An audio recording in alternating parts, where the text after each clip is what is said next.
Wednesday. Kata kamano kaka pile ka wachako chenro marwa mar okinyi Cleophas Oluocha biro kelo ni weche manyien mar mondo mi bed kod ng'eyo weche manyien duto mabende timore e pacho kae. Tok mano abiro kelo nonro mar gazet ka odiochieng' ma kawuono wanono gazet mar Daily Nation, The Standard kaachiel kod People Daily mabende wabiro yude studio kae. Weche mopogore opogore ondike gazet okinyi ma kawuono. Tok mano Sharon Ong'ao biro donjo kod twak mokwongo e chenro mar Rupiny kama bende watwako tudore kod laro lemo mag CAS. Sharon. Mago jolup jotend migepe manyaka sani joma laro lemo makamago listi mabende nwaneno mabende kata noseket nyaka oboke. Gin listi mag ji madero 224 nyinge mamoko mabende wang'eyo jo siasa mabende norem yudo kombe mopogore opogore. Kata kamano listi makamano nyinge 18 kende bank osedadhogi manuchieng' chakre chieng' tarik 1 mar dwe mar adek. Nyinge 18 mabende ibiro chwal ne jatend piny mano ka jod bura mapacho ka osepuodho. Koro duto te wabiro bedo kwatwake jatend piny nitiere kod ting' mane, nitiere kod pek mane. Listi makamano thoth gi kata mana kanwa neno nyinge makamago. Do wach ni gin jo shares mantiere gi shares mathoth. Iwacho ni moko kuom gi konono biro dong' ka muodo lakgi. Kalure ni list makamano mar 224 mago jogo ma osebedo shortlisted kowuok e ji 5,000 ma yando chwalo kwayo margi mar mondo mi oyiergi e lemogo mag CAS. Sani koro gidong' 224. E kin gipono ni dwaro 18 kata 22 kende moduong' biro dong' gachiedh nade kaachiel kod modola. Kalure ni idhiang' dhi karumo nowach ni idhiang' lach kata kamano aparo ni koro odong' matumbo gi nyombiche modong' ma koro ipogo jomoko biro dong' nono. Koro boge jwag mago bende wadhi bedo kanyo sa 1 nyaka sa 2 mar okinyi. Koro kik idhi mabor ni mar ang'wen ka kod jolony jogo mantiere yo ka sirkal jogo mantiere oko ang'wane ni gi yo machalo nade mano to gidigen kanyo kod Sharon Ong'ao ducho ma kawuono en chieng' tich adek tedo gi chiemo Joyce Oduor dhi bedo kae bende ka kilo chenro makamano kapod en chenro mar mbakro. Tedo gi chiemo to warit mana mar mondo mi gine ni kawuono watedo ang'o. Kalore ni wadhi tedo kaka pile wapuonjore tedo gik mopogore opogore wami siso mar bedo gi appetite gokinyi. To bende ber kisebedo gi appetite gokinyi tiyo matek e odiochieng' mar mondo mi chiemo mineno koted gokinyi kacha konono emi chamo odiochieng' mabiro gokinyi kata ngichame gotieno. Tok mano nyaka Ramogi Tv to wadonjo e chenro mar mbako romo. Odiochieng' ma kawuono wabiro bedo kod kidieny 2 e chenro mar mbako romo. Mokwongo kata 2 gin 3. Nikech wachako kod chal mar fwambo. Tok chal mar fwambo to wadonjo e twak mokwongo kod Cleophas kama bende wabiro yudo thuolo mar jiwo ji e yore mag pith makare. To gin pith makare, pith mag gwen kaachiel koda ka pith mag winy mamoko. Onego ritie machalo nade, ketgi e ot machalo nade. Chenro makamano biro ka wan gi jolony mawuok e kaunti ma Migori, kaunti ma Kisumu kod riwruogno bende mar USAID kaachiel koda ka Heifer International. Mano biro kanyo kuom dakika 30 kare sa 3:30 mar okinyi nyaka marom kata sa 4 mano mar okinyi. Seche go duto ka wantiere kar kanyo ang'o kelo ni chenro makamae achiel kachiel. Wano twak mokwongo jiwo pith makare ahinya pith mag gwen kaachiel koda mago bende mag winy mamoko. Kaeto wadonjo kuku mar wacho odiochieng' ma kawuono joma bende nyoro no ng'anyo mano timore e buo Nairobi mag jogo iwacho ni kidienje mopogore opogore osebedo ka dhi e ng'anyo mano mar chal mar ngima nengo mar ngima ma koro medo idho chiemo wani kech koro kwako piny kendo wacho kata ka kech kwako piny oganda pod osebedo ka yudo chiemo kata kod ok ni koth onge gitiyo gi yore mage mane mbaka mogo yudo chiemo ma kawuono oduto bedo kacha kawuono janeno wa ine wendo wa ang'o biro ka mentiere kacha nikech ang'eni kuon bende ng'wenyo ok osebedo mayot ahinya e juma ma koro wadhiye ni kabed wacho ni nitiere sani nok mar bando kang' ma bende dibed ni nyalo kelo medruok e nengo mar mok kuon. Janeno magwa omiyo kochopo kanyo sa 4 nyaka sa 5 mar okinyi bedo kodwa achiel kachiel e twak. Wabiro yawo nyaka lainde magwa mag simu mar mondo mi igochnwa inyiswa ni in kamoro amora ma intiere kalure kod nengo mamalo mar ngima isebedo kidach e yo machalo nade mar mondo mi familia mari odhi mbele kod ngimagi e yo makare. Omiyo tudri kodwa bende kokale namba mar ote machuok ma en 26600. Facebook kacha ibiro yudo wa live Ramogi TV, Twitter @Ramogi TV. Kan bende nyalo tudri koda e Facebook page mara ma Joyce Oduor, Twitter handle @JoyceOduor_. Mana kaka pile nyaka Ramogi Tv ngitudre koda mbui maga Facebook, Twitter iyuda @Sharon Ong'ao. Nyaka Ramogi Tv odiochieng' ma kawuono yudo thuolo mondo isome gazet kan Joyce Oduor kelo ni gazet. Tije moko ilande gazet, moko bende ok yud mana social media. Nyiewe gazet siling 50 tipo kido tije moko tena mantiere counties mopogore opogore. Tudri koda Cleophas Oluocha Facebook, Twitter kaachiel koda Instagram e kate. machiegni nikech ma en rupe rupe. mokwongo waruto weche.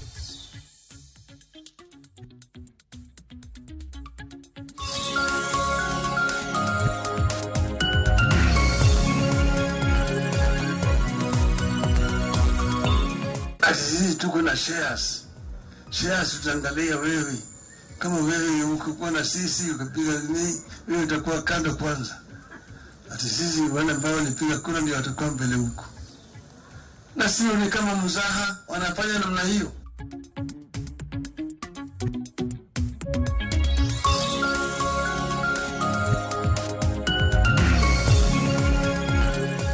It is alleged that one BRM teacher from the school had a sexual relation with a number of students in the school.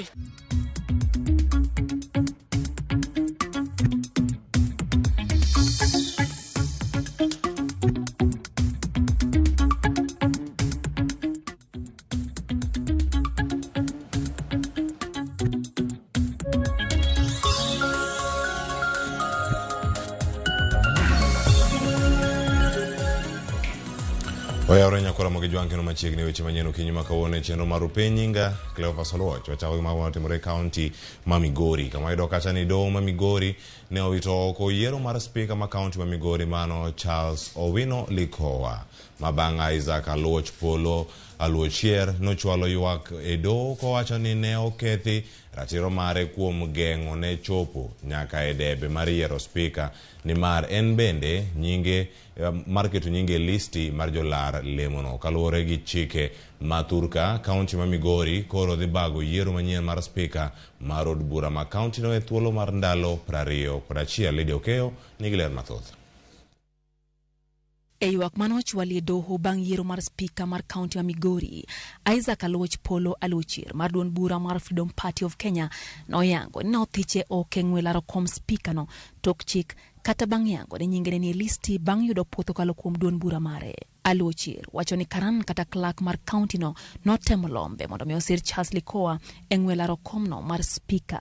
Kata kamano nodagi siro Likowa, wach manomiyo clerk no ogolo nyinge oko eng'we no. E ywak mare doho ma Migori, Aluochier nopedho kwayo bura nyim doho no kama oting'o chudo mar osara are chieng' mane spika mar kaunti no chamo mwanyaka kawuono. Kabende odwaro ni clerk mar kaunti no odwoko omenda jopiny mane otiyogo marach e sidho Likowa kaka spika mar kaunti ma Migori. Kata kamano, clerk mar kaunti no nodagi ywak mane ochwali doho no kowacho ni onge neno manyiso ni Isaac nodine eng'we laro kom spika no. Eng'eto mare, doho mamalo ma Migori ong'ado ni ratich Isaac Aluochier malaro kom spika no orochi kendo wito kucha yiero ma Charles Likowa kaka spika mar kaunti no. Doho bende ogolo chik ni nyaka no yiero mar spika ma Migori e thuolo mandalo 21 kochakre kawuono tarik 21. Chenro mar yiero no idhi chaki e yo maler kochakore gi chwalo oboke duto madwarore kowuok kuom jogo ma olap dhog gi ndong' ne kom no. Kawadhi kumachielo nyakora mwijwang' mane kaunti ma Migori, MCS ma Migori koro ol pachgi e wi okang' mar doho wito oko yiero mar spika mar gimano Charles Likowa. Kamoko kuomgi bende MCS gose okang' makamano kata odoko ni girwako ng'eto mar doho. Neonge ng'amane sapote, neonge ballot, kura noko yudo kata chiel, omiyo owetiyo gi nying mjumbe moyier gi japiny. Mjumbe moyier gi japiny nigi authority mar jopiny, kidwa tiyo gi nyinge mokwongo consult jopiny mano yierego, mar ariyo consult in his own personal capacity. Onge odiochieng' achiel mane wadhi mwa support Aluochier mwandiko nyingwa e ballot paper niya wavote ne, to nyinge bende ne onge ballot paper sama ne ji timang'owa sama ne ji okura. Koro there is no way mubro wache ni nwa support motere nyingwa go court. Macha is null and void. Adanyiso jopiny ni speaker no yier kaluwore gi procedure, to nikech court ne joge odhiye, to mokwongo ng'ama nodhi e court ne ok ochopo kata mane debe nikech ne onge ng'ama no propose kata ng'ama no second. Wan kaka jo Migori County Assembly waikore makara ka nitie procedure manyien to wanyalo waluwa mondo koro wayier mondo ging'e. Weche mamoko mag siasa kora mag jwang' kweth mar Azimio la Umoja owuok tung' uso kod jalup jatend piny Kenya Rigathi Gachagua e wi weche mane owacho e gwenge mano mane osiro gwenge mane osiro lwedo Kenya Kwanza ema biro yudo lemo mag sirkal mokwongo. Azimio oseyo piny owacho mar Kenya Kwanza kuom pogo thoth lemo mag telo ne ogendni ariyo kende e kinde makoro gichoko osuru e gwenge duto mapachoka. Chris Owino meoler. Kaoloso e kaunti ma Kitui, ogai mar Azimio Raila Odinga osoko wang' jalup jatend piny Rigathi Gachagua ewi weche mane owacho ni piny owacho mar Kenya Kwanza biro pogo lemo mag telo mokwongo ne jogo mane ochung' kodgi e yiero mokalo kapok gidewo joma moko. Hatutakubali watu wachache wafanye Kenya hii iwe kama a private enterprise ambayo itaangalia wachache wafurahie kuwa wa Kenya na wengi wavumilie kuwa wa Kenya. We say no. Hii ambayo itasemekana ati ni naibu wa rais, ati sisi tuko na shares. Shares tutaangalia wewe. Kama wewe ukikuwa na sisi ukapiga nini, wewe utakuwa kando kwanza. Ati sisi wale ambao walipiga kura ndio watakuwa mbele huko. Na sio ni kama mzaha wanafanya namna hiyo. Raila bende ocha jatend piny Dr. William Ruto kuom thung'o jopiny kod medruok e weche mag osuru piny maru to kochopo e weche mag dongruok to gidewo gwenge mane omigi ombulu. People must speak responsibly. When you say maendeleo mtapeleka mahali mlipigiwa kura, basi hata ushuru mkachukue mahali mlipigiwa kura. Ukivuta sigara ndani yake, ukikunya ile one for the road, sasa hiyo ni mambo yao yote hiyo. Sasa hiyo pesa anarogota katika pembe zote za Kenya, lakini kifika wakati wa kugawanya wanabagua. Kupande ya ajira wanabagua. Ndio sababu tunasema hii serikali haifai kumamlaka. Kaoloso e kaunti ma Kericho e chak jumani, jalup jatend piny Rigathi Gachagua ne opimo serikal kod kambi ka owacho ni jopiny mane osiro lwedo riwruok mar Kenya Kwanza e yiero mokalo ema biro yudo lemo mag telo mokwongo. Ewi romo mag Azimio, Raila osingo mar biro chiwo laine johera magi e romo maduong' mar siasa magibiro bago bore Nairobi bang' kawo pach jopiny e pacho kae mangima. Wananchi ndio wako na mamlaka ya kuondoa mtu akishindwa na kazi. You are the final authority. Tulienda mahakamani, hatukupata haki. Hatukupata haki kwa Chebukati. Haturudi kwao tena, tuko kwa wananchi, tuko mikononi mwenu, na haki tunatafuta si yetu kibinafsi, haki ni yenu. Kesho tutakuwa na maombi kule Nairobi. Kule pale inaitwa Jibanji Gardens. Kesho. Alafu Jumamosi tutakuwa Kakamega. Jumapili tutakuwa Kitale. Kijao tutakuwa Mombasa. Alafu tutaenda Kiambu. Alafu tutarudi wakati tafika tunasema sasa imefika. Tukutane Nairobi. Chris Owino, Ramogi TV, Nairobi.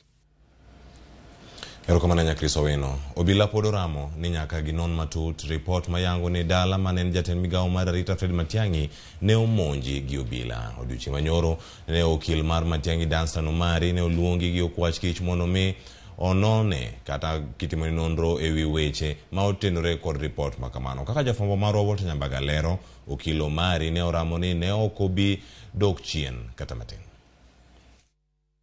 Lawyering needs people who have sworn to defend the rule of law. Bang'u kapia kako okil mar mane en jatend bad migawo mar arita kwe Dr. Fred Matiang'i, Danstan Omari koro yudore matek e lwet obila mag okwach kich. E barua ma ochiw kod bad migawo mar okwach kich, dwaro ni mondo Danstan Omari ochope log tich mar okwach kich chieng' tich adek ma ok olewo.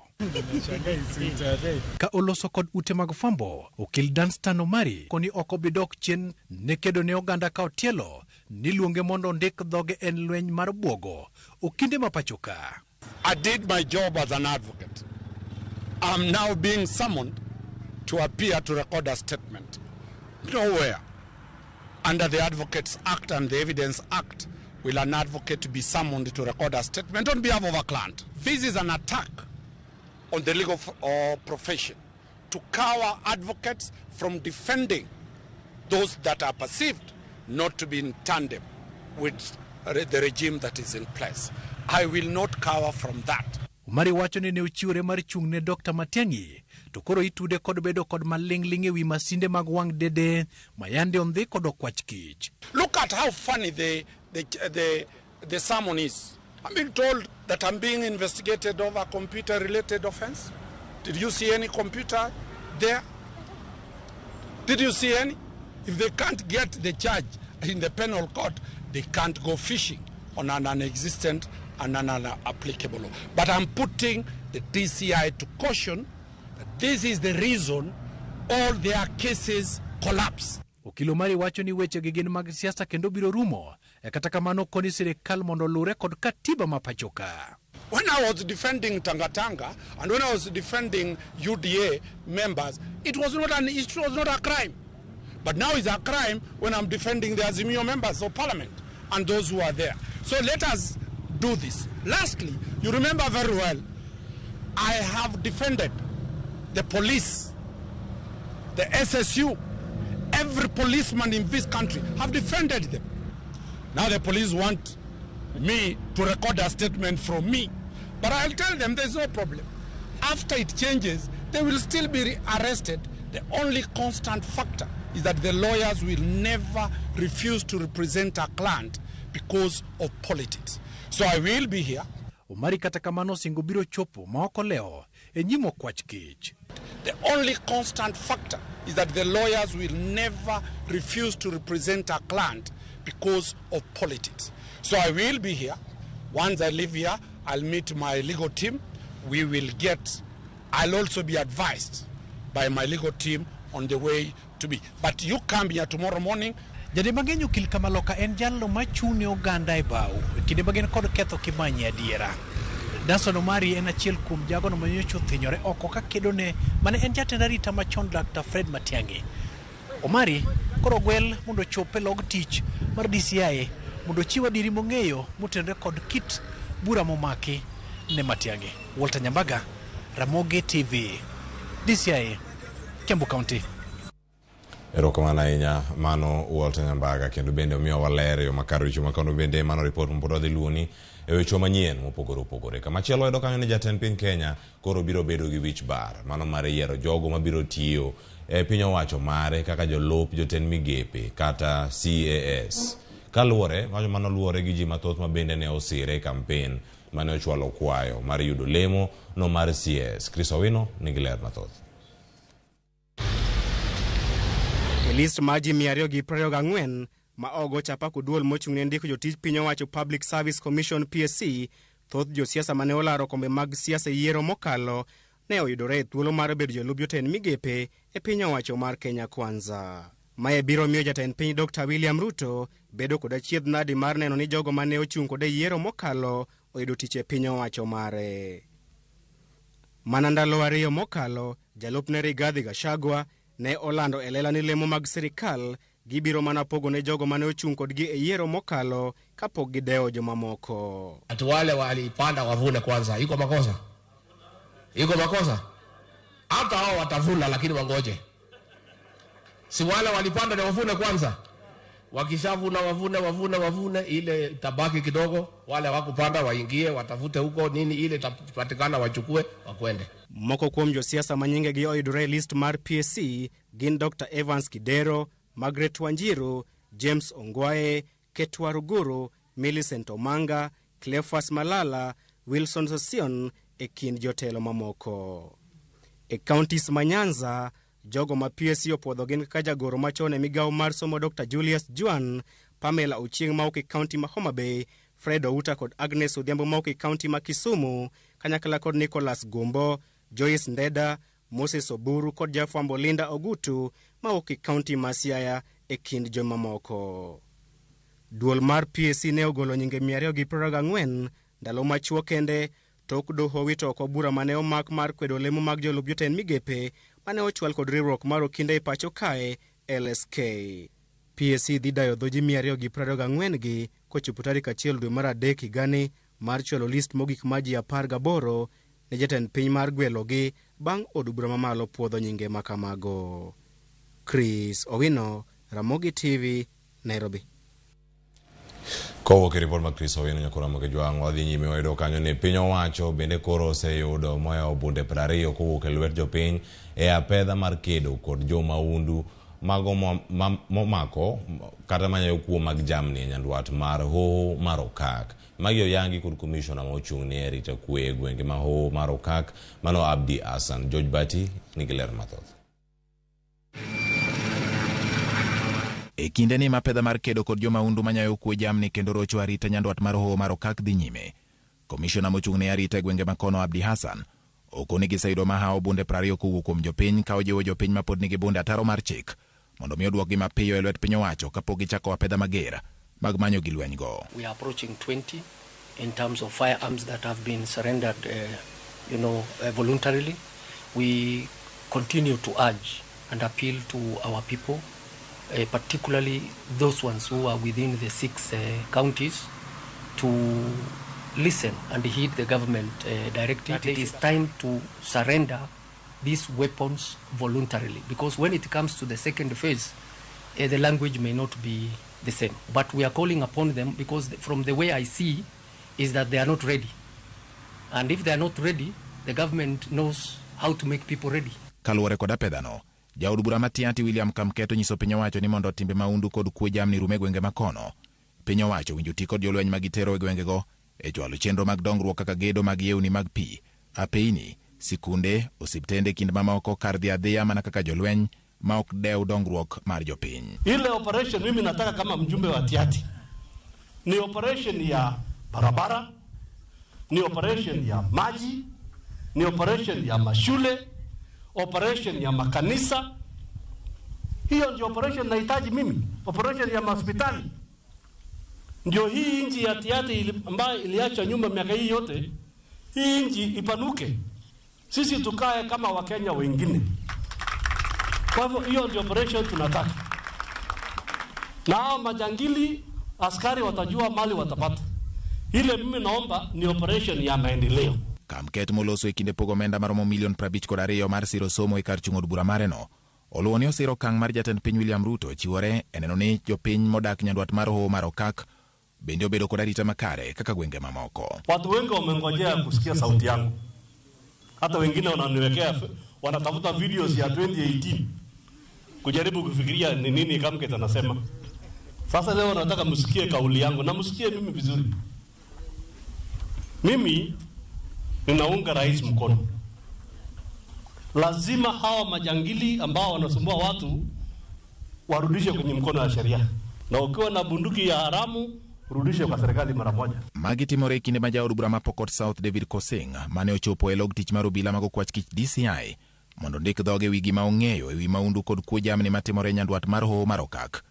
Okoni onge kod tudruok moro amora gi njorego. I'm happy why, because the police this afternoon were able to sieve between propaganda, between social media and politics, which has been flying around. Wifu ya hakuna mtu anatarajia mtu wa Pokot ati anakuwa na chopa. Hakuna mtu anatarajia Pokot kwamba ni innocent. The askaris have gone there and they have seen these people have no alternative in terms of social economic. So build them schools. Let these children go to school.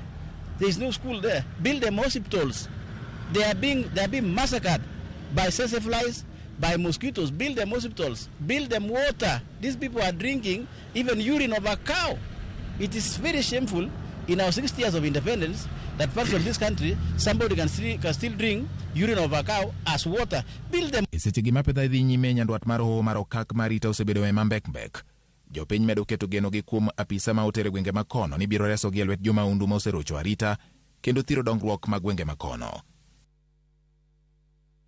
Report makamano mokeli kanyo kod George Bati. Kama chielo nyakora muyodhi ne county ma Migori oyudo kanyo ni japuonjre no ma jaklas 10 skul sekondar ma Lwala e sub county ma Uriri owito ngimane ka jopuonjre mamoko 2 ne oyudo hinyruok e masira mar apaya mane oyudo nyamburko mar obila e gweng' ma Lwala ma apaya no kowuok Uriri kochomo Awendo. Jafamo marwa Migori Jojoma nigi lerno. Kaluwore kod joneno, nyamburko mar obila oriko ne law nyamburko moro e apayano wuok Uriri ka ochomo Awendo, bende ema nokelo masirani. E masira mar apayani japuonj achiel mawuoyi mae klas 10 mae skul sekondari ma Lwala ne owito ngimane ka 2 mamoko to ne oyudo hinyruok. Gokinyi to wafwenyo ni nyathi achiel mtoka no ogweyo motho. Ne gin nyithindo 3, 2 ohinyore kabisa kendo osering kod grabro. Nyathino ne dhi sikul seche mag saa madhi saa 1 kendo Land Cruiser mar polise chal ka gima ne lao mtoka moro matin mar Probox. Masira makamae ne oyangi kod jalup County Commissioner e sub-county ma Monica Kang'ethe mabe nowacho ni jawuoth mamiyo be ne oyudo hinyruok kaachiel kod nyamburkono mar obila. Tunataka kujua what happened. And I'm sure we have eyewitnesses here. Si ni kweli? Wale ambao watoto walikuwa wanatembea na hao watoto wengine, I'm sure they are here. Yule mama pia ameumia, I know she will talk from the hospital bed to say what happened. So be sure, watu wa Lwala, kwamba sheria itachukua nini? Mkondo wake. Kang'ethe ni wacho ni koro pogi yango gima ne nyalo kelo masira machal kod mae kabile gidhi nyime kod timo nonro. Sitaki kusema makosa, unajua sitaki kuweka makosa before we do preliminary what? Investigations. Lakini yule ambaye atapatikana na makosa, as the MC has said, justice will be what? Will be done. Kaluwore kod masira mar apayani mano eka japuonj ne owito ngimane ne okelo ichwang' mokalo ka jopuonje mar skul sekondari mar Lwala ne odino apaya kane ging'anyo ne obila.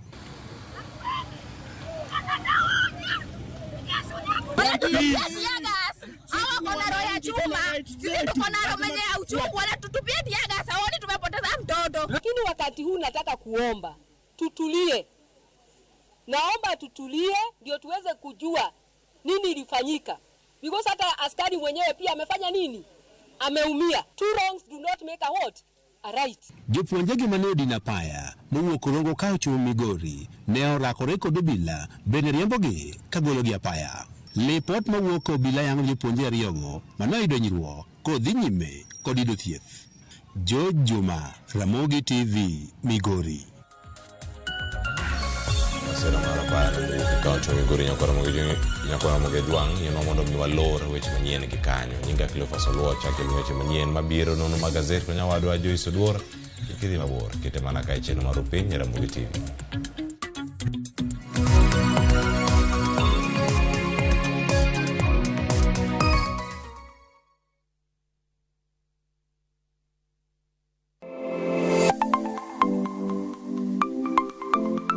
Ramogi Jwang', ng'ato ka ng'ato inyuolo kod pok mare makende.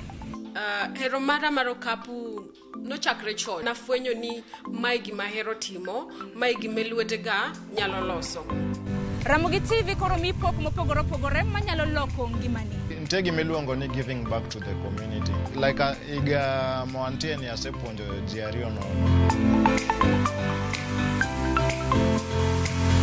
Chenro mar poko pogore nyaka Ramogi Jwang' biro ni chieng' tich ang'wen ka tich ang'wen chakre saa 2 nyaka saa 3 mar okinyi kod an Sharon Ong'ao. Kik bai.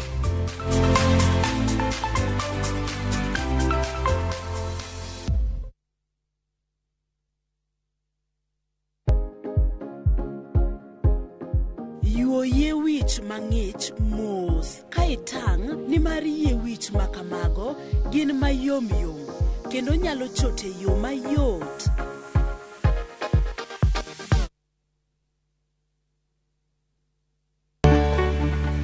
Duondgi osethir kendo ok winj motegno. E Ramogi TV wating'o duondgi. Wabedo gi twak gi nyionagi mung'eyo kendo yango mapok ung'eyo. Tijegi, lony margi, kanyakla kod ngimagi duto wamenyo ni kendo wakelo ni e chenro mar mine wacho. Sane nyalo dok dala ni koro na divorce na dhi dala. Okadogi. Sani koro okan mana politician. Koro anje tich. Kamano bende wamenyo ni miyo motimo maber juma ka juma kaka Phoebe Asio, Charity Ngilu, Jael Mbogo, Wamboi Otieno, Mudhoni wa Kirima e kind mamoko e chenro mar miyo mar juma. Inyalo bedo miyo manigi sigana mapoko meny kikibajigoi tudi koda Jaelieta ngeso ka ngeso saa 3 otieno e mine wacho.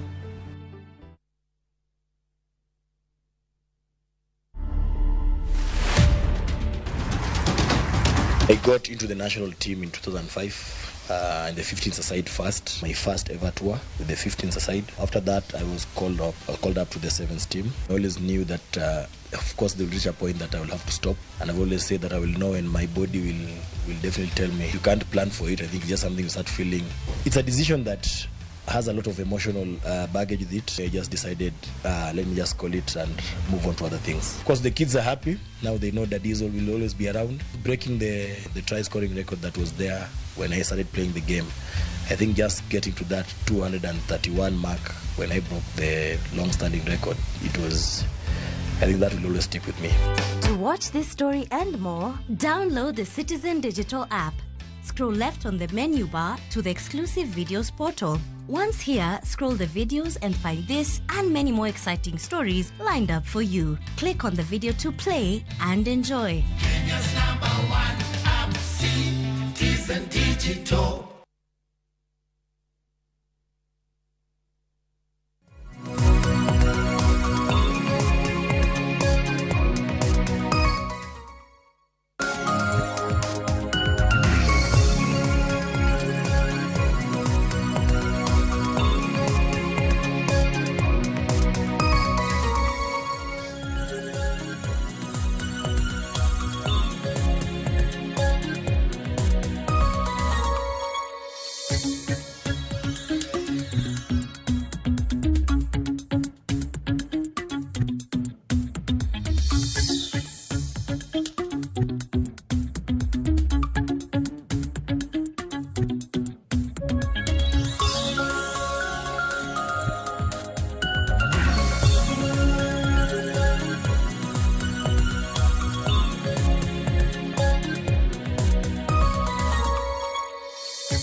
Oyaore kendo nyako Ramogi Juang kamoro moro ma intiere okinyi makawuono ageno no kinyi mari dhi mbele yo makare akaw thuolo makende mar rwaki nonro mar gazet okinyi makawuono kaka pile wami mana siso mar ng'eyo gigo mantiere gazet idhi nyiew gazet momori okinyi makawuono ibed piny isome yo makare okinyi makawuono antiere kae kod jafwambo wadwa mano Simfros Okinda wadakaw thuolo makende mar mi siso mar gigo mantiere gazet Simfros oyaore kendi chiyo nade oyaore nyaje isa chiyo maber mana in amba chiyo makare ngato ngisa kanyo na paki ni nyaka nyakwar gimalich gimafwenyo gimondo gokinyi ni ndara ler ji pod nindo ichopo mapiyo mayo mainya mana kaka isedna nyako Ramogi Juang antiere kae kod Simfros Okinda wandwa nono ni gazet ma The Standard kachiel kod mano mar Daily Nation Simfros ko ng'iyo weche mantiere gazede ariyo gi The Standard kod mano mar Daily Nation anno ka The Standard gino makawuono gi miyo peka en temo nono malingling mabende notimore e kinde mane jo maundu omonjo mano Dusit D2 mano bore Nairobi ka monj mabende nomiyo ji 25 owito ngimanegi ma en kaluore kod nonro mabende ogol sani kod bad migawo mano mar okwach kich mosebedo ka timo nonro mathoth ewi wach makamano kwachako ayanga kod gazet mar The Standard okinyi makawuono mano it gazet mokwongo mar The Standard kanyo wanyalo mana ng'iyo weche mabende gimiyo pek kanyo wantiere kanyo kod revealed secret of Dusit terror raid nitiere kanyo omenda mabende no orne achiel kuom jonjore goyo e simu margi kwan mar jogo manowito ngimagi kopogore kod mano wach machielo momi pek bathe kacha en kaka jomoko ponono bro dong kod achiedh nade kachiel kod modolak e kinde mag pongo lemo mag CAS manyaka sani nitiere jogo mosebedo shortlisted to mane wach mabende adwani wachak godo kinyi makawuono wach makamano mi peke it gazet mar 4 mano mar gazet ni mar The Standard mana kwa dhi mapiyo piyo ang'eyo ni samoro kibede e kom mar jatend piny sani to ok en gino mayot nikech ing'eyo ni nitiere siasa to nitiere tich kane ji alfabich marom alfabich nobedo shortlisted kata noket kanyo ne gin moko kuom joma no oro kwayo toke kanyo kuom ji alfabich ne chuno mondo jatend piny owal mana ji maromo 200 gi wiye kende manyiso ni mago ji adi modong 4,000 gi wiye koro dong oko gima pod lich ni ji 200 mabende gi wiye manyo owal gi koro rito mar mondo mi gibede kom ayanga nitie joma neno ni samoro ne gisiro jatend piny nonego beni sani nonego beni miyogi gimoro Jomoko be neno ni nitie jok momi ni winjo ka jalup jatend piny owacho ni koneno ka idhi yudo gimoro to ne ok ikeyo to neno mana kogoli. Manyiso ni kata sani nitie joma pod neno ni ng'aneno wal to ok onego bed ni obedo kanyo. Manyiso ni en wich bar malich miwuoro ne jatend piny William Ruto nikech penjo maduong' be bedo niya, odhi ng'iyo joma dhi tiyo ne koso dhi ng'iyo jogo mochulo nikech ne osire e kinde mag campaigns. Ngima gima maduong' be ni kaka jatend piny idwa ni mondo mi joma iyiero okonyi tich. Ok ni gibiro ni koro en sawa mar chiemo nikech en chulo ng'ato. Sama gibiro kamano ting'eyo ni sirikal gore piny. Matine ni ewi jogi mabende sani koro osebedo shortlisted 224. Wang'eyo ni e kindgi wang'eyo ni ji 22 kende emidhi wal mar mondo mi opong' lemogo mag chief administrative secretary. Matine ni ji maderom 200 pod dhi dong' oko. Gidhi dong' gi modo lak. To kata ka wang'iyo gazedni mar Daily Nation wacho kanyo wich bar mabende biro bedo kanyo kata ma jatend piny William Ruto biro bedo kanyo to bende gitemo mar pogo gwenge mopogore opogore mabende jogo mabende osewali mar mondo mi opong' lemo makamago wuoge. Aneno kanyo koketgi coast nitiere kanyo ji 27, North Eastern, gwengego mag Eastern, gwengego mag Central Kenya kata masawa mar Kenya. Miwacho ni thoth ji owuok kanyo kaluwore ni thoth jogo mabende mano gwengo mag Mount Kenya. Iwacho ni thoth ji owuok kuro ji 53 kaluwore ni gine jogo manochung' motegno ahinya e tok jatend piny Kenya. To koro dhi timo nang'o? Gimalich neno kanyo ka nitie counties mowuok nono kaka Makueni owuok nono. Aneno ka bende Makueni list makoni be owuok nono. Aneno ka thoth gwenge neno ka nitiere jogo mabende koro ket thenge. Gimalich bende jo iseni sama koro isekawo tend piny kata bedo ni kinde mag yiero iyudo ka nitiere jok moko mowuok kamoro ma samoro nonro nyiso ni ne ok luto ni ombulu. Kata kamano ji jo Kenya gite kendo apani sami golo osuru to onge kaming'iyo kama ng'ato wuoke. Bende aneno ni en miriambo kiwacho ni piny Kenya en kambi mar ng'ato. Nikech apani ni en kambi mar ote. Kaluwore ni ng'ato ka ng'ato in kochopo giko dwe to nitiere omenda ni michulo sirikal. Timiyo sirikal nang'o mar mondo mi otawago. Omiyo aparo ni en kama ng'ato ka ng'ato bed ni luto ombulu ne ng'ama chielo mano ke yo mi idonjo gi kambi. Kosenyuoli tidonjo e kambi mar Kenya. Omiyo bedo ni nyaka ibed gi yuto mari kaka ja Kenya mang'iso ni chenro duto kata services mag piny owacho wan kaka jo Kenya duto oyudo bed ni wayudo. Miyo aparo ni sami bedo jatend piny kata bed ni en gima tek mar pogo to ok onego bed ni poge e yor dhoudi kata to gino mabende onego bed nokete maino mare sani en keto maino kaluwore ni jogo mabende biro walo onego bed noneno ni gin jogo mabiro tiyo ne jo Kenya e yo makare. Ok ni en mana pogo e dhiang' kaluwore ni sani wanyalo wacho ni nyombich kende modong' e dhiang' no kaluwore ni jomoko nosepong' ne gi lemo. Sani koro kopogore kod lemo ni mar CAS wang'eyo kanyo ni lemo modong' en mano mar pomo jogo mar jombetri obiro bedo e yo machalo nade. Wang'eyo nyaka jo siasa madito malaro kom mar CAS. Kata kamano wach makamano sani koro nitiere lwet jatend piny William Ruto mar mondo bi one kaka otimo. Jo Kenya to dwaro jogo manyalo tiyo negi e yo makare. Ka wadhi mana mapiyo piyo adwa ni wang'i ane it gazet mar 6 kaachiel kod mano mar 7 mano tungni masani nitiere duon bura mar Jubilee. Wang'eyo ni Jubilee nitiere duon bura mar riwruok mar siasa mar Azimio. To nyaka sani koro jomoko manitiere duon bura mar Jubilee sani koro lieko ni mane en jatend piny Kenya Uhuru Kenyatta sani koro ojwang'o gi gino makoro miyo duon bura no mar Jubilee nyalo bedo ni nimo. Wach mar duon bura mar Jubilee wang'eyo ni duon bura en dhiang' ng'ato en to kinde mathoth gin gibeyo ahinya sama ji ochomo siasa. Tiyudo ka tok sama ji ochomo yiero. Iyudo ka tok yiero no to mana kaka waseneno tok yiero ma higa mokalo. Ineno ka weche mathoth osebedo e kweth ma opogore mag siasa. Kendo gi kinde ni koro ng'eni Jubilee koro sani bende tamo gi ni to koro jatelo mar duon bura en ng'a?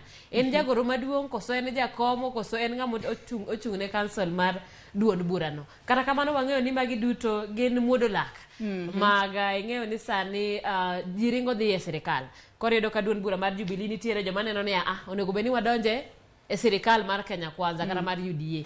To nitie joma neno ni wan wadong' mane Azimio mar mondo mi wakwed piny owacho kata waket tesre piny owacho. Koro en gima tek. Kata kamano nitiere jod bura moko mano kata kwa tiyo kod ranyisi jod bura mogwel mano Sabina Chege. E kinde mabende ne nitiere ni dayo dhoge kod od fwambo marwa mar Inoro TV. Nowacho weche ma okanyo ni en kata gisani en onge kod regret mora mora kalore ne gidhi romo kod jatend piny William Ruto e kinde mane gidhi kar jot mare mar mondo mi gimany chenrogo mag dongruok. Kata kamano iwacho kae ni kaka jatend piny Kenya machon Uhuru Kenyatta osetemo ka temo chiero duond burano mar Jubilee temo mage duto osebedo ka gore Luanda kaluwore ni joma thoth sani osebalo. Wang'eyo ni nitiere jod bura 30 mag Jubilee mano dhi bedo kod jatend piny William Ruto kar jot mare. Bende wantiere kae kod Kanini Kega ma bende sani nowal mar mondo mi opong' lemono mar jaod bura ma Iyala.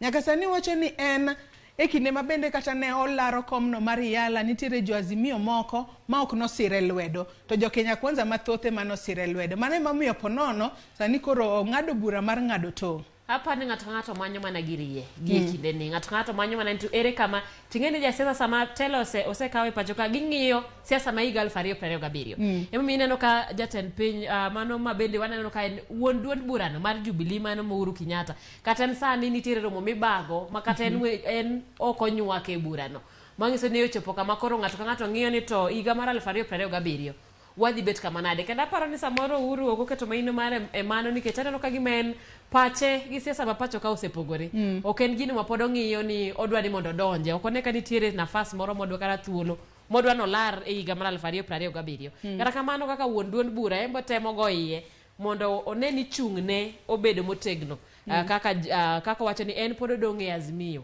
kata obedo ni nitiere joge moko maparo ni Jubilee koro nego dar odonji e Kenya Kwanza. To ka wang'iya ni it gazet mar 7 kanyo Sabina Chege to wacho nang'o? Sabina Chege wacho ni nomako nyaka malaria nomake e kinde ma bende ne otimo kampen ne Azimio.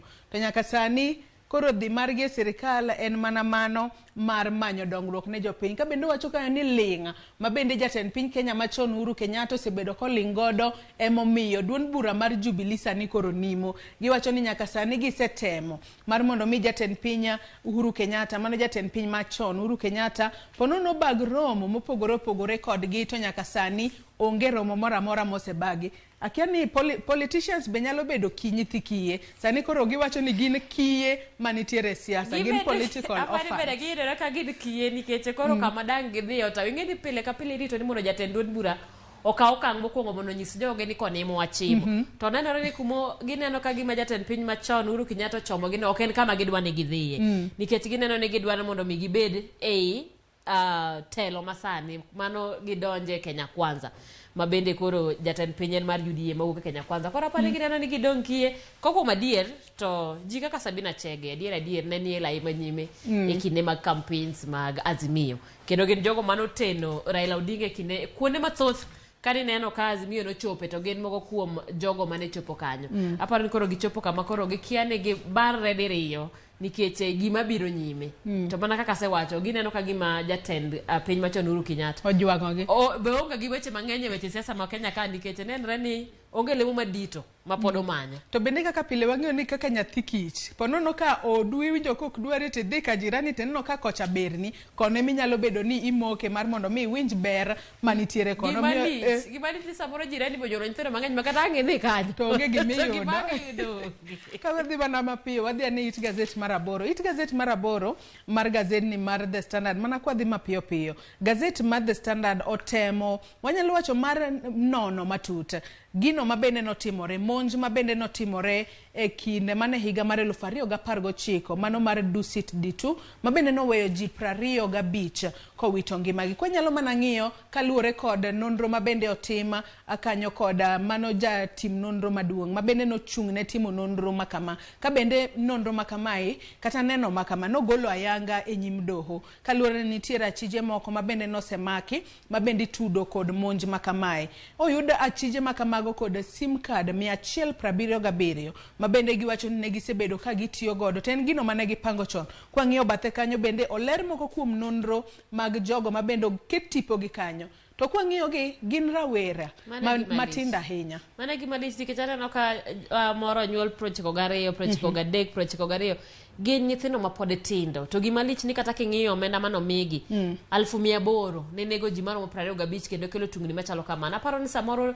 dok chien gi kaka watayo nyithindo kaka wapiro nyithindo e kindegi nikech magi adieri gin nyithindo to gin joma nonego nyaka joma nyalo bedo wuonegi joma nyalo bedo minegi kachiel gi kelo tungni e pacho kane siling matin ne milion 1 kado bedo mana ne mana milion 1 taparo ni koro ji wigi owil gi ber mar ngima ng'ato ma ng'ato koro nyalo pimo gi pesa kata kama koro rowere ok ong'eyo kama gichomo gima lich be ni higni 4 osekalo eka koro nonro timore nikech aparo samoro bende wan gi ng'ikruok e chenro machalo kamano mar timo nonro nikech aparo ni adiera samoro wacho ni ratiro kolewo to nyiso ni mano ratiro motuoni higni 4 nonro ma wiye nikech ok apar ka gin weche mosedonjo matut ma oseyudi gi e kindeni eka imanyo ji 4 gi higni 4 ng'eny weche mathoth samoro osetemene samoro gisedar gisedhi kuonde maboyo kata kamano geno mar timo nonro en ga ni mondo ratiro bedie kendo mar mondo miyo bed kaka ranyisi ne joma moko machano timo kamano ni mano ok e yo makare mar timo gik moko kata kamano aparo ni en gima ber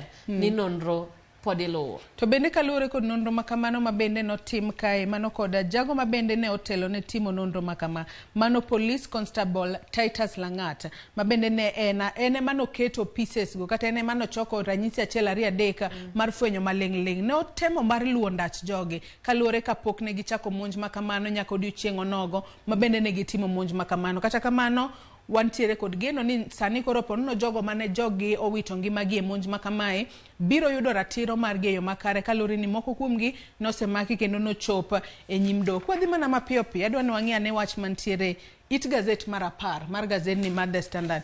It gazet mar 10 Simfros wang'eyo ni monja osebedo e gwengego mag nyandwat mar hoho mar okaka ahinya te counties moko 5 e pacho kae ka nyaka sani koro iwacho kae ni nyaka sani piny owacho ma pacho kae koro tiyo kod piny owacho mar pinyno mar Amerika mar luwo ndach jogo ma bende timo monja e counties 5 mago ma pacho ka counties mayudore nyandwat mar hoho mar okaka. Gima ng'eyo ing'eni weche mathoth osebedo kiwache wi monj machal kamagi kendo king'iyo counties kaka Mandera, Isiolo kuonde ma monj makamago hinyo bete ne kopogore gi wach mar ni jogi ni oko mar ketho arita kwe mag gwenge gigi otudore be mathoth gi chal mar ngima mar jogi gin joma dar kamanyo chiemb jamni gin joma ngima gi wacho ni ki ikwalo dhoka keni maromo nade kichopo machalo nade to in ng'at mineno ka ng'ama licha ahinya e gweng. Omiyo kopogore gi ni sani piny Kenya manyo kony kowuok e pinje ma oko mar mondo mi okedi gi jomonj aina go tano ka samoro wadhi mabor ahinya nikech magi joma samoro piye magi koso mar miyo jamni samoro gidwar mondo miyo lok pachgi kaka gidak mar wacho ni kuodhok ok yo achiel mar dak samoro gin jomi dwaro ni mondo mi oter dongruok e gwenge mag Isiolo ma ng'ato nyalo chiewo dhi go mjengo mare onyalo chiewo yudo tich machielo motimo ok ochiew to ng'e ni Joyce Chanyo osekelo dhokadi wadhi akwadare nikech aparo ni mano gima ka ji obet piny mane pacho ka motwak ewi ang'o momiyo en monj ma ok rum e gwenge ma bende yudo ka ngima gi kata yuto margi ni piny kinde mathoth yudo ka gimilaro gin mwandu matin mag gwenge go nigo. Omiyo aneno ka piny owacho kapok odhi e piny mar Amerika mar manyo kony e yor arita kwe en gima onego bed piny gi jodongo mag gweng' mag gwenge go en gima onego bed piny gi joma iye ka mondo ng'ini to wakonyo jo Isiolo nade wakonyo jo Mandera nade ponono ni omigi mwandu to pod gidhaw ema kono ne jowadwa gini aparo ni onego mi wanon matut moingo gima wasetimo. Ilero kanyo makare ahinya ka bende piny kanyi wacho kae ni nyaka sani koro gisetimo maber ahinya kalore ni nitiere jomo pogore ma bende osemaki ka bende wacho kanyo ni wasetimo maber kalore ni nitiere jogo mosemako ka bende nyaka sani e kinde mimako jogo to itimo maber ahinya ok choch ratiro margi ka bende kata kidayo dhogi e yo makare ma bende ponono rito ratiro mar ngima to mana kaka iwacho sirikal onego non matut gino makelo monj ma kinde ka kinde e gweng'go mag hoho mar okaka kata bedo ni nyaka sani koro pinyno mar Amerika konyogi e tiyo kod satellite mar mondo mi gifweny kuonde mag jonjorego nitiere. Adwa ni watii kod wach mantiere it gazet mar 12 mar gazedni mar The Standard mondo wamule bende wach mantiere gazet mar Daily Nation okinyi makawuono. It gazet mar 12 nyaka sani wang'eyo ni nitiere jotend skunde moko mano dara e skul achiel kitere skul machielo to nyaka sani gisebedo kod achiedh nade ka achiel kod modolak kalure ni jonyuol osetamogi mar mondo mi kik gidonj kata e skunde makamago kalure ni ponono king'iyo rekod ma gisebedo godo e somo kanyo skunde ma giae ponono kosebedo katimo maber jonyuol ponono neno ni skul mokele ni koro nyalo duoko nyadhi mar skul makamano piny. Ok apar ka en gima ber Joyce ok apar ka en gima ber kaluwore kaka jonyuol timore no kaka ineno gidhi to gimonyo jopuonj no skul ok apar ka en gima kare kendo ok apar ka kalo mar skul ang'eyo maber ni japuonj maduong' ni kod en ng'ama onyalo kelo lokruok e skul kata onyalo keto chike moko mamiyo nyithindo nyalo kalo kata nyalo rem lakini ok inyalo wacho ni rem duto ibiro keti kuom japuonj maduong'. Nitiere skunde ma kata mana kom mibete maonge, kata ka bed ni japuonj mamiyo nyithindo moko onge kata laboratories. Jomoko onge kata mwandu madikonygo nyithindo mondo som. Omiyo kapar gwenge maneno ka gwenge mag Kisii, gwenge mag Migori, gwenge mag Homa Bay emotelo e riembo jopuonj madongo. Aparo ni onego gimi japuonj thuolo mar donjo kanyo kendo gibed piny ginyis japuonj ni kama e kaka watimoga. Samoro ing'ado japuonj malo ni ok osebedo kaka miyo nyithindo, kata samoro en skul ma kata nyithindo jopuonjre mokelo kanyo mokwongo gin joma nokotimo maber e primary school, gin jomikongo. Wang'e maber nitiere skunde moko ma japuonjre ikonga konga mondo ochope e klas manyime, koro japuonj maduong' to biro konye nang'o. Kae tiwacho ga ni kinde mathoth e somo kae japuonj mi mana tamalo 30, kaka japuonjre onego bed ni manya tamalo 70. Seche moko jopuonjre mantiere skul go ema gin jopuonjre matama, kati puonj manade to ponono ok donji. Omiyo jonyuol onego bed ni miyo jopuonjre ma kamagi chance opuonj nyithindo. Gima bende TSC kata duol mochung' ne ndiko jopuonj biro onego chung' motegno gi jopuonj. Ok apar ka en ng'ama onego bed ni tere gate to jonyuol mono donjo. En ng'ama onego bed ni tere skul kata ka gi apisas mag Teacher Service Commission mondo wach ni mae japuonj ma koro biro kendo biro tele skul ni kaka japuonj maduong', mondo mi jopuonje go gimbe gin jonyuol kendo giwinjo marach ahinya sama oteri tich to yudo ka koro lor gate gi jonyuol ni ok inyal donjo nikech okisebedo kitimo maber.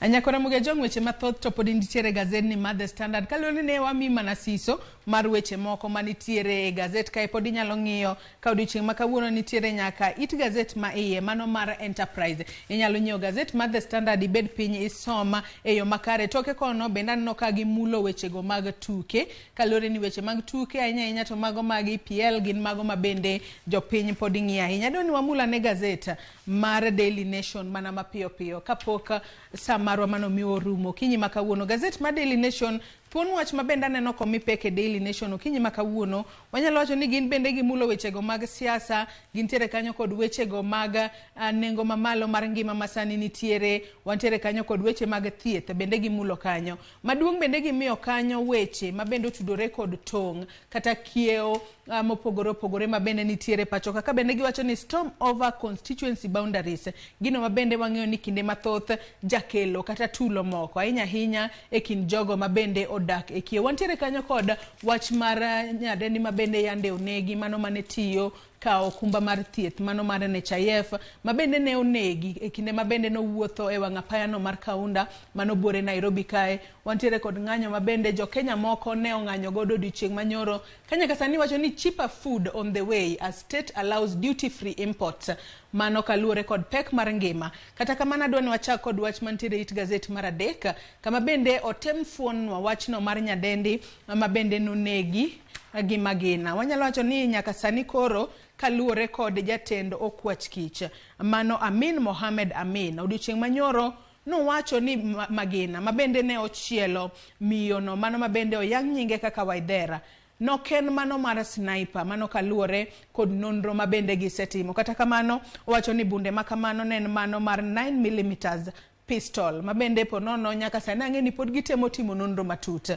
e kinde mabende mar yanga diera mar ni ng'ama ne dwaro ni Waithera owit ngimane kata ng'ama ne dwaro ni onegi. Waneno picha mar jaode kae kachiel kod nyithinde ariyo. En wach malit ahinya. En wach malit kendo geno mara maduong' en ni nonro mana kaka wacho pile ni kod lewe to samoro ratiro ok yudre kendo ok obed kaka puonj ne joma moko machano timo kamano. Pok ong'eni ni nyalo bedo ni miyo ni nitiere ng'ama ne luwo kata nyalo bedo ni ng'ama ne chiele gi magina ni nyalo bedo ni ng'ama no chana ni nodwa negeri gima nodwa negene. Kata kamano en gima lit ni sami wuok idhi mane tiji tipoka ochiel gi magina manyiso ni kata paya ma pacho ka ok gin kuonde makare, arita gi ok ni kare. Ng'ato inega nega odiochieng' sama ji wuotho e wang' apaya. Wageno ni okwach kich biro timo nonro ne makare kendo duoko biro miyo anyuola no ng'e adiere wi tho mar achiel kuomgi. Kabende nyaka sani wacho ni nek makamano notimore tarik 13 mano dwe mar 2 mano mahiga ni kendo kaluore kod okwach kich nyakora muge jong inyalo mana ng'iyo kanyo kabende kaka oler matut kabende wacho kanyo ni kaluore kod pogruok mag magina mano tigodo ogol kanyo no ok no nyal bedo sniper nen mana machielo ni kaluore kod lony mabende okwach kich nitiere godo e wechego mag magina. Ka wadhi mana mapiyo piyo wadhi it gazet mar 4 mano mar gazet ni mar Daily Daily Nation. It gazette mar ang'wen en kaluwore kod wechego mag tong' kata wechego mag kiewo. Ka bende nyaka sani ondika ni storm brewing over review of constituency boundaries. Wang'eyo ni tong' ma pacho kae kinde ka kinde onego bed ni king'iyo duol matayo weche mag yiero pacho ka IEBC onego bed ni tayo chenro makamano. To nyaka sani wang'eyo ni piny Kenya ka waonge jago IEBC ni nono kaluwore ni nitiere jogo manogwe tao commissioners adek mamoko to nosedhi retire. Dhi bedo machalo nang'o? Ok en gima yot, weche mag kiewo ema samoro bende kelo tulo kaluwore ni bende ji yuare mana ne wach mwandu magineno ka nitie matin to bende ji osenyuolore, dhano medore. Emomiyo kinde ka kinde IEBC onego bed ni ng'iyo tong' kendo ka nitiere lokruok monego bedie tiketo. Gwenge kaka asewinjo ka nitiere gwenge mathoth maneno ni githoth kaka Teso manitiere kaunti ma Busia osebedo ka ywak ni githoth kendo de giher mar mondo miyo migi kaunti margi.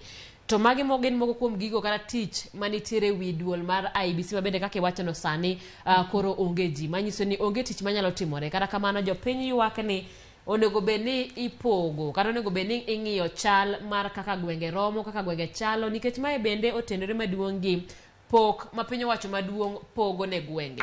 Manyiso ni koyudo ko oganda nitiere mathoth inyalo pogi mondo mi obed counties ariyo. Mano nyiso ni koro county ka county biro bedo koda pok mare gi telo mare ma mano nyiso ni dongruok makare bede gwenge. To ka wang'iyo ang'eya kanyo to ni to chik wacho nang'o ahinya kotudore kod wechego mag kaka onego bed ni ipogo kiewo. Ka bende iwacho kae ni kaluwore kod article 89 mano mar pen chike ma pacho kae, wach mar pogo tong' e pacho kae onego bed ni timore ma ok okalo higni 8 kata higni 12 to onego bed no timore kodong' dweche 12 to ji dhi e yiero. Matiende ni nyaka sani koro ponono ji ne paro ni ibiro time kapok wadhi e yiero mano mar dwe mar 8 higa mokalo. Kata kamano wang'eyo ni tong' mogik kata last review mar boundaries notim kanyo dwe mano higa mar 2012. Ka bende iwacho kanyo ni the final deadline kata tarik mogik monego bed ni time review machielo en dwe mar 3 higa mabiro mano higa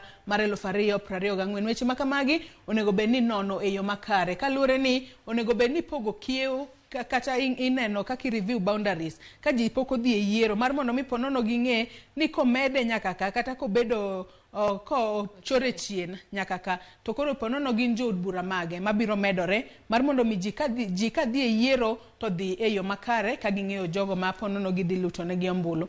Ka wadhi mana mapiyo piyo It Gazette mar 5. It Gazette mar 5 kanyo gin weche mag siasa. Nyaka sani koro wang'eyo gai mar Azimio Raila Odinga osebedo ka temo mar keto sirikal mar William Ruto tesre.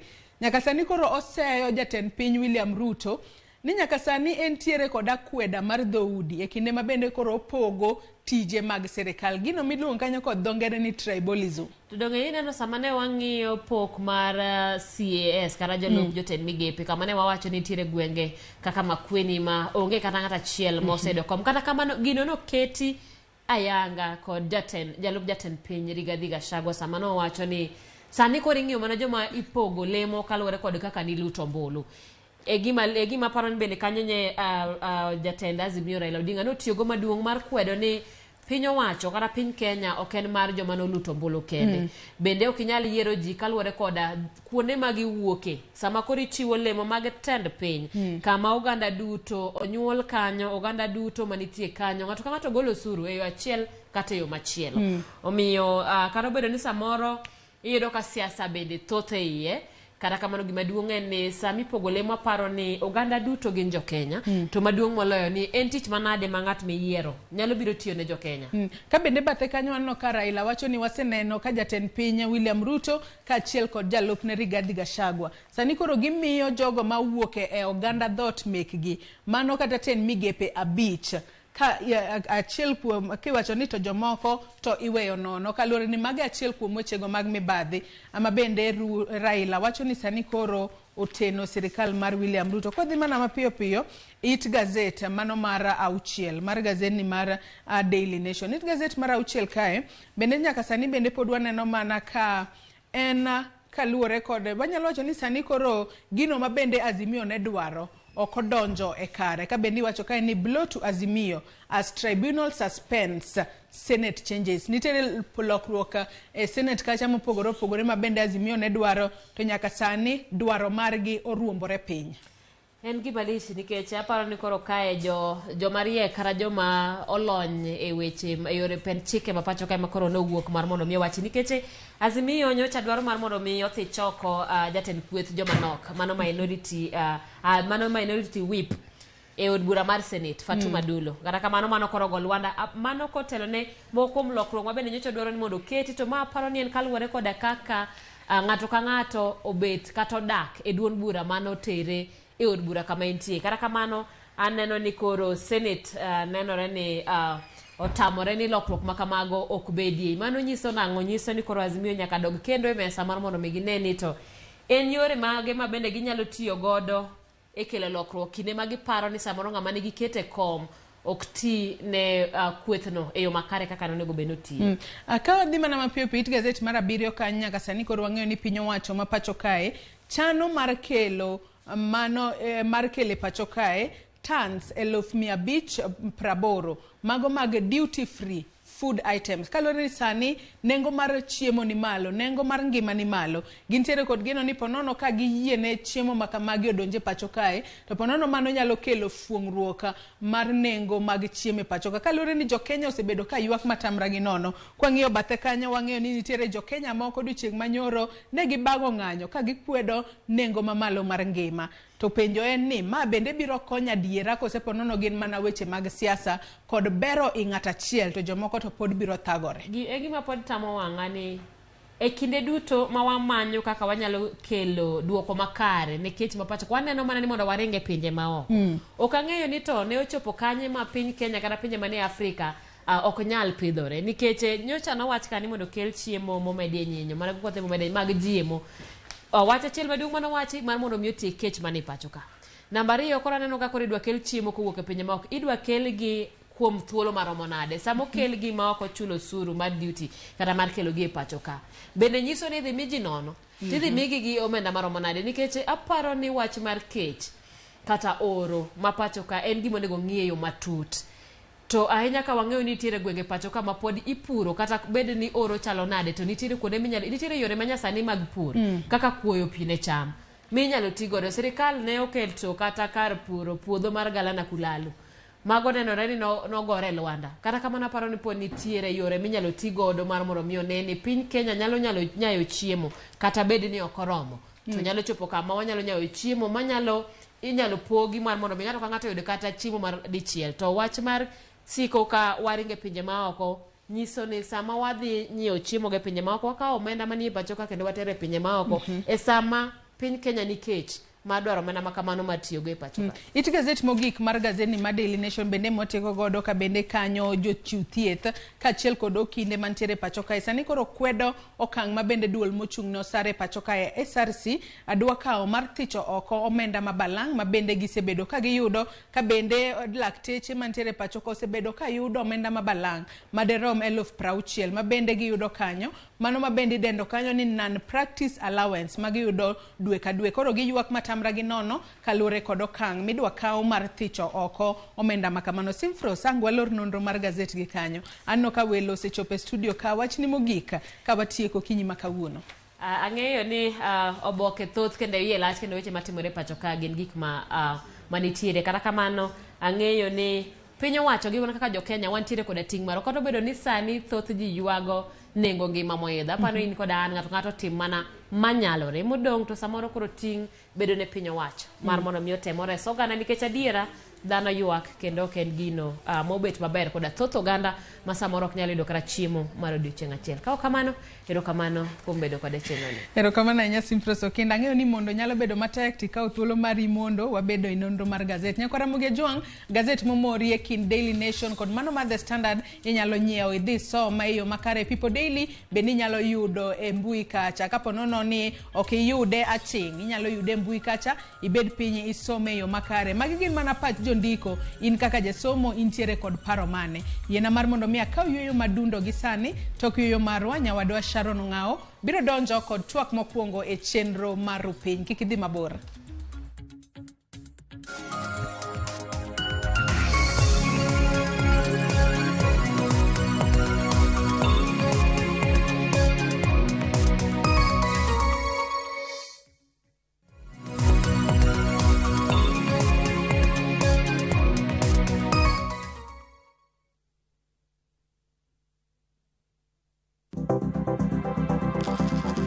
Inyalo goyo kwan kod omenda ma aching' kata ma ikete bahasha. Ka isiko itiyo kod omenda mohingo kaka onego itigo, tema ne keto e bahasha omenda ma idwaro tiyogo kama moko to ikung kata ikan.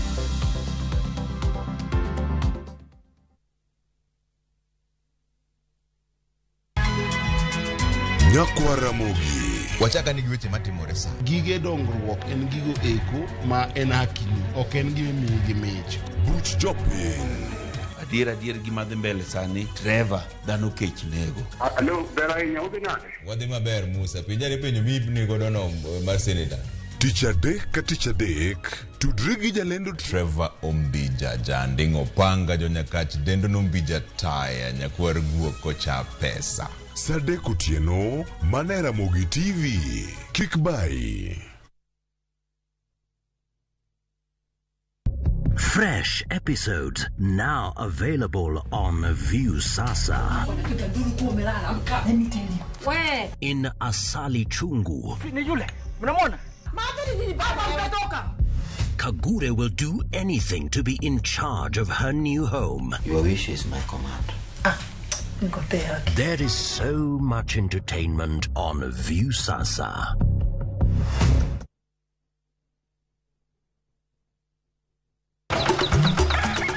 Chieng maraboro, Nyasaye nong'iyo piny moneno ni ber koketo jarit e paradiso mare mane piny ka. Emomiyo Nyasaye nochweyo japur. Chakore achaka gi kodhi achiel mopidho gi hera matin.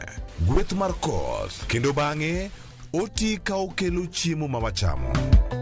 Donge wanyalo loso puodho maber ma wacham chiemo mawuok kama ler kendo kama mor.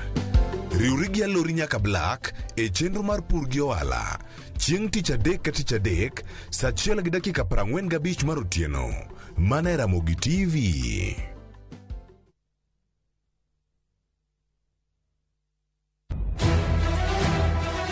Sigana ni medo minore gi weche mag miriambo kod miganga. Gimora mora ne en mar miriambo. Mano barua mar miriambo. Gimana pando okibiyudo. Weche era medo bedo matek kendo mapek. In kendi midwaro dhurufka to in ok biyude. Sabki. Aheri gi chunya te. Kata kamano, joma oherore ok nyal pando heragino. Adiera ni mana machiegni. Abro riembi e od mikenda. Abiro kai mondo achul kuoro. In ni wuondre wuonda kai to koro sani in idwaro riembo. Ewi magi duto, nyaka joot achiel chung kanyakla. Nyithinda bo bedo kamoro achiel kendo. Tapki, wuok tich nyaka ngeso, saa 2:15, mana Ramogi TV. Kik bai.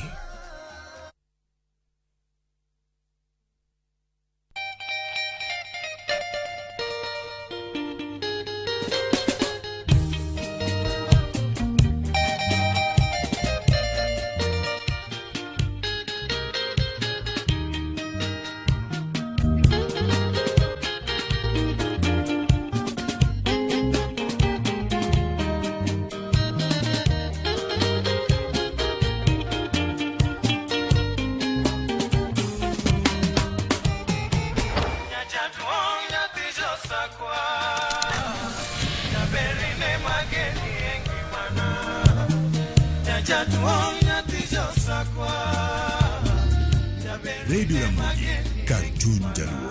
Radio Ramogi.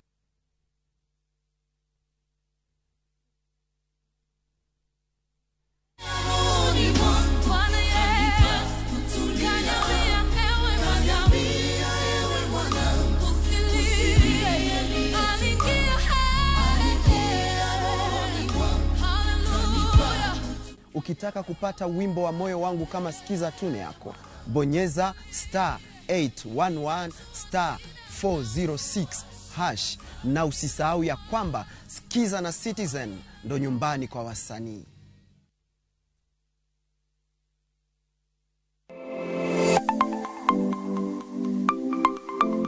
Nyakwara Mugajuanga, ng'ato ka ng'ato inyuolo kod pok mare makende. Hero mara marokapu nochakre chon. Nafwenyo ni mae gima hero timo, mae gima lwetega nyalo loso. Ramogi TV koro mi pok mopogore opogore manyalo loko ngimani. nitie gima iluongo ni giving back to the community. Like iga moantie ni asepuonjo ji ariyo nono. Parni chenro mar poko pogore nyaka Ramogi Jwang' biro ni chieng' tich ang'wen ka tich ang'wen chakre saa 2 nyaka saa 3 mar okinyi kod an Sharon Ong'ao. Kik bai.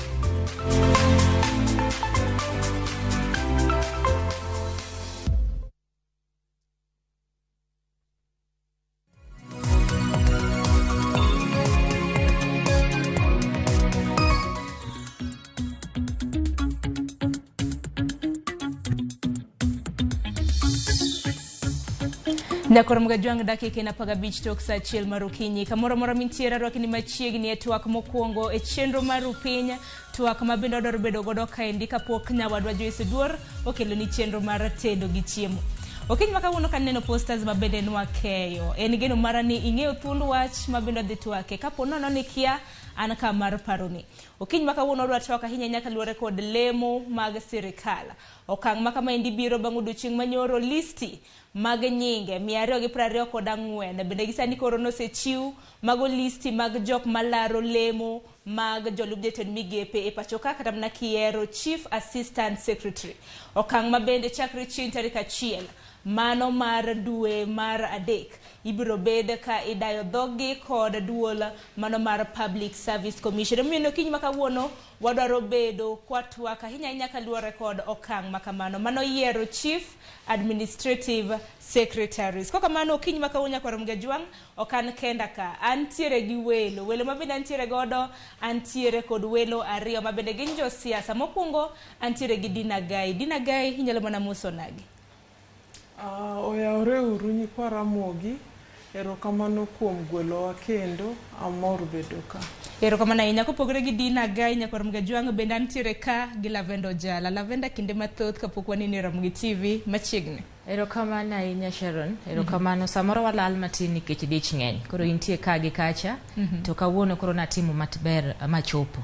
Ambe amoso mana nyikwa Ramogi, nyoyawre uru, wamor. Machiegni ahinya e twak. Koro Lavenda gi Dina idhiang' dhi ka rumo niwacho ni dhiang' e lach ka nwaseyudo jotend migepe mopogore jogoro mongirore mag jogoro kata mana permanent secretaries. Gisani koro ntiere listi mar ji 224 ma bende ibiro bed kidayo dhoggi mano chakre chieng' tarik 1 dwe mar adek. Dina mana kachako kodi ka nineno listi ma kamano. Diwach nang'o kotenre kod kwan kata mana nyinge ma samoro kwendo kuomi bende nineno. An kaka nang'iyo list to naneno ka amor gi jomo ochiwore ni dwaro tich mar CAS. To nitie weche moko matindo ma be osewuok e list no ma ok mi ji chuny kendo ok mi jogo ma pod tindo madwaro telo chuny. Waneno ka e list no wan gi jomosetie sirikal higni mang'eny kendo osebedo gi nafas madongo. Waneno ka wan gi governors mosetiyo higni 10 bedo governors to sani ni gidwaro bedo CAS. Aneno ka mano ok ber kendo aneno ka mano miyo chuny jomatindo luar nikech goruok gi joma chal kamano mokwongo ok yot. Gin joma mosetiyo higni mang'eny kendo gin joma nigi mwandu mathoth.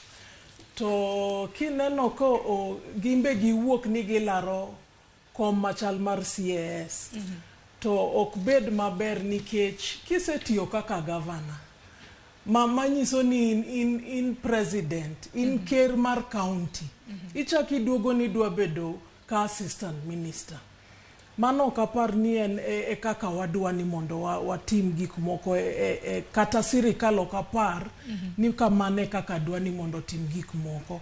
Wadwa ni mondo wane remo manyien e kombe machal kamago. Maino kimori gi listi ma kamano kaluwore kod nyinge mopogore mana kaka sewacho moko mabedi noting'o ka sirikal. Ahinya nyinge mag governors to kamorgo okapar ni kata Public Service Commission bende onego tim tich maber sama giyiero jogi magitimo shortlist mondo gi shortlist joma nyien mapok otimo gik mang'eny to nigi potential. Nanno ka duol mar PSC bende nowacho ni japiny mantiere gi ng'ur moro amora kaluwore kod nyinge ma kamago miu nyaka chieng' tarik 28 dina mar mondo muchwal to ng'ur. adwa ni mondo anyis ker ni piny ng'iye kako obro yiero ji kata kako obro miyo jok mobo miyo kombego nikech nyithindwa osomo, nyithindwa nyalo tiyo tijego, to sani emonego nyis ni en gi nyithindo kendo en gi mine, kombegi onego bed kaka affirmative action seats. Erokamano ahinya. Wa winja ne pach Lavenda Ojala. Listi ma kamano koro chunge nikech ji ma bende nondikore mar dwaro tije ma kamago gin ji mademo heo 5,000. Sani koro chunge nyaka 224. Pachi kaluwore gi listi. Erokamano ahinya Sharon.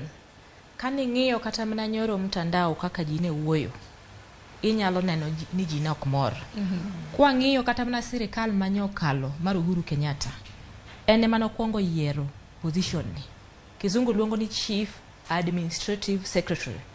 Koro kwa wache maber, to chalo jolup jotend migepe machon. Bane katiba manolos 2010 ogolo.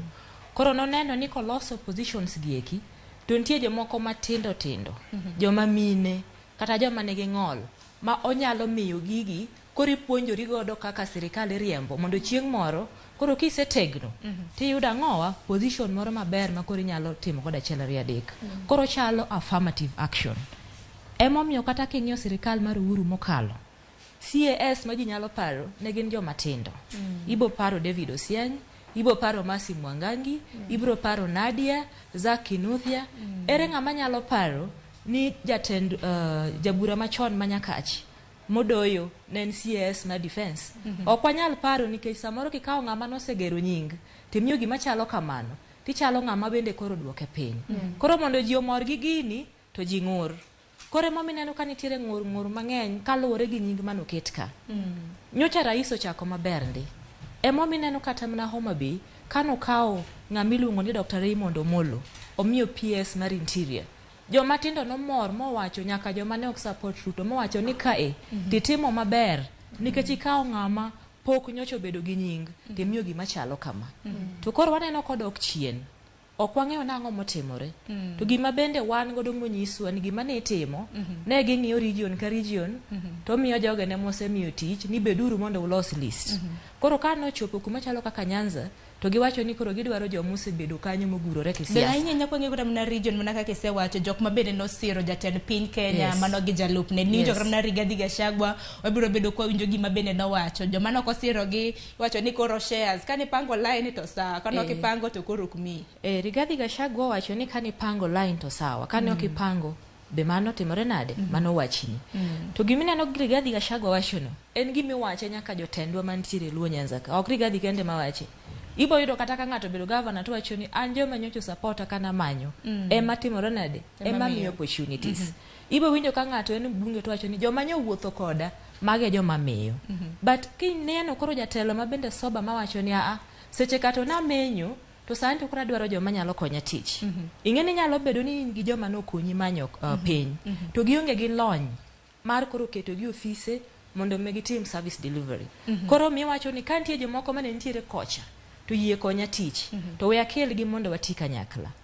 Koro anabro mana wuoyo e Nyanza region nikech kanye mwayae nikech region mamoko ok wanyal donje nikech gimbe nitie kaka ne gipango tich. Koro nitiere categories mag ji mopogore opogore. Ng'ato kaka Dina ka en oja UDA kata ka ji ne campaign. Nitie jomoko mane nitie kanyo kane pok ji odhi general election. Nitie joma be koro biro ni gidwa support rais ka koro sebedo. Koro ing'eni Nyanza ka to be ng'ato ok nya wacho ni wan ing'eyo nyocha wan gi rais ni miye koradi mokwongo. Ing'eni mago be ji penjo. E siasa ka nitie gimiluongo ni political currency. In mibire mesa ni biro gik mokadi.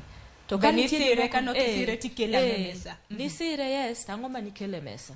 To ka ne okisire jomoko nitiere nikech ing'eni siasa ka nye ji oringo moso piny Luo Nyanza. Ne nitiere ng'ur mang'eny kaka yiero mar mchujo notimore. Ko nitie jomoko man nigi mbi gin go teku mar siasa. Ginya wacho ni wan bende koro gigi koro yaw gige siasa gi koro watimre nade wane kwa nyalo donje je mondo watim achiel ariyo adek. Koro mago be nitie. Then nitiere category moro machielo gito koro gineno ni gin joyie kabisa nikech ka noseyier ker to nitie ka koro giringo ka giringo giringo ni mondo ginyis ni wan koro wantiere gi government. To gima nawacho ni ji te mane onge UDA kane pod imanyo ji te chalre. Jomobire gini bang' ka rais oseting'o muma onge joma joyie malo jomoko nikech ji duto koro bire gini ni mondo omeny. Koro mage kata koro chalre. Koro aparo nitiere kaka ne ji obedo ok ni aparo tang'eyo. Kasto koro giwacho niya nying madongo gima mondo wachor mbele nikech magi ema dhi konyowa loso siasa maluo Nyanza. To gima wigi owil godo ni samoro bende kikawo ng'ama iparo ni nyinge pok obedo maduong'no timiye opportunity ogerore onyalo timo maber maloyo ng'ama iparo ni osegerore. Ahinya nyaka dhogi kanyo mana Lavenda mana kiwacho ahinya pok ahinya gwenge kaka nanitiere nang'iyo kata na listi makamano listi mar ji 224 gwenge mag Nyanza nyinge mana neno en 29 gweng motelo e listi makamano to bende mando bende kata mana kaluore kwa kao kata mana gi dho Rigathi Gachagua gwenge mag masawa mar piny Kenya gi hoho mar Okak mano Rift Valley nikech ji 224 ji 67 wuok Rift Valley Mount Kenya ji 53 Nyanza ka nitiere 28 Ukambani 9 Western 18 Nairobi mapano yudo pok matin gi gwenge mag Ukambani 5 keni dina de wach nango en mana ni maten mana listi nikech wang'e nyinge ka ibro chunga makoro dadhoge tapa ni listi mar ji 22 mibiro ter ne jatend piny Kenya. Adwa ni mondo awach mokwongo ni apogora matin gi nyamino ma Lavenda kowacho ni jogo manokonyo ker ma oloso sirikal be koro kik sungre ahinya ni gine monego ng'igi. Nyaka wasungre nikech watiyo matek ma sirikal obedo. Sirikal mane ok ng'ato par ni nyalo bedo. Omiyo onge kaka jomanche onge nyalo chako wacho ni sani jomancho gore matek gin gi onge lony. Waonge lony ng'ama wacho ni waonge lony. Waonge loch to waloso sirikal. Omiyo nyaka wabed gi some sort of respect ne joma nowuok oko mawacho ni ker manitie sani ema wadwaro. Kendo wagore matek ma wa make sure ni sirikal olosi. Omiyo kata kaka jalup ker wacho ni nitie cadres. Wawe wuondore nitie cadres to sirikal we wang'e ni siasa is a game of reward. Ma ng'amo chung' kodi nyaki chungo. Okinyal wuondori ni ng'amo dhi kodi e lweny ni kaito kiseyudo gimiyudo to koro iniwe ni jomoko kae mabeyo. Ang'eyo ni sirikal tachiel mar Kenya kendo nego kel ji duto te pamoja.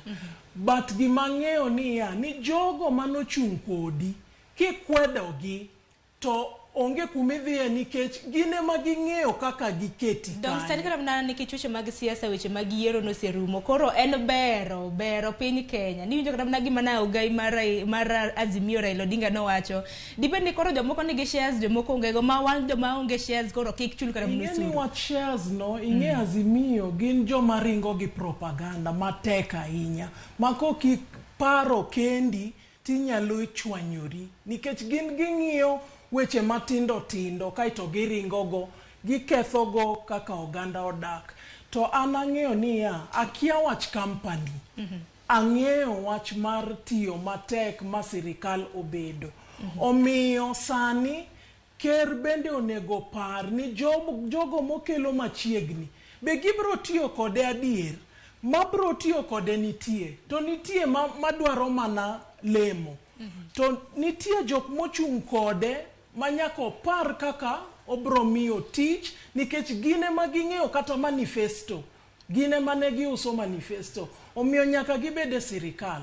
To mano okowacho ni koro jomoko ok nyal kaw koa kuonde mamoko mondo bede sirikal. Dini neno mana ka kiloso kamano nikech kata mana kan waneno PSS mago jogoro mongirore pacho ka indi kan waneno lemo mag CS mago cabinet secretaries. Bende neno mana gin thoth gi gin mana jo siasa miketo kacha ok ng'e lony mar ng'ato. Dibed ni mane mayiwacho kaluwore ni koro nikech koro nagisiro jatend piny Kenya koro migi mana lemo makamago to jomoko to nitiere manyalo timo tije makamago gi. Gima ji okia ni jo siasa nigi lony kat gisomo ok gina jo siasa. Nitie joma jo siasa to gin lawyers, gin doctors, gin jomo somo manigi lony. fields mopogore opogore. Omiyo kineno ng'ato komi kom to kik iwe ni omiya ni en jasiasa mawuoyo aoyaye. Magi jok mosomo mong'eyo tije momigi. Koro most of the time iyudo ka ne wawacho niya ni kik waket josiasa e kombe mokogo. To iyudo ka josiasa emong'eyo tiyo gi jopiny maber. Omiyo kokete to en gi lony, en lawyer, to ng'eyo bende tiyo gi oganda. Emomiyo iketogi. Kero kofuo ni okawa ng'ata to keto. Wakila ne Lavenda itwak makama nikech kata mana kineno listi makamago gin moko kuom gi gin josiasa mabende norime e kombe mag siasa yiero mokalo. Moko bende gin osiepe manyien makoro jatend piny Kenya noyudo. Waneno gi mopogore opogore. Evans Kidero gini bende aneno ka nitiere nyaka e group mong'ere kaka Luo Professionals. Biparo ni jatend piny biro bedo gi pek mar yiero ahinya nikech listi ka oseter kacha ka jo PAC osetieko tijgi mar nono dhogi. Gibiro bedo ka gichwalo nyinge mbaka mag od bura maduong', gibiro bedo bang' od bura maduong' ichwalo ne jatend piny Kenya. Ipan jatend piny Kenya nyalo bedo gi pek mar yiero nyinge mbaka mag. Kapok aduoki, waya correct gimoro ma Dina wacho. Aparo nitie gima wacho to kowinje maber. Dina onge ng'ama wacho ni joma nitie gi rais kapok oyiere ni onge lony. Ok iwinje maber. Wacho ni nitiere categories mag ji mopogore opogore sani endi Luo Nyanza region. Nitie joma ne nigi rais kapok oyiere, to nitie joma koro wacho ni oseyiere koro onge gima mono watiyo kode. Koro ji bedo piny to ji wacho ni yes, nitie joma ne nitie kode kapok oyiere, to gi joma obiro ma koro wacho ni ang'o wada wuotho kode. Koro ing'iyo ni to jogi, nitie joma ochung' kode, yes. To nitiere kendo joma bende ojoine, to jogi nitie gi gimiluongo ni political currency, you know. Koro gina jomi wacho ni ochuonge ka un dhi ura dhiye, jogo kuongo gine. Ber ndi, nikech kata kaka waseneno kaka ker timo gik moko, en ng'ama dwaro ni mondo reward jogene mochung' kode.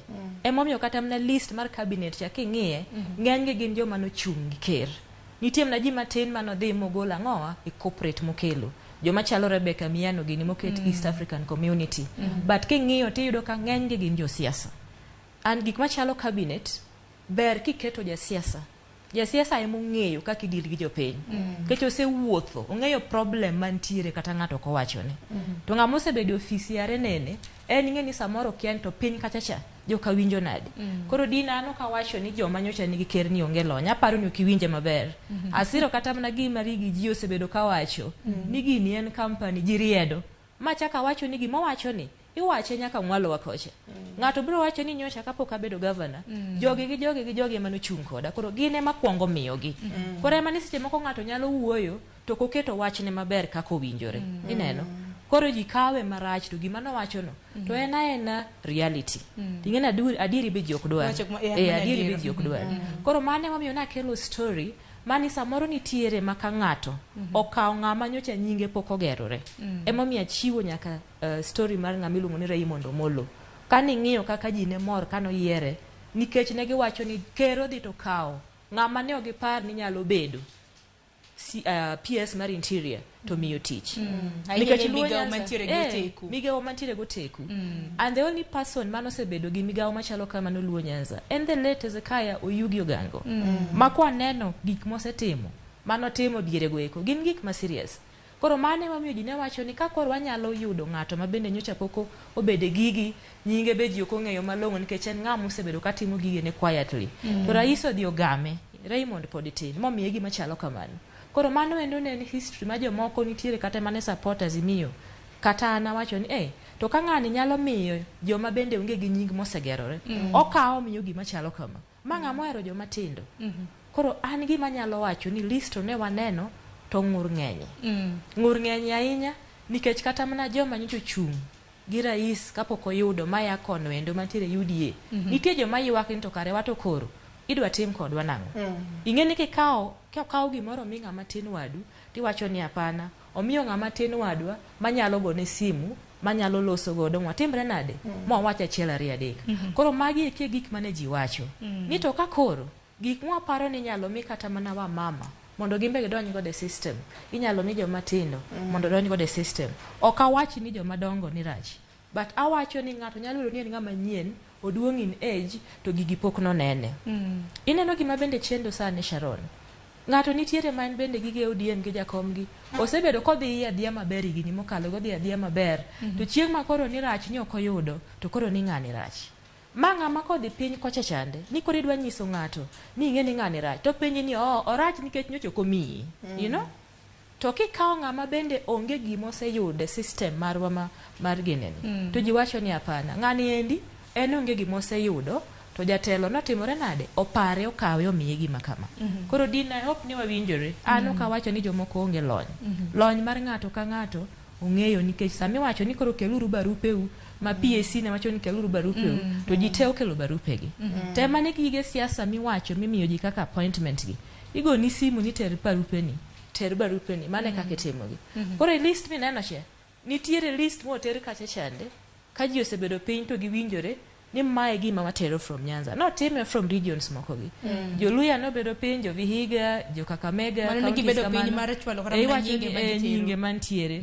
magi e joma wawalo makoro watimore nade watero makoro kosetim interview koro rais nyalo yiero from these people the same notimore Nyanza mane gima jikia anarito ng'iyo kata mana kwan mag mine mana kaka wacho mabendi biro bede kikete listi makamano kwan mag rowere nikech kinde mosekalo kata mni listi mag joted migepe bede nantiere ng'ur yes ne nitie ng'ur an mane momiyo kano gol list mag jogoro iluongo ni PSS to ng'ato nodhi e court nikech kano ng'iyo to neno ka gender was not balanced ong'iyo neno ka list ni nitiere mana jolango to gi jomaya central koro giwacho ni yawa list okwanya bedo ni nitiere positions prabich to half of it actually almost 3/4 tribes are kane gichagi ng'iyo no ka joma bende jomatindo jomatindo to notemo ne nitiere list to maber kabisa ama wacho ni weuru jomatindo gi gin bende gitamre nade gipuonjre iye ka endi ka gin PS koro mage momiyo notero wach gi e court to ji nowacho ni osetimore kamano koro moko mabiro yiero mabiro to wageno ni rais dhi timore nade odhi temo mondo mi fill gaps mantiere to yo maneno ni aneno kodhi beda trend machal gi mache nikech king'iyo kata mna luo Nyanza kata mine moket kanyo ido ka nitiere mama maro nitie nyinge kanyo ma ok aluongo mosebede civil service close to 50 years isebedo nyaka PS ang'oma michaki apply for cash position nitie ng'ama osebedo nyaka budget controller to koro kwa sebedo kwa wacho ni ya kata mana system mar ODM ni gin gidewo mana joma nigi nying jomong'ere mane momiyo nitie jomoko mane wacho ni ya rais mantie matiyo ni gimo bere ni waneno komiyo joma tindo thuolo omiyo joma onge nying ang'oma mone mondo dhi adhiya mbele kaka nosetimono kata kobiro Nyanza to tima the same thing dongere mana kaluore bende kata mana jok mane ochung kode bende neno ka ng'eny moko mabende noko yudo kata mana kombe mag siasa ne koro mga jonga neno ote magi med oro ote parni oronwa ote lai magwa mag ote machokare adeka uchiel no mbui mar Facebook ponono ni yonge kod wang jowi iluwo chenro achiel kachiel mane mbui mar Ramogi TV tudri koda mbui maga Facebook Twitter iyuda @sharon_ongao gisani koro do wacho mana kaka nasechako ni idhiang ero dhikaru macho ni idhiang lach jomoko noseyudo maini matumbo bende ni ka orenge gi mamoko banga jolup joten migepe ang'eni nitiere ma koro nikech kwan makama ka en 224 miso ni ji madirom 200 gi wiye biro rem moko yudo lemo makamaga ang'eni bende wantiere gi ambassadorial mago jom betre mabende ang'eni pod ibro yier ni bende geno nitiere ne jomoko dina an gima nyalo wacho ka adok ne nyaminwa ma Lavenda en ni ker nchochako maber kendo nchochako kaka nche wawacho e manifesto wa e campaign wa ni ma sirikand hustlers to hustlers oko wacho ni hustlers gin mana jok ma matimo biashara matindo tindo kata jok moko somo hustlers nitie manigi lony kendo mosomo maber manyalo kawo kombe mineno sani larogo omiyo ker onego dog e drawing board mondo tim kaka ne wasingo ne ji nikech sani kaka Lavenda wacho no adiera en ni jopiny ng'ur hustlers ng'ur wacho ni wato wan kanye nikech wenge ma waneno gin wenge ma osebedo higni gi higni nitie rowere nitie mine nitie joma nigi ng'ol manyalo timo tijego to sani jogo ema wadwaro ni mondo wane mondo migi nafas. Ok wadwa ni sirikal ochak tiyo e yo moro ma wang'iyo gocha. Midhi gol ng'ato kata retirement ikelo imiyo tich maduong'. Kuonde ma nondik gi go ne gisetimo ang'o. Omiyo sani wadwa ni wa insist ni wadwaro remo manyien e kombego. To wadwaro kendo ni mondo par ni joma nochung' kode kaka Dina Gai gini nyako par ni obro keto Dina Gai gini kanye nikech wan ne wawuok oko sama weche ne tek. Ahinya ni wuok oko anyalo koro paro kinde mabende ni biro kata mana kae kinyagori gi jo Azimio kata mano mane kaka nitiere Dina samoro bende wacho ni yudo to bende samoro ok yudi donge mane kaka siasa kaka nitiere. Akani Lavenda in kotendre kata mana gi nyinge mopogore nikech ang'e nitiere jomoko mabende biro wacho ni gwenge mag Nyanza kata bende nokogo nikech magi onagi mabende koro neno gwenge mag Nyanza pok marwa to ni kanye ahinya e lemo mag sirikal nikech nyaka sani kaka mana kaka nisewacho motelo nitiere jok mabende nosiro jatend piny nitiere manoko sire mabende gisani moko bende koro sire wajaneno mabende koro romo godo ji mopogore koro pok ibro pog gini nade. Mano tok da ng'e ahinya nikech ing'eni man to ne dwaro ka joge ne moseketo kande ema koro biro to wacho ni in Nyanza region magi structures modwa tiyogo mae kaka waneno ni wadhi pogi mabende wasendiko mae mwadhi mwabedo piny gi ker mawawacho kama kaka wayiere koro ing'eni mano to ka wacho tabiro bedo ng'ama bende wacho gik moinge mano koro waweyo inyalo manyo jomosebedo iye mane sirikal ka mondo gibigi wachanena ne jowa ni to gise wuoyo gi rais nango koluwore gi weche mag pogo lemo mabiro luo Nyanza ing'eni nitiere wach tich nitiere mag development makoro dhi makoro rewo ji nikech ng'im tije sirikal to ji te ok nya yudo jomoko biro yudo jomoko biro koso koro mana pare next time kimanyogi to ginyalo biro to mondo giwachi ni magi my programs ma wantiere godo man ka wacho seche moko danga nikech nyaka chop sani gimomina penjo mano nikech naneno kata mana ote mabende donjo ka iwacho ni hustler cabinet kata mana hustler ma hustler nation jatend piny Kenya mana e kinde mabende notimo kisera mar ombulu nowacho no biro riwo hustlers sera mana ni koro ng'ato nageno ni samoro nying mama mboga moro nying jariemb boda moro biro nene ye kacha nikech kani nyise japiny ni mano hasla ok bi ng'eyo ni jok manosetiyo kata mana sirikal mosekalo mana ka doselieko adieri mantie Sharon ing'eni ji paro ni samoro kineno ng'ato kata ka uso alot ineno kata ng'ato ka riembo boda ni ng'ano kodhi school shida mar koso tich emomiyo seche moko ng'ato wacho ni an we adhi achak gika ko seche moko kalembe no campaign ko wacho ni en madhi bedo government mar hustlers tinyalo kawe ng'ata achiel moro mondo itim godo ranyisi nitie gimoro maduoga chunyi ng'ato ma ng'ato wacho ni sirikal jagotni to ber ka min ng'ane maneno ka chao migicha kata swan suma be ne waneno mana kanyo migi machalo kama kare kata wan be wanyalo bedo gi geno to kata kok wabedo gi geno wan wawegi to nyithindwa nyalo bedo gi geno koro mago eke achiel kuom ji gik moko ma ji ni godo gi ng'ur sani to sami seneno nyinge mosebedo beda ka nitie to miyo koro ji bedo gi ng'ur and ka ok wawuondore Sharon ng'ur nitie makata une uneno gi apani mane momiyo ni wacho ni mondo manyi wanena mondo wachiwa nena pachwa wachni ng'ur nitie to rais nyochako maber makade ber to do dhi adhiya mbele gi kaka nochakono nikech kata en bende kano campaign to nowacho ni Kenya ka odwa tieko siasa mag families madongo mose dominate politics mar Kenya since independence koro en bende kiko ger koro dynasties mosebedo ka ok odwargi inyako bede nying moro en bende otimre nade okawa ji mosebedo ka onge nyinggo oger bende panore bang' yiero kata na bang' ka wano setimne gi welo ma oseyier gi lemo mopogore chunyi ji bro tho inya ma bende nasire dine winjo kanyo ka wacho ni kapo no ko yiere koro lipani chunjo moko botho ahinya jok mana siro jatend piny Kenya kapo no ok gibi yudo lemo makamagi samoro kata na koro gidonjo nyaka kweth mapingo piny Kenya ing'eni e siasa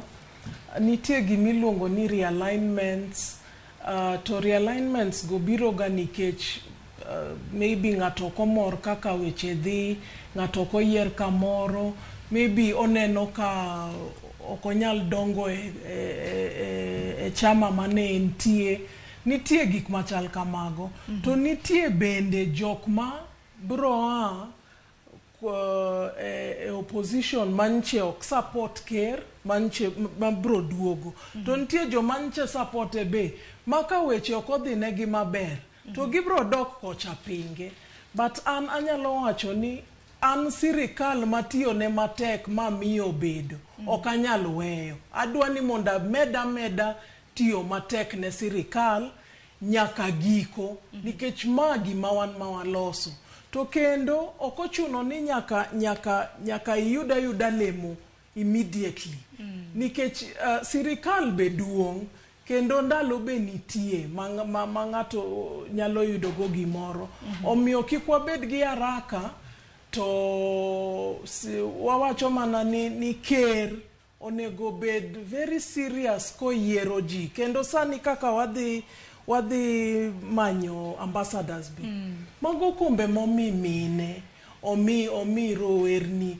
omi jogo manigi ng'ol gigo gin gik monego omi jomatindo mondo dongo go nikech ok gin kuonde ma ji dhi e retire samoro ing'e ni kombe machal kamago imiyo ji ni mano koro idhi yue mago kombe masani onego mi jomatindo to ker en ng'ama winjo ang'eyo ni nitie kako bro winjo gik ma wawachogi kendo ang'eyo ni list mogik bro bwogo ji nikech wadhi yudo jogo monego wayudi ang'eni sani wenge duto te ntiere koso ntiere wach mdomeno nitie wach ma adwa ni mondo correct matin dina yie en nambaka wacho ibi correct amba wacho pachwa chalo gima adwa ni mondo awachie matin nitie positions moko magin sensitive nitie mag affirmative action kaka mag kasgi magi tinyalo wacho ni mi joma tindo mi joma mon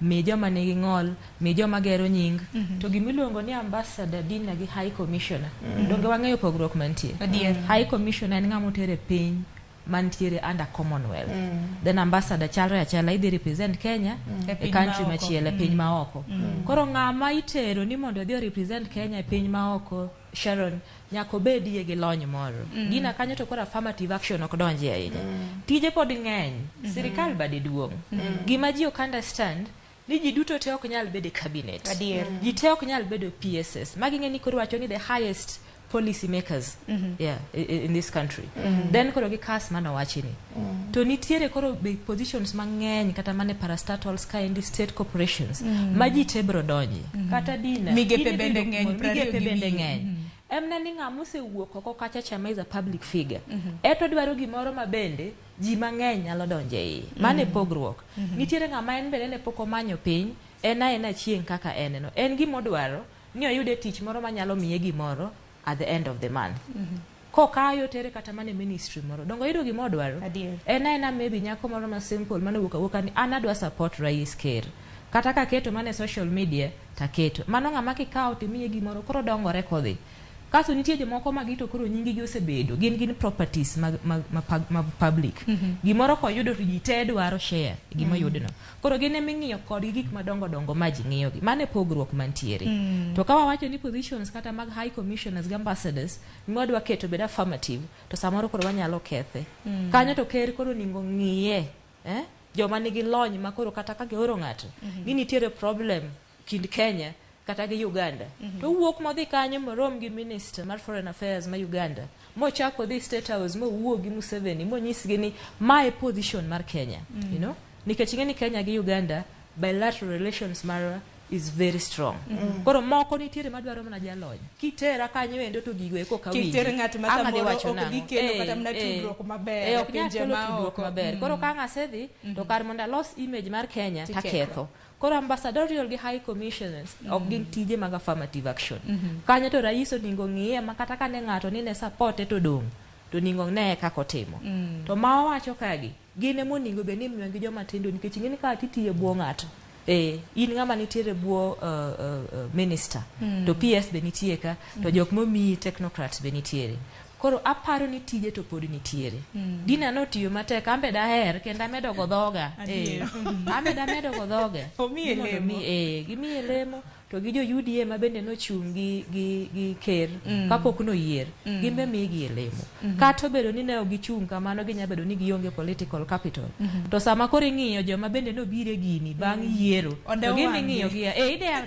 ide wangi koni to joma bende odonje gini bang' yiero ma bende nitiere capital moro ma gikelo gimbe dewa wangi koro neno kaka itimo balancing kech sirikal to ok en gima tin miwacho ni tiji oserumo aneno ka jomoko nyiero jomoko mantiere UDA ka giwacho ni un koro udong' gik moko rumo gik moko korumo nikech ji ng'iyo mana cabinet kaso ji ng'iyo PS kasto gi kas gi ambassadors nitiere lemo pod ng'eny e sirikal nitiere kata commissions nitiere so many things minyalo mi joma njo chung jokom mag board mopogore yes jiteo kinyal bedo kas kaka ineno shortlisting motimno gin ji 220 something 224 idhi kaw ji 21 kende jomodonge 200 gi wiye kasto gito gidhi kanye koro wach moro ni sirikal ni koro gik moko osechiw dhiang' koro ipogo gik moko lemo rumo ni magi ema kelo stress maka ng'ato dina kaya kata wi yok ti ne winjo ni gik ma chiwo jopiny be bawach ko jopiny owe bayo ne jogi wach nikech gik moko pod nitie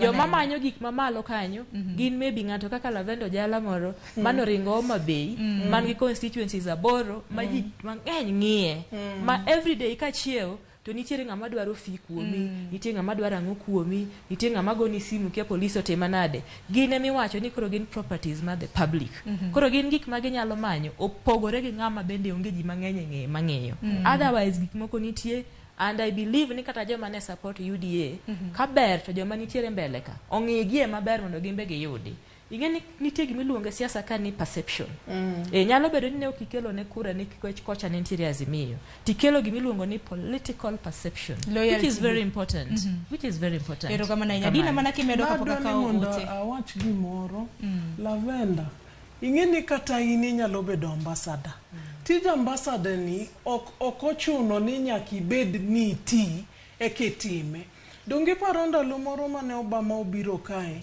to aparo ni Martha Karua emanowacho gimoro about pecking order or something ambassadors ma biro kata pinyo kae koa e pinje maoko ma developed iyudo ka gin very young people to ginyalo manage bedo ambassadors kata high commissioners technique gintiere gi lony omiyo sani okinyal e piny ma wan go sani okinyal wacho ni ng'ato katin tok nyal bedo gi lony mar bedo ambassador gik ma sensitive go koro kaka kata interior PS ma omiwa sani moa Nyanza en ng'ama tin to en gi lony to miye docket ma very sensitive omiyo kikwa dismiss joma tindo kata mine okawach ni kombe go bende obed mag affirmative action awacho ni ong'i ng'ato gi lony mare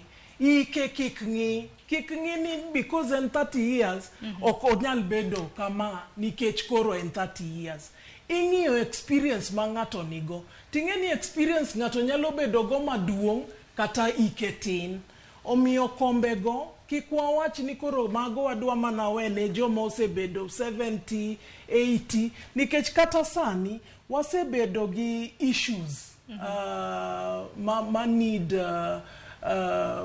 joma ambassadors manioko kata kaka Kenyans odako kokuno kaka gidil gi Kenyans kokuno tiyudo ka gin jomoti manigi lony to tamogi kaka gitim omiyo gigo nego wang'i ni ng'ato nigi lony kata tin nikech tinde be ji somo katindo ero kama na nyakwara mgejuma Lavenda mana kimedo mogi kapoka kao yueyo matin gima aparo ni samoro betwa gwenyore nikech language opogore dina na ng'ama tin nikech kapoko chopo kata 40 ineno gima temo wacho ni nitiere positions moko kawacho ni nyaka migi joma dongo nitie ne wawacho ni nitie kuonde moko miwacho ni wamiwa mama wami joma tindo wami joma nigigine to mano is not the approach moningo bene miyo ambassadors gi high commissioners okawacho ni mi joma dongo danga gone amanya joma dongo tich data tin yawa kasta ata de yudo nadi yawa sama gone jodongo debe na to ng'ama dhi miya you know ana temo mana wacho awinjo kiwacho kanyo ni onge gima mona bedo ambassador an mane lony man go demo mineno ka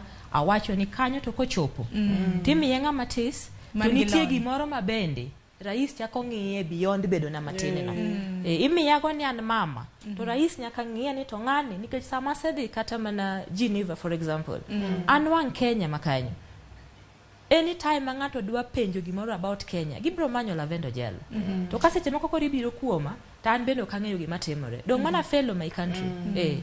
Mana fela kabisa. Koro mane gima wacho. Aya lek Maria gombo mana mno chope Geneva ba oseyiero nyaka piny modadhi. Kaka wanya Ramogi Jwang, yie mar mondo mako yweyo ka duogo tabro somo ote mabende sebedo kioro kik dhi mabor.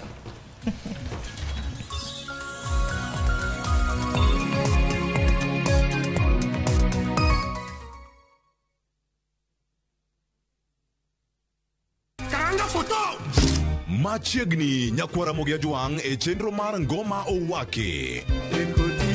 Wuok tich wakelo ni ngolo manyien.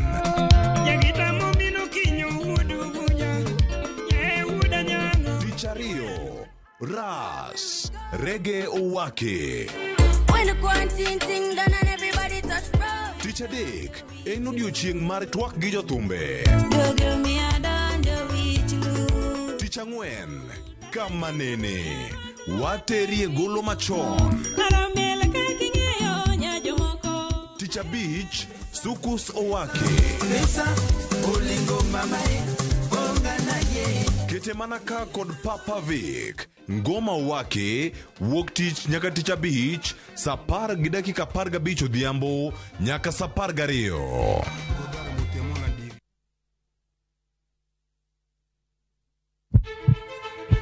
Sasa ya mawagamo muya wayudo ngima. Sasa ya mawayudo rieko wareso ngima ng'ato. Dr. Satiriosus onego beni lorore, foramen oval onego beni lorore. Pinj laktar kelo ng'eyo matut, gero ganda gi puonj mok inyal yudo kumora mora mag weche thieth. Diwacho ni gima koyud chon, tinyalo thiedhe ma ng'ato chang chuth. Kabisa. Or ote machuok gi penjo moluwore gi weche thieth. Tudri kodwa e nambani. Kata inyalo ywa tole nambani. Riwri kod Ruth Otieno wuok tich nyaka tich abich saa 12 odhiambo mana e Ramogi TV.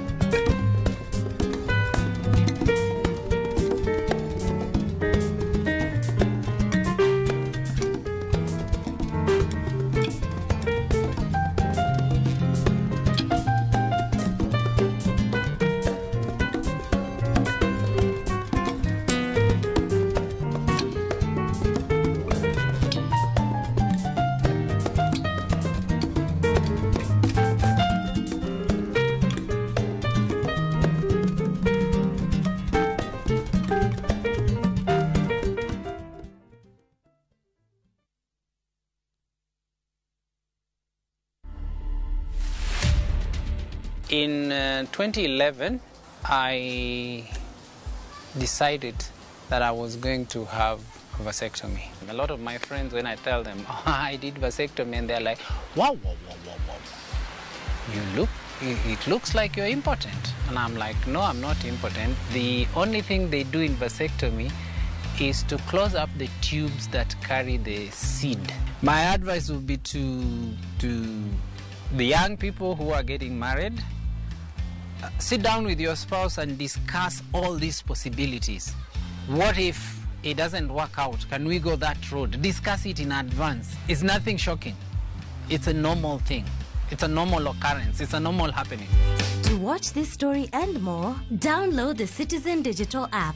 Scroll left on the menu bar to the exclusive videos portal. Once here, scroll the videos and find this and many more exciting stories lined up for you. Click on the video to play and enjoy. Kenya's #1 app, Citizen Digital.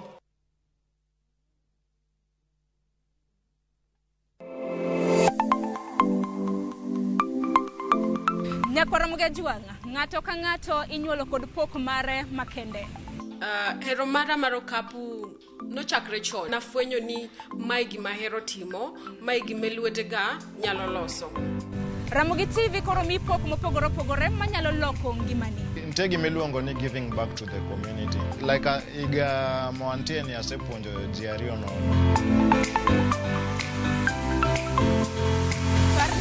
mar poko pogore nyaka Ramogi Jwanga biro ni chieng' tich ang'wen ka tich ang'wen chakre saa 2 nyaka saa 3 mar okinyi kod an Sharon Ong'ao. Kik bai.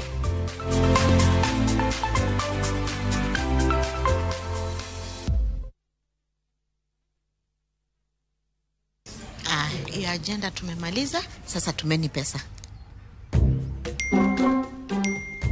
Asante. Bado mtu mmoja sasa.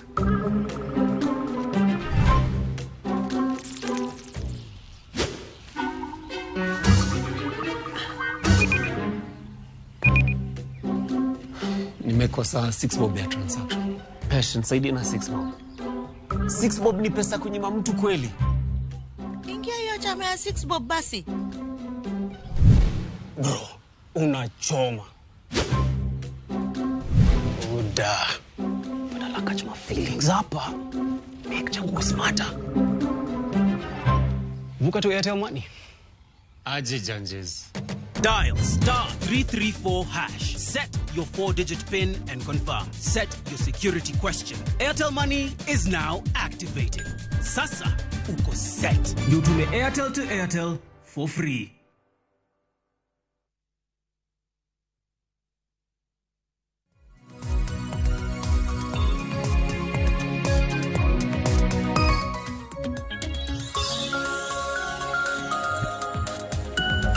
Nyako Ramogi Jwanga oseromo kanyo saa 2 mar okinyi kendo en mana saa 2 wang'e kamoro amora mintiere rwaki okang' mar 2 e twak e chenro mar piny. Okinyi ma kawuono wadhi nyime gi twak ahinya kotenore kod lemo mag sirikal, mago lemo mag jolub jotend migepe ma bende odiochieng' manyoro koro listi nosegol mag nyinge 224. Okinyi ma kawuono antiere ka gi Lavendo Jala gi Dina Ugai, duto te magin josiasa ma bende waporo godo wach kaluwore gi thuond wach makama.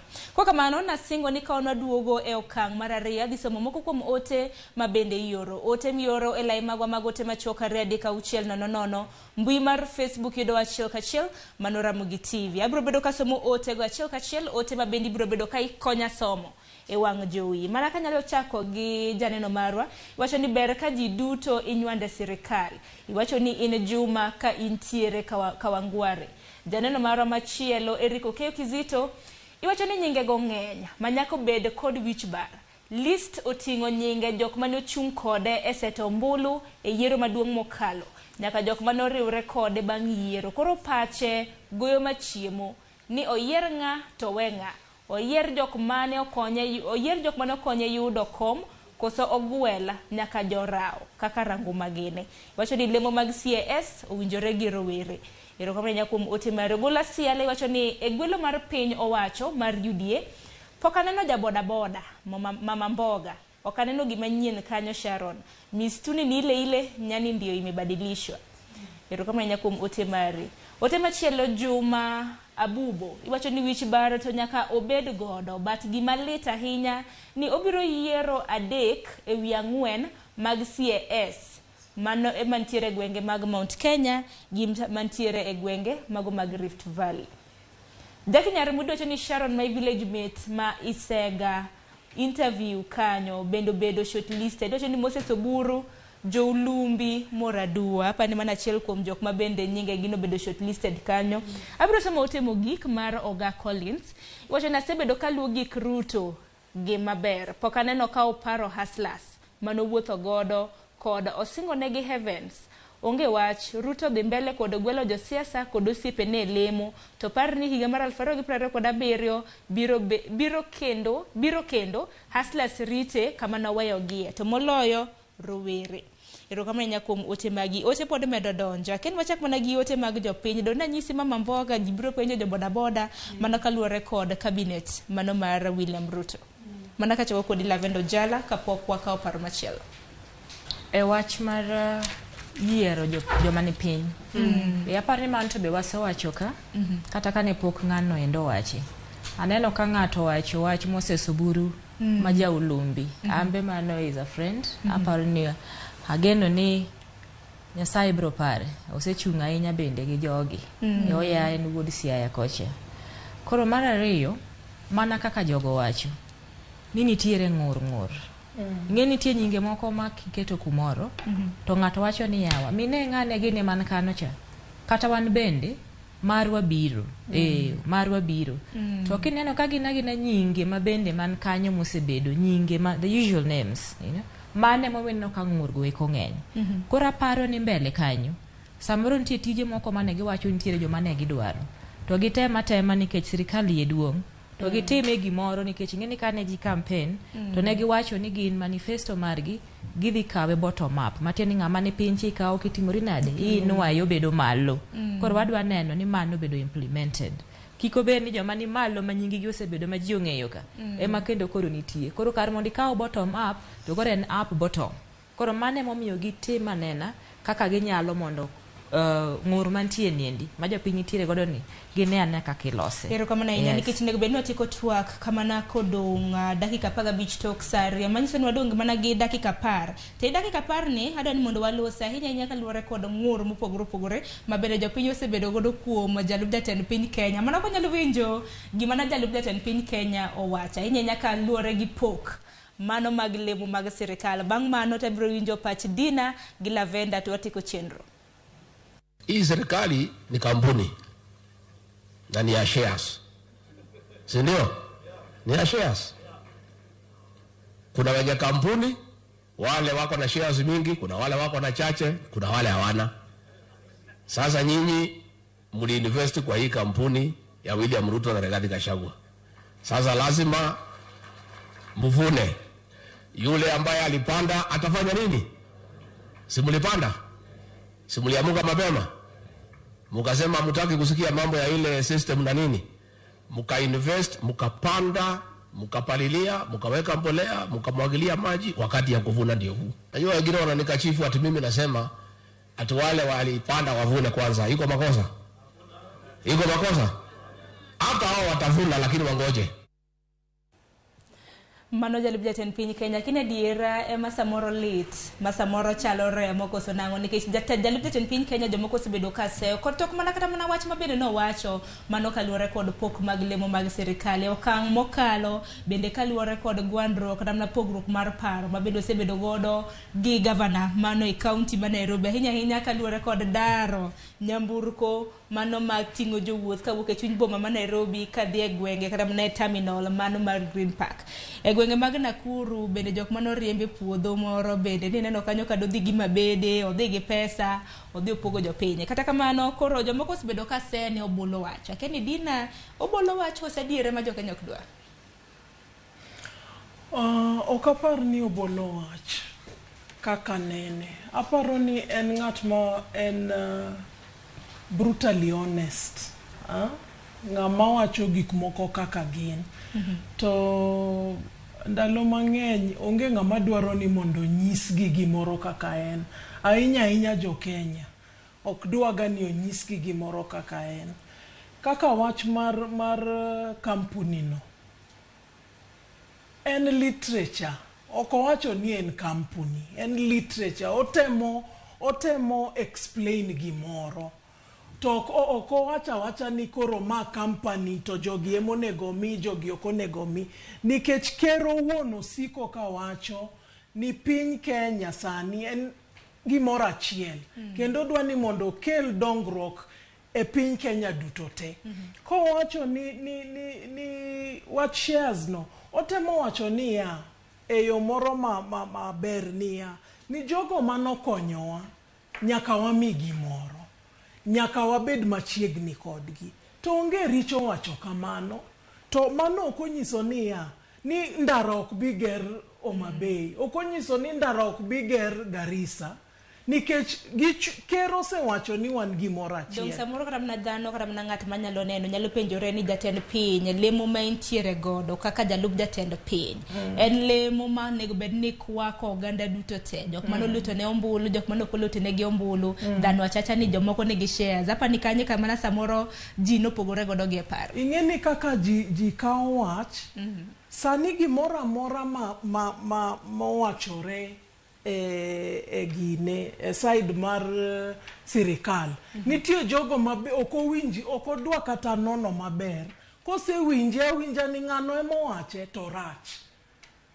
Onego bed ni ya kata wane gine wapogore e chama to nitie gik moko ma wabedo realistic nikech ng'ani en jalup ker osedhi nyaka kuonde mopogore opogore dikoro ok owuothi nodhi kuonde mopogore opogore omiyo sirikal en sirikal mar Kenya Kwanza ma ker en William Samoei Ruto mosesiko kowacho niya ni wan gimoro achiel sani Kenya te wadwa ni mondo bed gimoro achiel kendo wadwa dongruok kamoro amora. Pero kama na Lavender Pachi kaluwore gi wach mar Rigathi Gachagua osebedo ka wacho e nyim kata mna elela diwachna.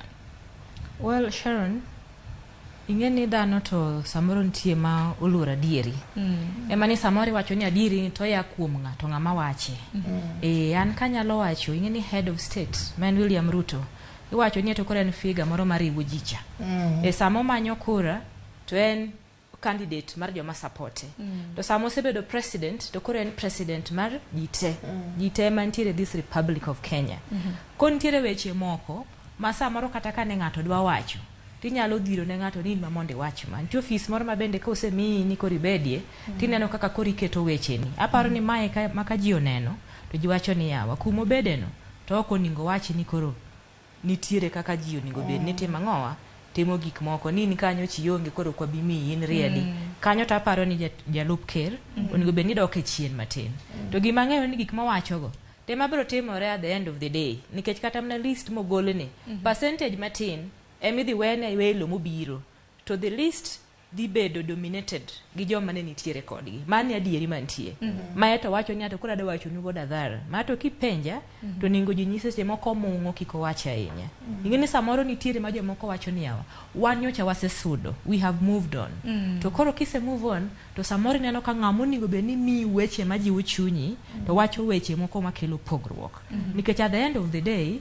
ji bro wacho ni yawa waduto te wachulo usuru tang'omyo ng'ani nyiso wa kamano koro wach company cha obedo ni en ng'ama lungo wach no kete yo moro mamit tieni en betin jitinde antina seng'iyo gi weche nego eko mokuonge mana wacho ni yawa taparo ni na ng'amu chwere ma jalungo wach koro wacho kamano endo mondo mi otimre nade osogo do weche mar ariyo gi ominya ko wuok kamano ing'eni gigi duto tegen political macha ng'amo biro from Mount Kenya region koro en bende kaka ng'ama no yudo gini koya gi Mount Kenya embo dwa ni mondo fight for interest mag joma yakon ko seche moko koneno kan tie jomoko manyalo bire gini makao chance mag joma Mount Kenya emoko dwar mane gimi neno ko temo ni mondo protect nikech embo ng'eyo ni mane foundation mar siasa mare nyako ne ni consolidate Mount Kenya mane gima rigi jitemo tim koro ing'eni mago to dwaro joma nigi analytical skills mabiro ng'iyo ni ang'o mang'ani temo timo to japiny ma kawaida mok bi ng'iyo mano to wacho ni to rigi jini to wuoyo ni wanade ang'o mi wuoyo kama to gimineno wacho no mana kaka nase wache nitiere nyaka kuom jotendwa makaluo ibo neno ni ng'ato biro wacho ni an kanyocha manyo gindo ne uonge koda akwonga miyo joge na mondi kata businesses ko wuok tenders giwacho ni hapana ng'amo dwa miyo gini nyocho ko supporta wamiuru ng'ama no supporta ko gima rigi jiwacho no te gima any typical politician in Kenya timo ema ni koreto koro ofise ni malo ji nyalo dwaro ni mondo mi oumie tie kako timo sugar coat kiko wache en kamano to onge gimora mora ma wacho kanyo ma ok adiri mane gima timore nyaka ne jotendwa mayiero man ero kama na enya daher mar mondo mwedhi nyime gi twak makama kamano sema neno kama yawo wangwa donga chak gidina wach ni mogik ainya kalure gi thundo wach mabende no twak odiochieng' makawuono bende Azimio bende nitiere gi alama Jivanji Gardens bure Nairobi ka mogik adwam ni mondo wach ni jo Kenya obed e achiel kikwa ngi jo siasa ahinya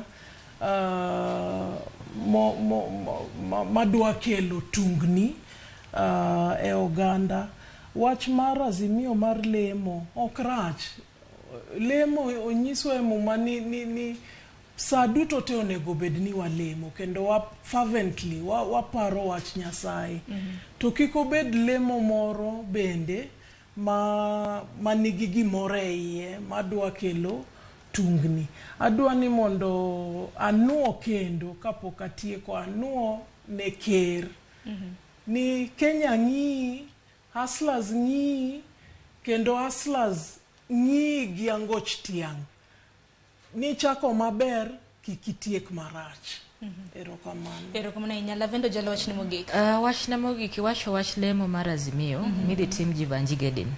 En wach moluwore gi weche mag yiero manotimore dwe mar 8 higa mokalo. To an owuon ing'eni kadhi kanyo nadhi lemo tabro wuondora nikech owuon an bende nahinyora gimiluongo ni mchujo mar party.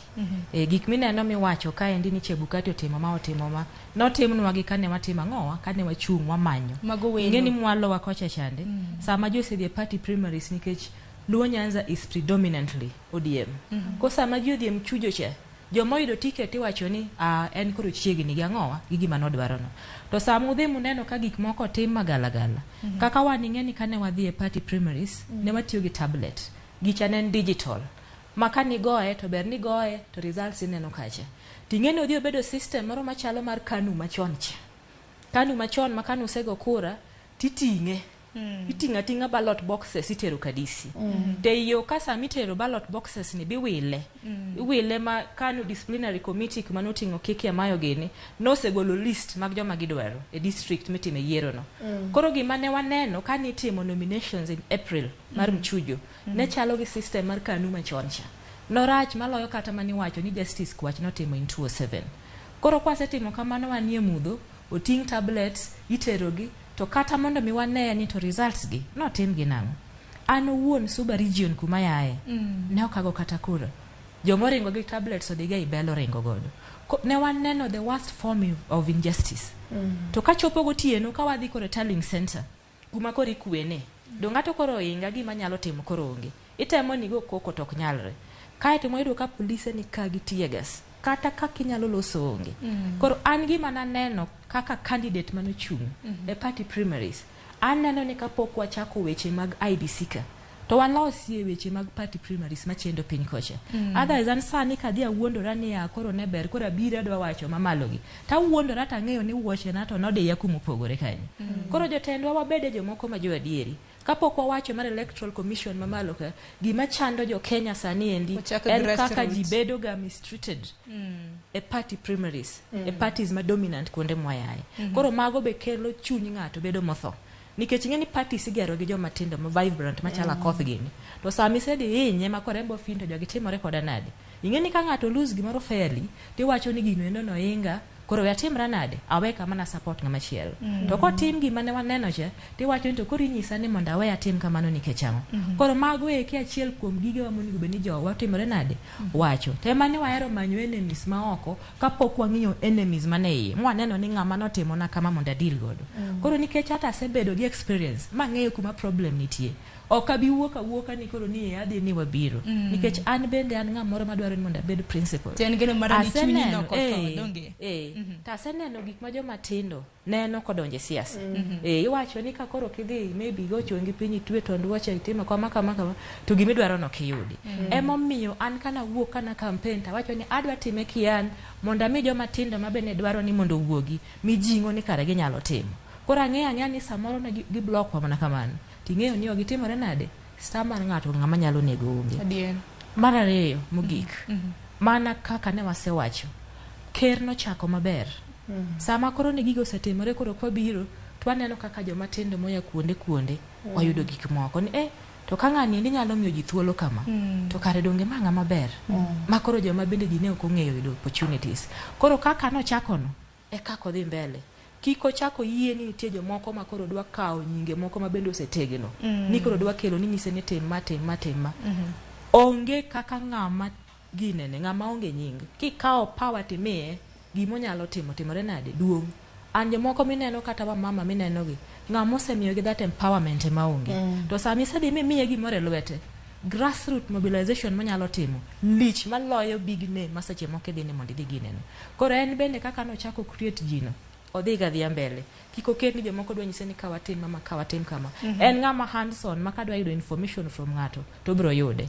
Koro wageno ni tich bro dhi maber wang'eyo maber ni economy kaka no kawe okawo economy ma bende ne ok ni maber ahinya. Koro wamiye mana time wang'eyo ni obro loso gik moko kaka dhi kare sirikal kodonjo manyien to tungni moko nyaka bedie. Koro kata en kodhi yiero CAS ma waneno kaka list obedo ni to dine gaps moko nitie gaps mosenene cabinet kacha koro tiye gi opportunity ni mondo dine gaps ma ji osenenego mondo Kenyans obede gi faith in this administration. Otherwise, God bless Kenya and thank you very much. Ero kama na inyani noka Joseph Osongo bendo wacho ni Lavenda Ojala mana diera madu kero kama na inyado ngaso mana ote achiel moroka mabende na neno Oga Collins wacho nasibido kaluo ntira Abuya Bill marogano na sesomo Abuya Bill wacho ni ayie gi sirkal matiyo sani okoyiero kabila jite inyuande sirkal lakini wiyo wil gi hustlers mane okonya panen ote mabenda neno kanyo wiyo wil hustlers mane okonye oyiero mano siepene manogo manago kode kana noparo bottom up wacho ni Abuya Bill kintiere dede ero kama na inya Sharon ginena diera nikech kata mana chama mar ODM ni koda shareholders lakini dini ingi shareholders adie serikali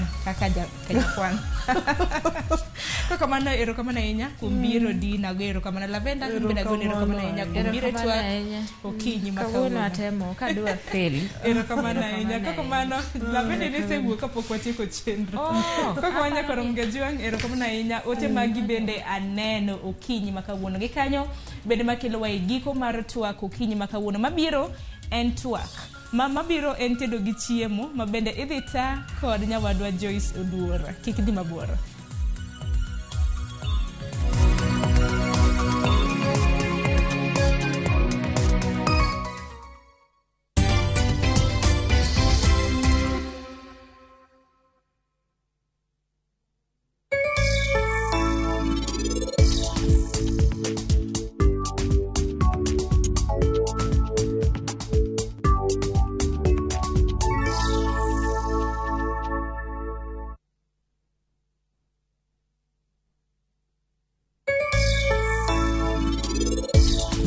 Anadwa timo ni gima timo ne gaji. Koro dwa ni wuog oko. Nikech in ng'at moro maonge luor kata matin. Tang'o matimre e odni? Nyasacha, kony tapke gima rach kik timre ne. Tim piyo piyo saikar. Kok kamano bihan biro yudi kae. Be iseyudo tapki? Dawe. Chunya moro wachona ni en mana ka. Nitie ng'at mogole kae kapok wachopo. Buka to Airtel Money. Dial *334#. Set your 4-digit PIN and confirm. Set your security question. Airtel Money is now activated. Sasa uko set. You to Airtel to Airtel for free.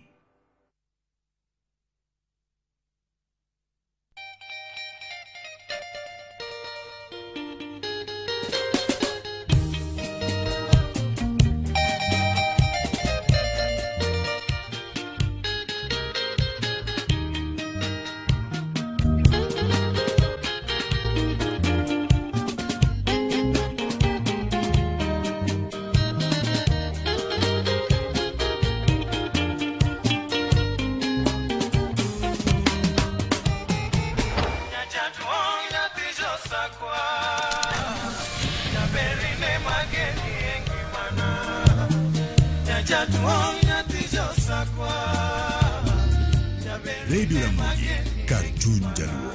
Radio Ramogi.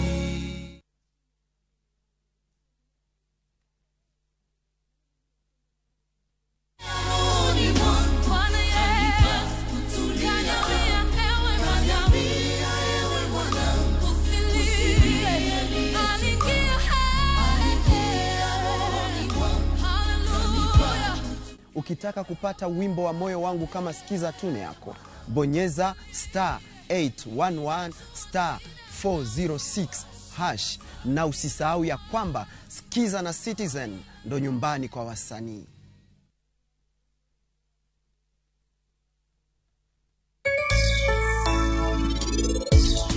Tang'o matimre e odni? Nyasacha, kony tapke gima rach kik timre ne.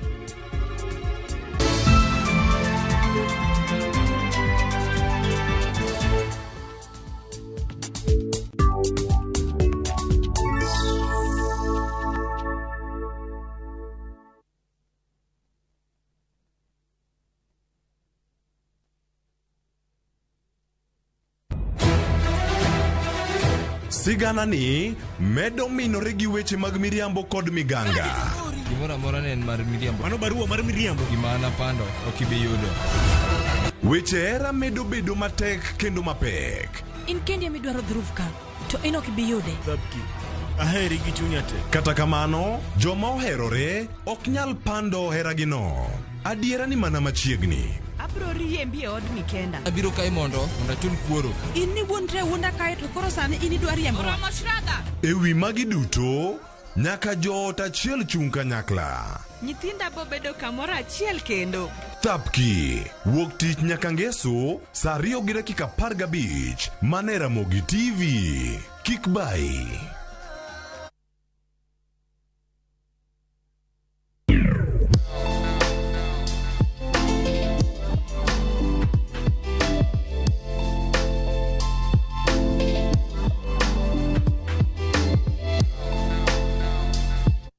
Nyakwara mugejo ankamora mora maintiere ang'eyo ni chunyi nyalo gombo koda kata nyalo bedo kod gombo mar ng'eyo tedo kit chiemo mopogore opogore ahinya to chiemo go mabende waluongo ni chiemb nyaluo kata chiemb kienyeji. Mane momiyo chenro mar tedo gi chiemo kinyi makawuono antiere kae kod jatedo mabende ong'ere thothne kod tedo chiemo go mag kienyeji. Ka bende na mie thuolo ofulre no nyiso ni luonge ni ng'ato tedo kit chiemo mag kaka mage kata kit chiemo kaka mane modwa tedo nwa kawuono machiegna ahinya e chenro mar tedo gi chiemo kinyi makawuono. Inyalo chako nwa gi nyingi kosa abagi matin gi dholuo, ok idwa wacho dholuo mang'eny. Dholuo matin. Kata kamano wanyalo mana kiko iye matin. Wanyalo wacho dholuo to bende wacho Kiswahili kata kizungu moro matin. Okay. Kodi inyalo nyiso ni iluongi ni ng'a hata jina yako na utambie leo unataka kutupikia nini. Okay, jina yangu ni Miriam Nabakwe. Mimi ni Nyamalo. Kutoka Luanda. Nyinyi ni mashemeji. Sisi ni mashemeji. Na unajua mashemeji chakula yetu iko sawa, iko same. It is related, our food is related. So I'm the owner of Kienyeji store na tunapika chakula ya kienyeji. Ni chakula ya Kiluya lakini customer wangu wote ni mashemeji na Waluya. Sasa leo tutatengeneza atola. Atola, ukisema tunataka kutengeneza atola watu wengine wanaweza kuwa wanajiuliza atola ni chakula ama ni nyama ambayo imetengenezwa vipi? Ni nyama ambayo imechomwa. So kwetu kwa Kiluya tunaichoma like 3 days. That is when tunafanya stewing. So and it is similar to the same food you people eat. So hii imeshachomwa tayari. You remember the days when my grandmother was alive? Alikuwa anaiweka chini ya match. Mnaita match? Moto. Chini ya match. Buo match. Alafu hiyo smoke inaenda inachoma hiyo nyama inakausha siku 3. Sasa ndio inapikwa. So hii ndio atola. Hapa tutatengeneza obuolo. Obuolo mushroom. Kwa Kiluya tunaita obuoba. So you see these names are similar. Manaka kinyonya kwa Ramogi iluonge no obuolo gi dholuo iluonge ne obuoba gi Kiluya. Matendo ni wan mana mashemeji kanyo na huku tuko na nini? Kuku tumetola. Imetolwa siku 3. Hii kuku ikitola inatoa very good flavor. That is number 1. Number 2, inapunguza cholesterol. Kwa manyama zote zikitola inapunguza cholesterol. Kwa hivyo hii ni chakula iko very healthy ya kukula. So hizo ndio vitu 3 tutaanza nazo. So hapa tuanze sasa. Leo ni marathon. Tunapika zote mara 3. Sawa. So tutaanza na gani leo sasa? Tutaanza na atola. Sasa hii atola yetu umesema ni ile ambayo ulishaikausha ama imekuwa smoked siku 3. After that ukienda pale kwenye bucha kununua nyama, unanunua nyama gani yenye ni mzuri sana na atola? Sana ni miguu.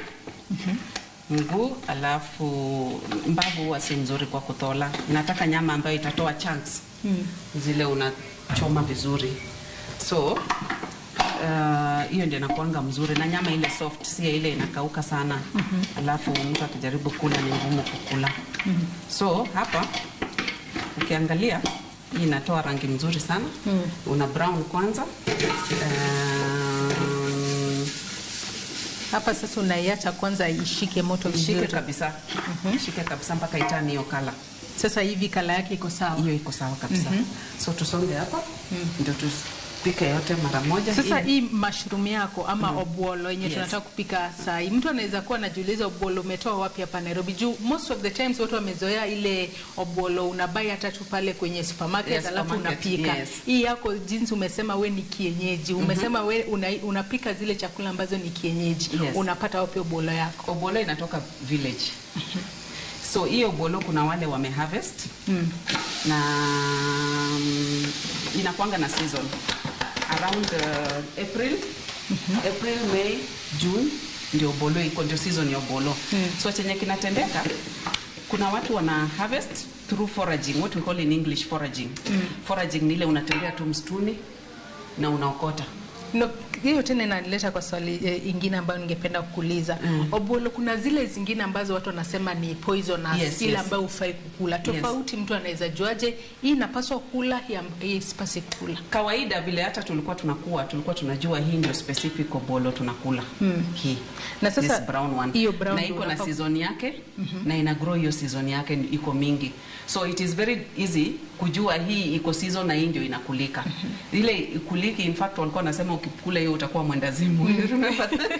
The superstition. Na ilikuwa kweli ama ilikuwa tu kuambia watu wa kwetu na watu, but mostly in my opinion, like what I have seen, ili ina grow, ikigrow hiyo season huwa iko mingi. So tunajua hiyo ni ya kukula na ni kama tuko informed. Tunajua hii ndio the right obwolo ya kukula. Na sasa pia mtu angekuwa anaweza jiuliza, obwolo yako kishatoa pale, umesema inakuwa tu picked, tuseme maybe msituni, mtu akitembea pale anajua the right obwolo anafaa kuwa anachukua ile ambayo anaweza pika. Ukishatoka na obwolo yako pale ambako umeitoa, unafaa process ya kuitengeneza before ikarange vile tunakaranga sasa inafaa kuwa vipi? Sasa hiyo obwolo ikiokotwa, first of all kama tuseme uko village, unaweza ipata kama iko fresh. Unaweza ipika kama iko fresh. Lakini mostly there is a way it is preserved. Unakumbuka the olden days, chakula inakuwa preserved kwa kukausha. So hii inakaushwa na tudho. Unaita tudho? Munyu. Tudho. Si tunaita tudho kwa Kijaluo. Yes. Inakaushwa na hii, alafu ikishakaushwa itaishi muda mrefu. So you find kama ile season imekuja kama hiyo April, May, June, kuna wale wameokota, wameharvest mingi, alafu wamekiwa na hiyo tudho, alafu wanakausha. Wakikausha itakaa hata miaka 2, miaka 3 bado unaweza kula. Sasa sisi tunaipata kama imekauka. Ile wale wamepreserve. So tukiipata, tuna select, tukisha select, tuna soak. Tukisha soak kama overnight ndio itoke mchanga. Unajua inakuwa na mchanga mingi sana.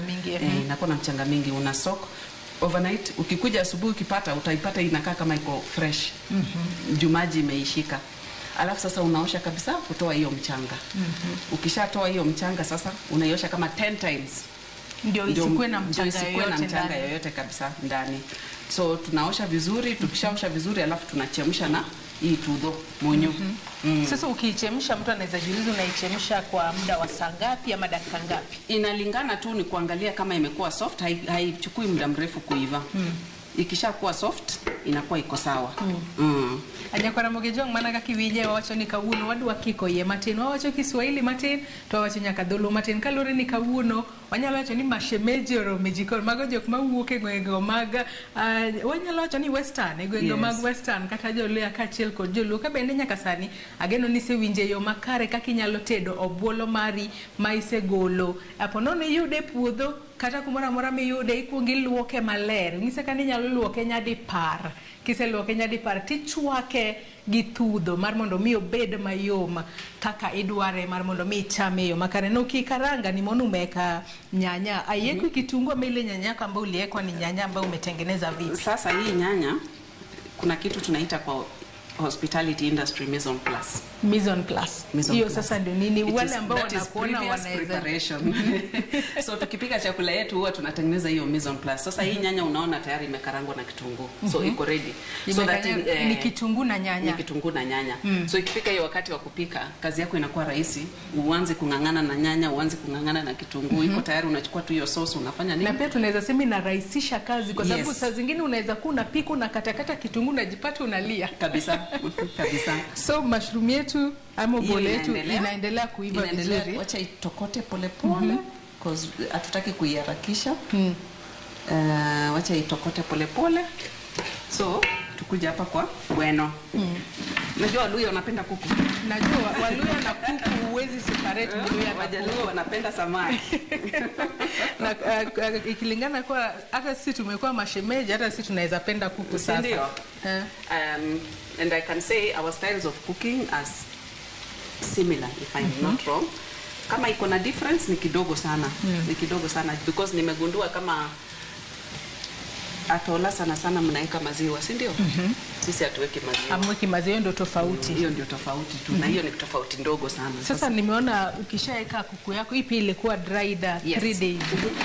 Ilikuwa smoked. Yes. Inakuwa smoked. Sasa unaacha inaiva polepole na nyanya yake hivyo.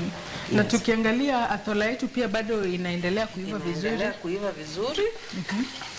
Hata vile naona hivi. Taongeza tu kidogo. Ongeza nyanya ndio nyanya ingie ndani vizuri. Kidogo ndio itoe mchuzi mzuri. Na mtu pia anaweza kuwa anajiuliza, Miriam, mbona ulichagua tu kupika hizi vyakula kienyeji? Hii vyakula kienyeji, wacha nikwambie, inspiration yangu ilitoka kwa my grandmother mwenye alinifundisha kupika, na babangu mwenye ni mpishi mpaka wa sasa. Babangu alikuwa last born in the family. So alikuwa anapenda kukaa karibu na mamake. Mamake anamfundisha kupika. Na mimi nilikuwa named after my grandmother Miriam, na alikuwa ananifundisha kupika hiki chakula. So inspiration ilikuja vile tumegrow hizi, kuna a lot of fast food outlets. Na hatuna ile, tuko na hizi outlets za hii chakula ya kienyeji, lakini sio mingi sana kama fast food. Fast food zinakuja zina overtake kila kitu. Na ukiangalia vizuri, hao watoto wetu tunakuza, tunawalisha chakula ya aina gani? Wanajua tu hizi fast foods. Wanajua tu fast foods peke yake. So nikaona wacha nijaribu kuleta chakula ile yenye imesahaulika. Ile yenye watu wakuli sana. Unaona kama ubolo kupata si rahisi Nairobi. Na tukianza ilikuwa ngumu sana kuipata because most of the time ulikuwa unapata mara moja kupati, lakini with the network since 13-14 hapo nikianza hii kazi nimemanage kushika network, so hatukosi. Hata nikikaa sasa hivi unasikia mtu anakupigia simu na kuambia iko tayari, leta nilete. Na most of these networks unazipata kutoka mostly wenye wanakuletea obolo from the village, way back in the village in Western. So hiyo inspiration kutoka kwa hayo nikaanza kuona tena na lifestyle diseases zimekuwa mingi. Watu wanajaribu kula chakula healthy. Na kuongeza kwa hayo, hii chakula yetu umeona hatujaongeza any spice. Ni nyanya tu na hii kitunguu yenye ulishapika peke yake. Flavoring ni hiyo tu tudho. That's it. Hivi imetosha tu. Hiyo imetosha. Ni kienyeji yenyewe. Ni kienyeji original. So italeta ile natural flavor ya chakula. Hakuna madoido, hakuna kuongeza kitu kingine. So hivyo nikafikiria, nikaona wacha nianzishe hii kazi kama biashara. Na mimi ni hotelier by profession, food and beverage management. Nikaona sasa, unajua ukiran kazi yako ya chakula na umesomea hiyo kazi, that is a bonus for me.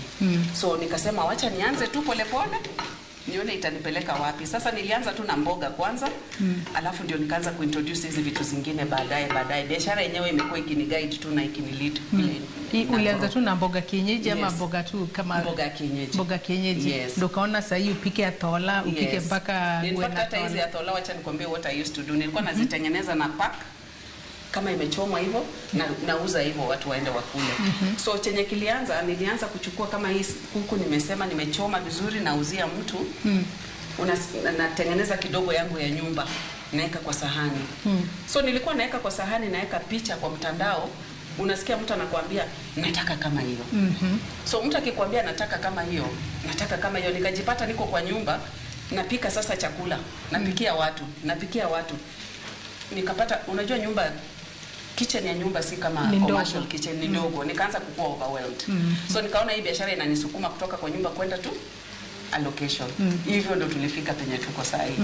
At least sasa pia katika hii industry ya kupika pia tunasema lazima upate ile kitu ambayo itafanya ukue tofauti na mpishi mwingine. Kwa sababu watu ni wengi sana kwa industry. Kabisa. Na sasa tukiangalia chakula yetu, tunafaa kupiga story na chakula pia ifai kuharibika. Ni kuangalia kupika na kuangalia. So nitaongeza moto kidogo. Sasa pale kwa hiyo atola iko sawa. Iko sawa kabisa. Hiyo rangi naona iko sawa kabisa. Rangi inafaa kuwa rangi gani? Rangi inafaa ikuwe hiyo, unaona inakaa deep brown. Hiyo ndo rangi inafaa kuwa vizuri. Yes, deep brown, alafu atola yenyewe inafaa ikuwe dark. Unaona vile inakaa dark hivyo? Inamaanisha kuwa imekuwa smoked vizuri. Imekuwa smoked. Nyakora mugejo manaka kineno mae atola makoro waloso kae ka bende manaka kisewinja thola makamae okungo obedo smoked kata wanyalo wacho ni ibule kuom thuolo mar ndalo adek, kosebule kuom thuolo mar ndalo adek to bedo maber kamae. Kata kamano kidhi e bucha kacha ni dwaro ringa thola tiwacho ni dwaro ringo ma en tielo, ok ober gi ng'et, ober gi tielo ma kise loso makare to nyalo golo ni athola madongo dongo mana kaka ineno kae. Kata kamano angeni podi wapuonjore tedo. Kuna kitu ambacho unataka kuongeza kwa athola yetu? Sasa tunataka kuongeza hiyo flavoring tudho. Tudho. It acts as a tenderizer in the food. It also takes away, it kills cholesterol in the meats and the fish. Na pia inasaidia kwa watu wako na digestion. Unaona tulikuwa wadogo, ulikuwa unapewa hii kidogo, ngoja subiri kidogo mpunguze moto, chakula isiungue tukiongea. So tukikuwa wadogo ulikuwa ukikuwa na tumbo inakusumbua ama tumbo iko constipated, unapewa hii kidogo unaambiwa kunywa. Na sasa mtu anaweza jiuliza, maybe mtu anatuona sasa hivi anajiuliza hii tudho nikitaka kutengeneza na itengeneza aje? Hii utengenezwa traditionally, inatengenezwa na maganda ya maharagwe, maganda ya ndizi, ile maize cobs ya mahindi, na yote inakaushwa. Kama imeshakaushwa inachomwa, inatengenezwa hiyo jivu. Hiyo jivu inakuwa filtered. Sasa ndio inaleta hii. Sasa unaona hii, this is natural. Hakuna mtu asikwambie hii si magadi. Si magadi, ziko tofauti original kabisa. stuff. Yes. So hivi ndio inatengenezwa. Na saa zingine unaweza pata kuna ile special grass, nyasi fulani kwetu Kiluya tunaita obsaru. Hiyo hata mimi sijui. Inagrow karibu na river. Sijui mnahitaji kwa Kijaluo. Hata mimi sijui. Hiyo inakuanga very special. Wajana wanaweza tuambia ile nyasi ambayo inamea karibu na river ama aora inaitwaje? So hiyo nyasi inatengeneza ingine is very special. Na tena kuna ingine inatengenezwa kwa popo. Ushaisikia hiyo ya popo? Hiyo ya popo sijasikia. Miti ya popo inakaushwa alafu inachoma. Pia hiyo ni kali na ni mzuri sana. So unaona hii, this is very natural. Unaongeza hapo. Hii ni kali sana, so siwezi weka mingi sana. Na pia ina act kama tenderizer. Unaona nyama yetu imekauka. So lazima ikuwe tender. Mtu akikula isikuwe ngumu. Unajua watu hawana meno. Alafu watu pia wanapenda kukula chakula ambayo ni soft. Ukikula usingangane sana na usingangane na kutafuna. So hiyo pia unaiacha hapo ndani kidogo. Sijui kuna kitu moja nilikuwa nataka kuambia, nataka kuanzisha school ya kutrain watu kupika hii chakula. Hiyo ndio one of my retirement projects. Alafu itakuwa rahisi, tuna take to the next generation. Sio ati hii information inakwama na sisi na inaisha na sisi. Watoto wetu maybe hata wajui kitu watapika vile hizi chakula zinatengenezwa. Sasa hii unaiacha hapa ndani, unaona vile inakaa. After kuweka hiyo tudho yetu, inafaa boil ama kuiva kwa dakika kama ngapi hivi sasa? Unaiacha tu kama dakika 3. Unaona vile inaiva.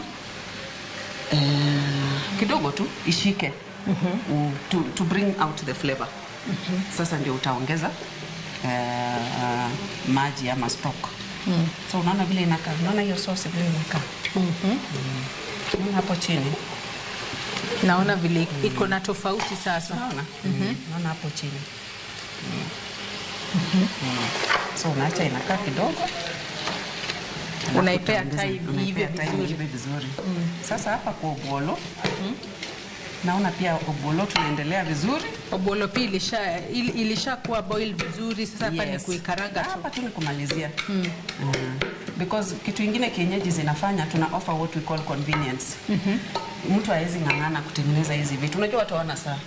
Hawana saa. So one of the things tunafanya ni ku offer that convenience to the families so that mtu asingangane hizo procedures zote. Sisi tumekata hizo processes for our customers. Hii tunauza hata ile tumeshapika. Ile yenye usha boil ama yenye usha karanga boil tu. Mtu anajikarangia kwa nyumba.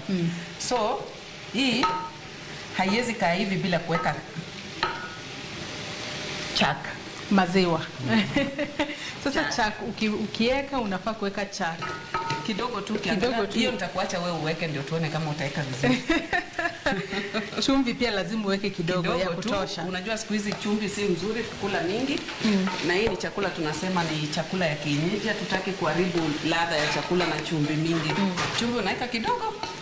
Nyakwara Mugejo manaka kineno watedo buono kawuono e wang'isi ni antere koda wanyalo ngene ni jatedo matene kalore ni kawuono watedo mana chiemo go mag kienyeji wantere ka koda thola kachiel kod obuolo to kendo obuolo maponono jomoko ng'iyo ni nyiewo kata e duka maduong' kata e supermarket moko mokete tin kama obuolo ma bende wuok dala kalore ni bende kakitede osenyiswa kae kanyaka sani koro mana kakineno oneno mamit nishaanza kusikia hata ladha yake ama harufu yake. So umesema maziwa tunamwaga wewe ndio utaweka kiwango kama gani? Weka tu nitakuonyesha. Nisiweke maziwa mingi sana. Weka tu. Bado haijatosha. Weka tu. Sasa unaweza weka maziwa ama cream. Chaguo ni la mtu anapika. Weka tu yote. Hii yote tu. Weka tu yote alafu pendua vizuri. Umuhimu gani maziwa italeta kwa hii chakula? Ober kabisa. Inaleta ladha tofauti pia. So unaacha ichemke kidogo. Hii sasa ikishachemka kidogo itakuwa sawa. Utaongeza maziwa kidogo. Maziwa baada haijatosha. Kidogo tu. So tutapunguza moto ndio itokote polepole. Haitaki moto mingi. Sasa tu hapo naona tuko tayari. Hapa iko tayari kabisa. Iko tayari kabisa. Sasa hapo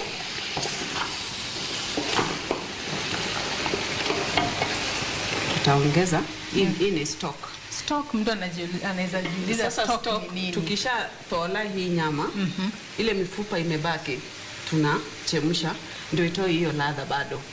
Hiyo ladha ndio maji yake ndio hii tunafanya nini? Tunaweka ndani. So hiyo tunaweka tu kidogo tukiangalia. Unaangalia pia kiwango ambacho itatosha. Pendua vizuri. Sasa hapa huwa tunasema tunaleta a village experience in the city. Na ni ukweli ni a village experience in the city. Juu kupata chakula ile kama hii unapata kwa Dani. Exactly. Hivi iko sawa? Hivyo iko sawa. Tutaongeza because inakaa iko very thick. Unaongeza tu stock yako kiwango ambacho unataka. Hivyo lazima ichemke tena iive vizuri. Si ndio? Sasa hii iko sawa hivi? Hivyo iko sawa. Wacha ichemke tu polepole, nitapunguza moto. Tokote tu polepole. Athola Nyakwara Mugejo echamo athola mogikara. Manaka kineno ma athola makoro waseloso kae ka bende onge gimora mora moamedo kata gigo miluongo ni spices. Onge spices mora mora moaloso kaluri ni kawuono watedo mana gigo magine kienyeji. Chiemo bende ponono joma chone manoero chame makawuono wakelo ni kaluri ni wacho ni watedo chiemo manyasani ka achiel kod mago ma kienyeji. Kawuono to watedo chiemo manyachon kata ma kienyeji. Nyaka sani wantiere kae kod athola marwa dhi mbele. Obuolo be naneno ka chiek kae nyaka sani nyalo wacho ni an uma osechako bedo kod suya moko mamit. Akena ketu uma kanye kata kamano pod wapuonjore tedo. Hiyo pia nimeona umeongeza maziwa kidogo hapo. Sasa hiyo tosha. Hivyo iko sawa. Hiyo iko sawa kabisa. Inafaa kuiva kwa dakika ngapi? Itakaa kama 5 minutes inatoka iko tayari. Tukuje sasa kwa na gweno.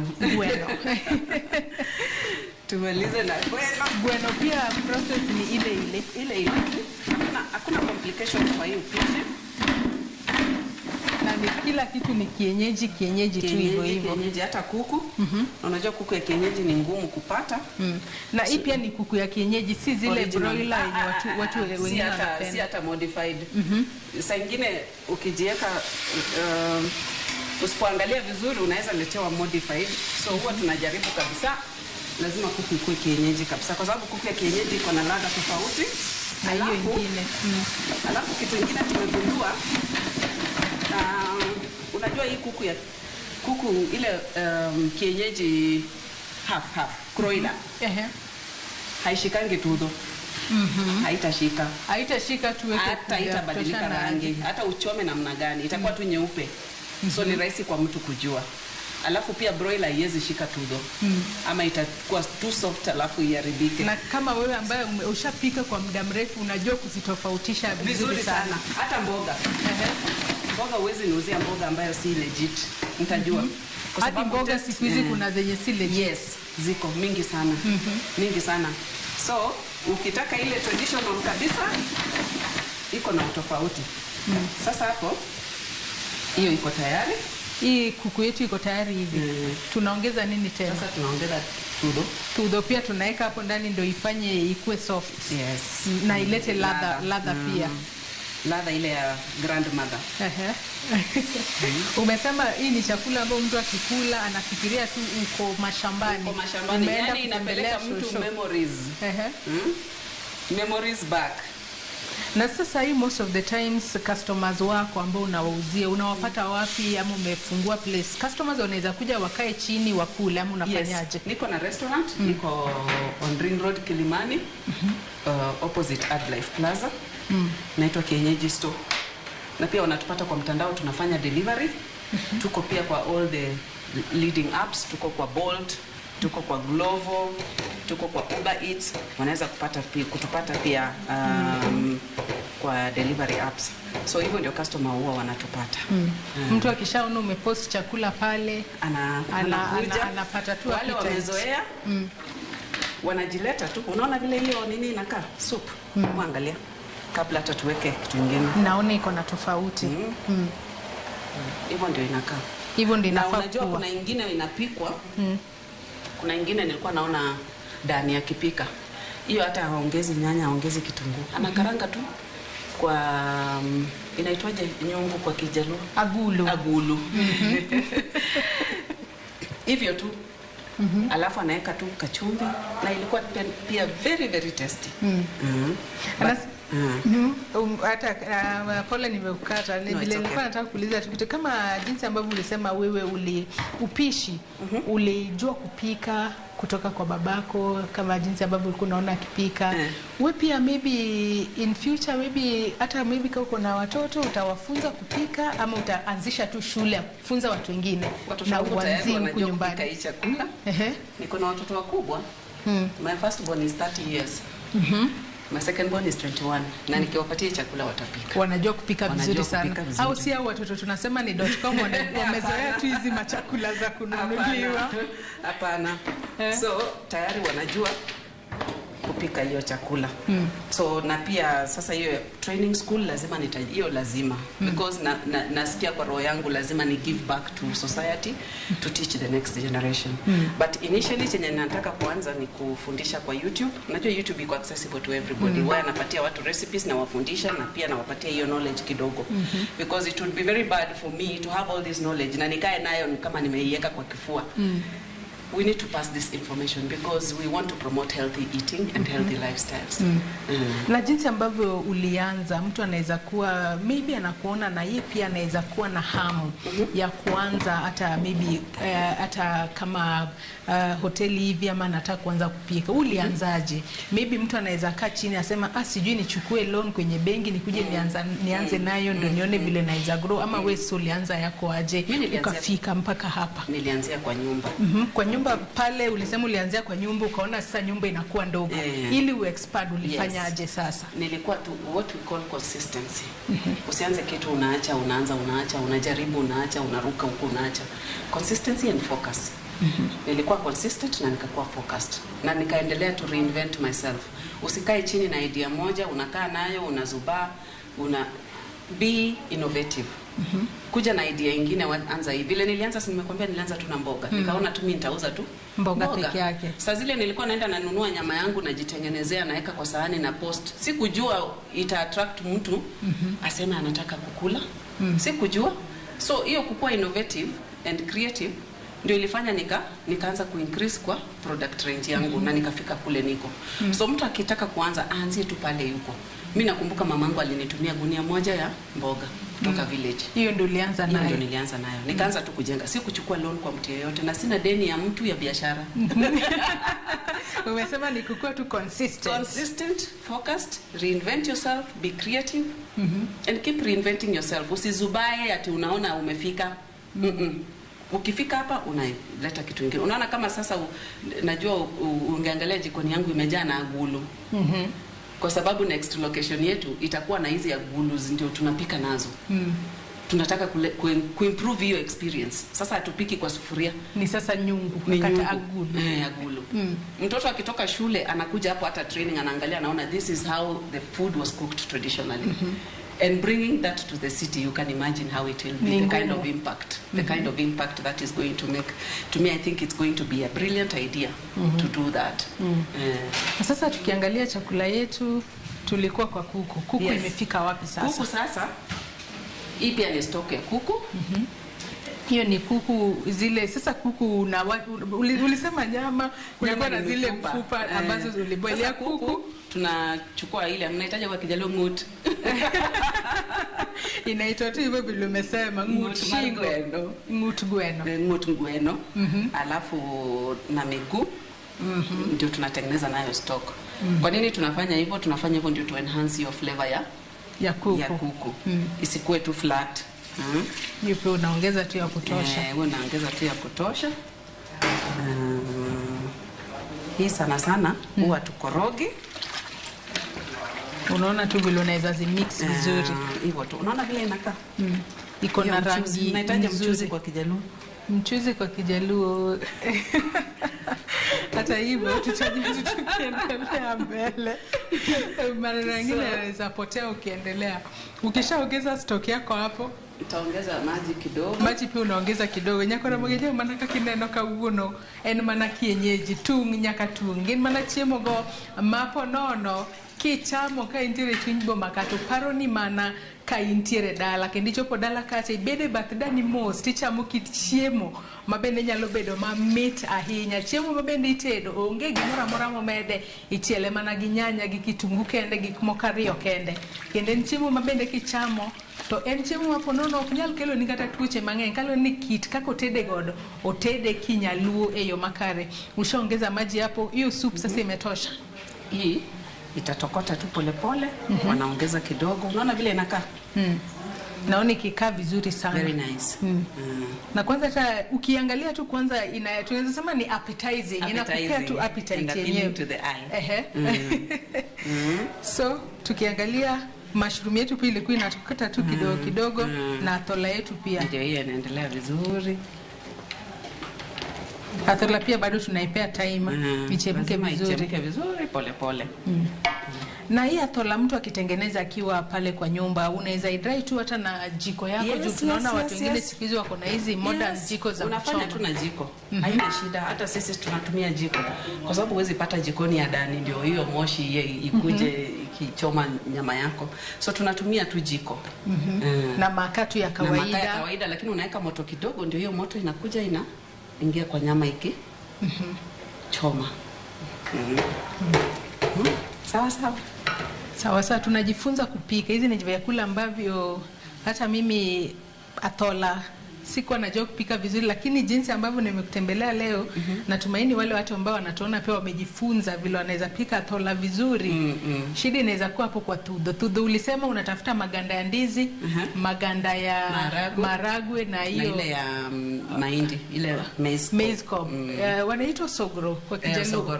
Sogro. Alafu unazichoma vizuri. Ukishazichoma ndio sasa unatia maji alafu itatoa hiyo. Hata nini inaweza fanya?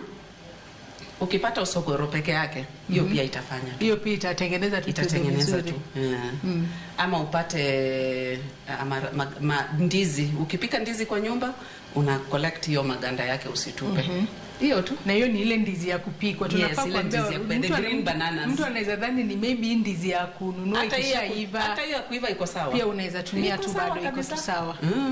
Iko sawa kabisa. Sasa hizi chakula zetu tunafaa kuzipea dakika ngapi ndio sasa zitakuwa zimeiva vizuri? Kama hiyo bolo hiyo iko tayari. Bolo iko tayari. Iko tayari. Hiyo bado. Hii itakaa kama 20 minutes. Ndio ikuwe soft vizuri. Sasa sinye tunafanya huko kwa restaurant, huwa tupiki huko kwa sababu hii ni bulk production na inataka muda chakula ive vizuri na nafasi kule ni ndogo. So that is why tulitengeneza hii central kitchen, ndio kila kitu inapikiwa hapa, inapelekwa huko. Pia for quality control.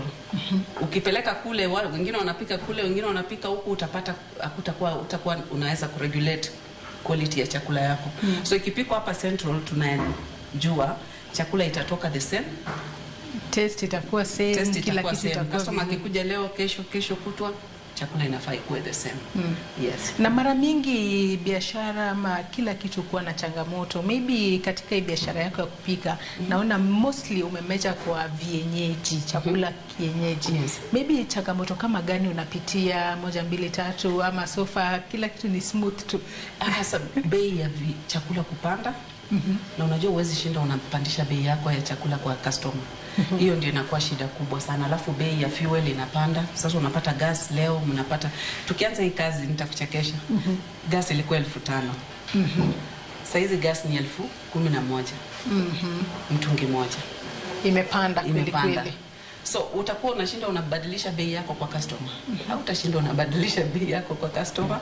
So utajaribu njia nyingi. Ukiona kama hapa kwa Central Kitchen tunapika na kuni, tunapika na makaa. So tunajaribu kuleta other sources of fuel ndio to supplement our cooking to maintain kazi iendelee. Hivyo ndio tunafanya. So tunajaribu kutumia zile changamoto kutana out the weaknesses to strengths. Alafu prices of commodities pia utapata zinabadilika, wakati huu iko hivi, wakati huu imepanda.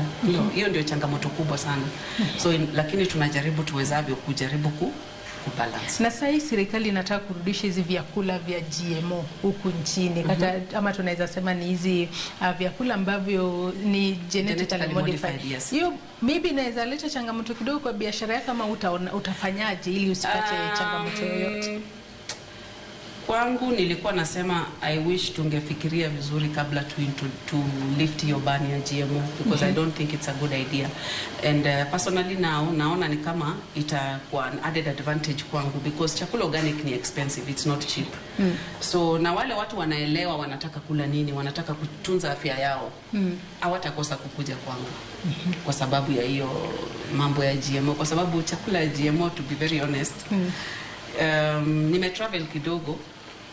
I'll give a good example. Once nilikuwa US na nika notice chakula ya GMO na hii chakula organic ni totally different. Ziko tofauti. So personally I will stick to organic. Yes. Wewe utakaa tu na hii kienyeji. Mimi nitakaa tu na hii kienyeji original. Yes. Na nijaribu niwezavyo, hata kama ni kupanda, kwa sababu tunapanda hata hizi mboga, tumeanza kupanda mboga zetu wenyewe, na tunajaribu kufanya what we call protecting the seed. Protecting the traditional seed. How do we protect the traditional seed?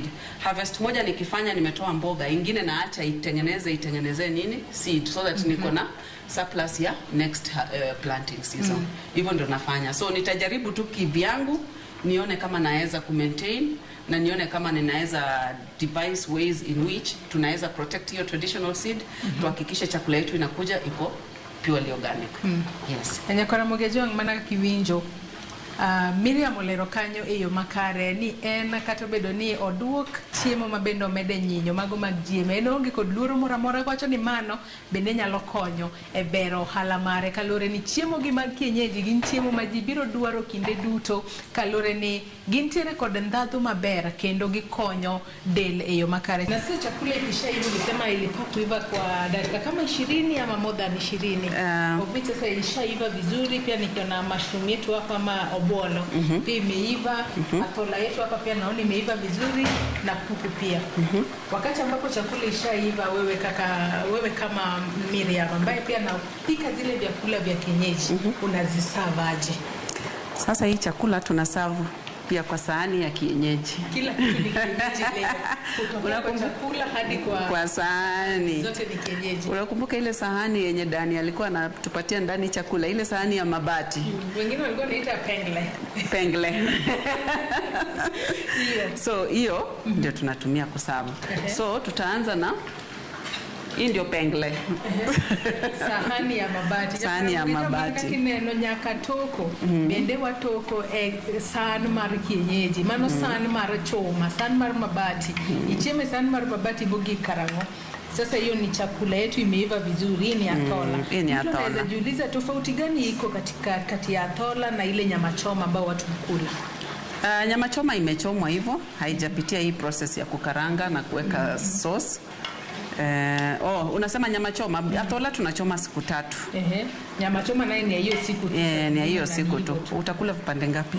Vipande kama 2 hivi. Okay, sawa. Unaona vile hiyo nyama inakaa? Naona vile inakaa, hata imeanza kuniletea appetite. Unaona vile mchuzi inakaa? Nafaa ikae hivyo. Hivyo vinafaa kuwa vizuri. Yes. Nafaa kuwa hivyo. Atola tulikuwa tunapika, ndio tushapakua atola yetu. Tulikuwa mpaka na mushroom hapo. Pia naona kama maziwa imetoka ndani vizuri. Yes. Kwa sauce mzuri ya mushroom. Naona vile inakaa. Kuwekea kiasi. Inakaa tamu. Hiyo ni mushroom yetu pia. Kuku pia ni vivyo hivyo. Patie mguu ndio sawa. Supu yake pia naona inakaa ile supu tamu kabisa. Unaweza dhania kwamba wameweka maziwa na kumbe hata kuna maziwa tuliweka ndani.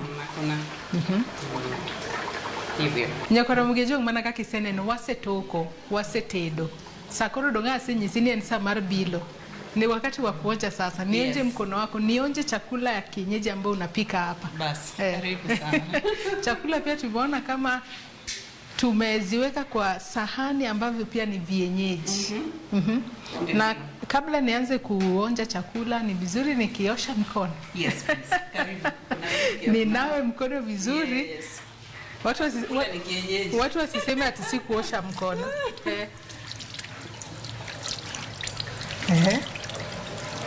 Nawe ndio nitakusaidia kuonja tuone. Nyakora mugejo kapo kichiemo to ber ka iluoko lweti maler mana kaka iseneno waselogo koro sa koro en mar bilo ka bende nyaka sana nyalo wacho ni dhoga to chaya mar adiera kalore ni chiemo ma bende watedo kata watedo gin mana kienyeji. Nianze na gani? Nianze na mushroom. Anza na mushroom. Na mushroom pia sinaweza chukua tu na mkono. Naweza chukua na mkono.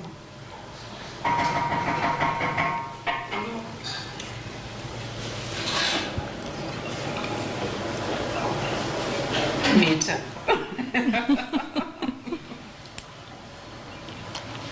Meat mara 3. Whole mushroom. Hebu shikilia uone. Hii hapa. Hii pia inaliwa tu hivi yote.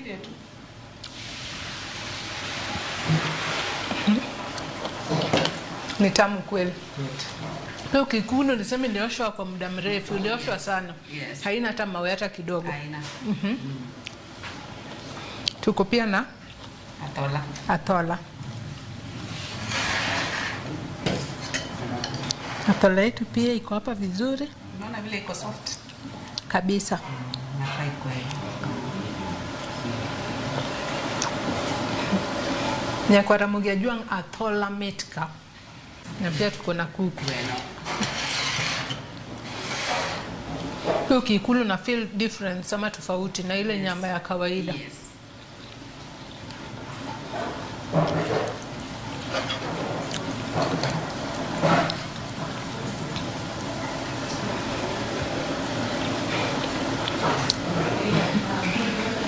Ni tamu kweli.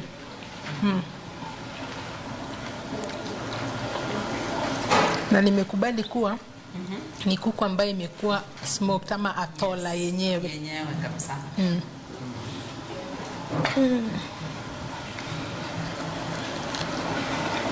Mtu akitaka kupata ili umpikie chakula kama hii ama mpelekee kwenye yuko. Hii chakula ni tamu sana. Anaweza kupata aje? Anaweza kutupata kienyeji store, tuko Ring Road Kilimani, opposite Adlife Plaza, kwa ndani ya Mall 66, ama tupigie simu 0723 749967. Tarudia tena 0723 749967. Katika mtandao tunapatikana kwa Facebook kama Kienyeji's, katika Instagram tunapatikana kama Kienyeji Store, katika Twitter tunapatikana kama Kienyeji's_store. Hapo ndipo tunaweza patikana. Wewe pia onja chakula nionje gweno. Sabuni watu wasiseme umenawa na onja chakula. Huwa wanasema unaweza kuwa unaua mtu na wewe ujui. Nyakora mugejo manaka kiseneno kauno watedo mana chiemo guma kienyeji. Chakula kama hii ni poa mtu akikula hata na ugali. Mostly najua Waluya na Wajaluo wanapenda tu ugali. Puon. Manaka mana nyakora mugejo manaka kiseneno ageno ni puonjo ritedo chiemo gumage kienyeji eyo makare. Gikanyi mochoko godo e giko mar chenro marwa mar tedo gi chiemo doche makawuono nyaka kendo warome chenro machielo riti masani wadhi mbele kod chamo kienyeji. Chiemo mabende kichamo to nitiere kod ndadhu mamit ahinya kendo ibiro mana paro ni bede tiedani dala kacho. Riti masani niendelee na kuku.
E piny mamor ting'o loch.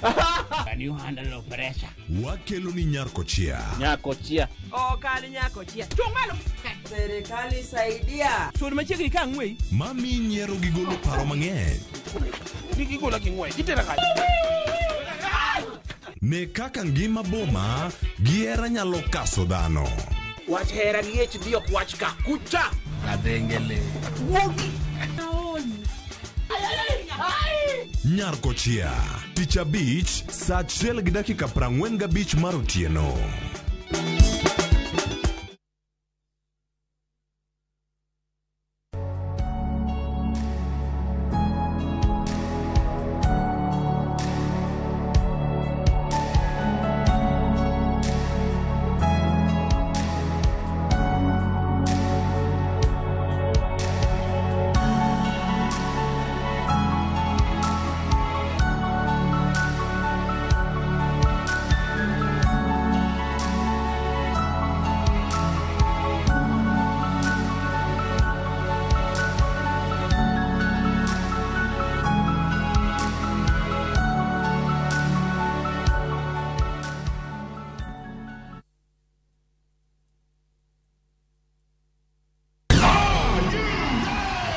Seatbelts now.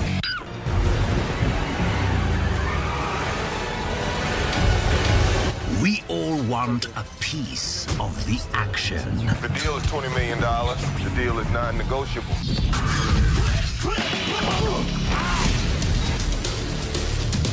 Don't miss the thrills,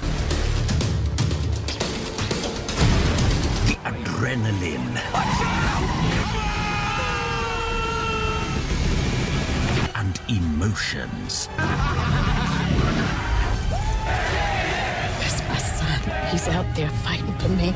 Viusasa brings you the best movies in your comfort zone. It feels good to be back.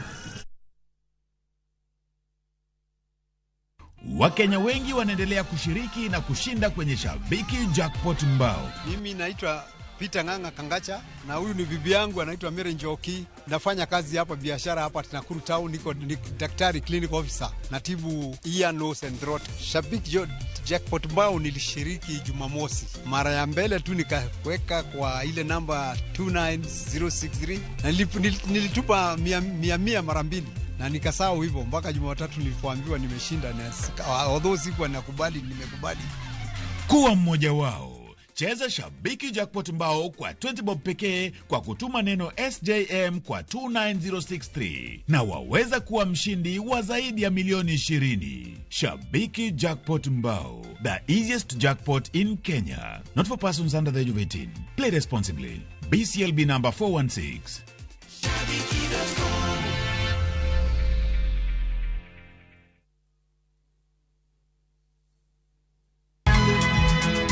Nyakwa Ramogi. Wachaka nigi weche matimore sa. Gige dongruok en gigo eko ma en hakini, ok en gime miyi gi mich. Buch jopiny. Adier gima dhi mbele sani, Trevor dhano kech nego. Alo, ber ahinya udhi nade? Wadhi maber Musa, pinjare penjo mibni godo no mar senator. Tich adek ka tich adek, tudri gi jalendo Trevor Ombija, janding opanga jonyakach dendo nombija taya nyakwar guok kocha pesa. Sadek otieno, mana Ramogi TV. Kik bai.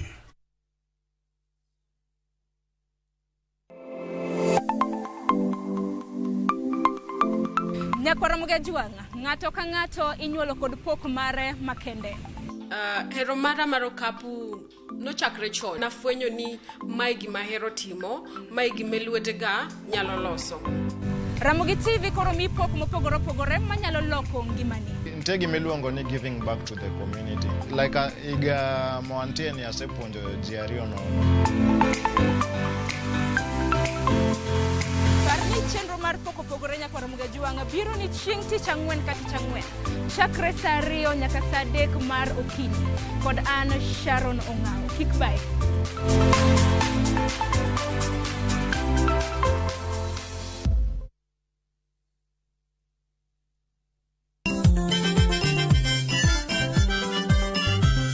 Kiyudo gimoro e belni to mano kare yana. Gikomba gokinyi, safaro se yawa. Palomino chienga tandora mojonya.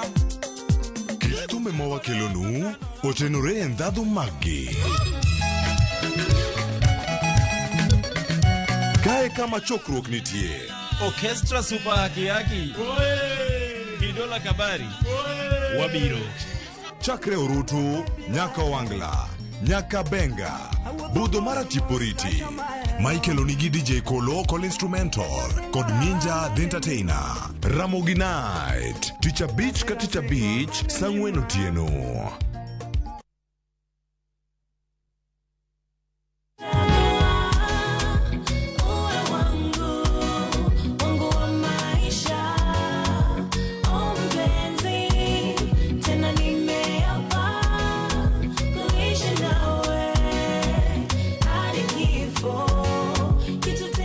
Kupata wimbo huu kama sikiza tune yako, bonyeza *811 *416 hash. Kumbuka, sikiza na Citizen ni nyumbani kwa wasanii wote.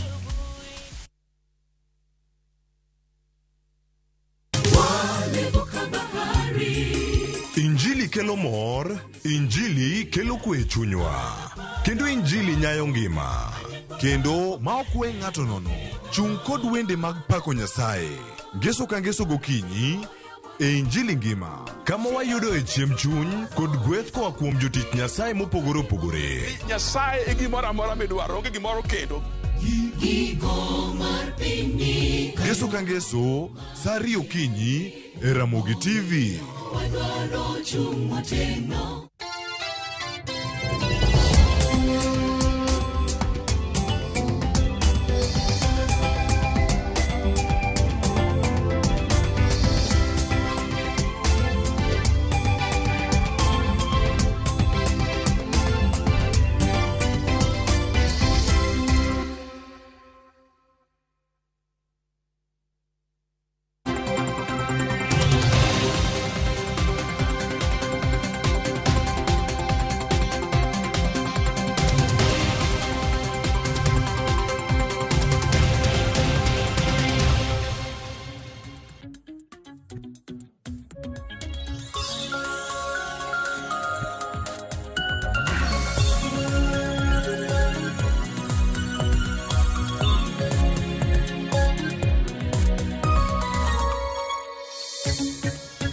Mana kamano nyako Ramogi Jong mana kaka ineno koro wasedonjo e kidieny mar mbako romo kinyi makawuono kaka pile chenro mar mbako romo chako ni kanyo saa 3 nyaka ngomol kanyo saa 5 mar onyango. Chenro mar mbako romo wabedo kod kidieny mopogore opogore, wabedo kod thuolo mar michal mar fwambo weche mopogore opogore mabende joneno magwa kata jofwambo magwa luonwa e kor gwenge duto mapacho kae. Kaito wabedo kod twaka e studio kae, twak mabende odiochieng' makawuono wabro chwalo nyaka e kor gweng' kamora mora ma intiere mar mondo mi in kaka japiny in bende imiwa pachi kotudore kod thuon wach mabende wabro bedo ka watwake odiochieng' makawuono. Okinyi masani kata gisani antiere kae mar michal mar fwambo gigo duto mabende timore e pacho kae kata moko kuom gigo mabende waluonu mago matimore e pacho kae, obed wechego mag siasa, obed wechego mag thieth, wechego mag somo kachiel kod weche mopogore opogore mabende joneno jo fwambo magwa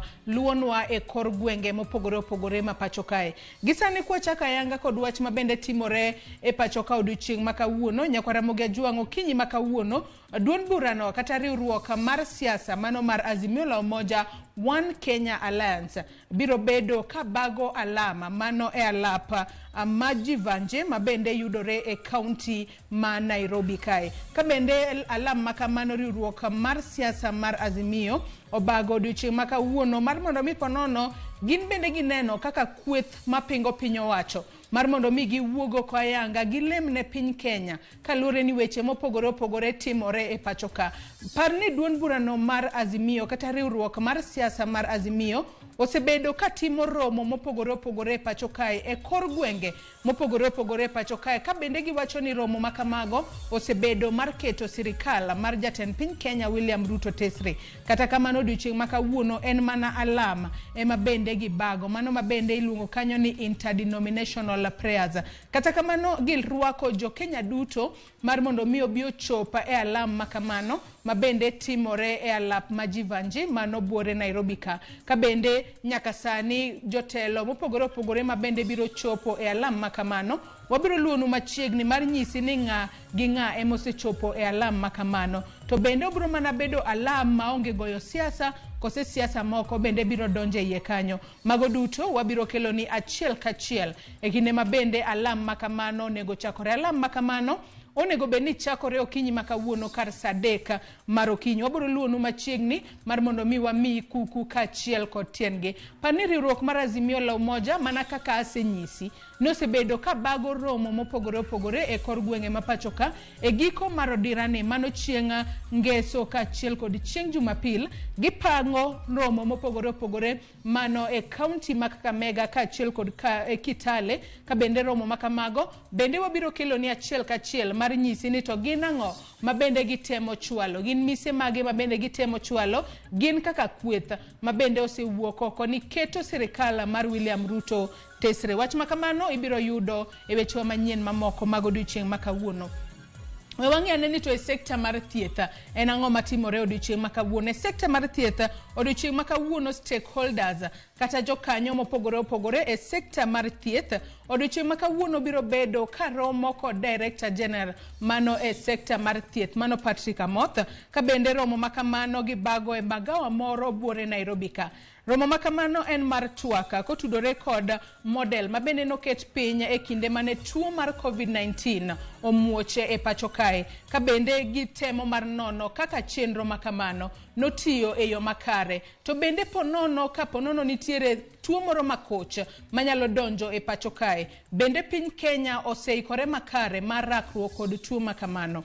Ne waneno ka kinde mane COVID-19 odonjo ayanga e pacho kae weche mopogore opogore nobedo kod ng'ikruok e pacho ka kochakore sekta mar somo, sekta mar wechego mag thieth, obed sekta no mar ohala, gik moko mopogore opogore norochore e pacho kae tok muoch mar tuo mar COVID-19 kaluore ni piny Kenya ponono nokoketo piny mise motegno mag kedo kod tuo mar COVID-19. Mane momiyo sekta mar thieth nobiro kod integration model mano mar COVID-19 mar neno kaka inyalo ga tuo mar COVID-19 kik kere ahinya e pacho ka. To kaponono nitiere tuo machielo manyalo biro e pacho ka to ere kaka inyalo geng'e mar mondo mi kik onyor piny ahinya. Wang'eyo ni tuo mar COVID-19 en tuo mabende ne omiyo piny Kenya odok chien ahinya kwang'iyo wechego mag somo, wechego mag kata ohala kaachiel kod tudruok kod pinje maoko bet nodok chien ahinya. Omiyo nyaka sani koro sekta mar thieth dwa neno yore makare minyalo ket piny, minyalo geng' godo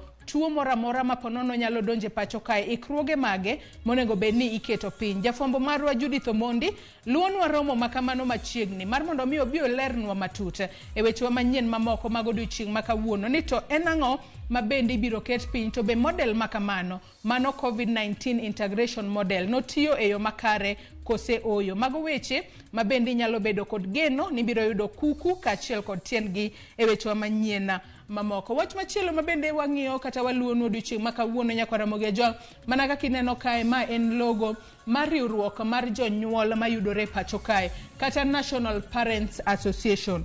Odiochieng' ma kawuono jakom maduong' mar riwruok mar jonyuol e pacho kae mano Silas David Obuhatsa, odiochieng' ma kawuono biro bedo ka twaka kod jofwambo kata biro bedo ka twaka kod ute fwambo e apise magi mabende yudore Manor Insurance Plaza mabende yudore 13th floor mano Buore Nairobi ka.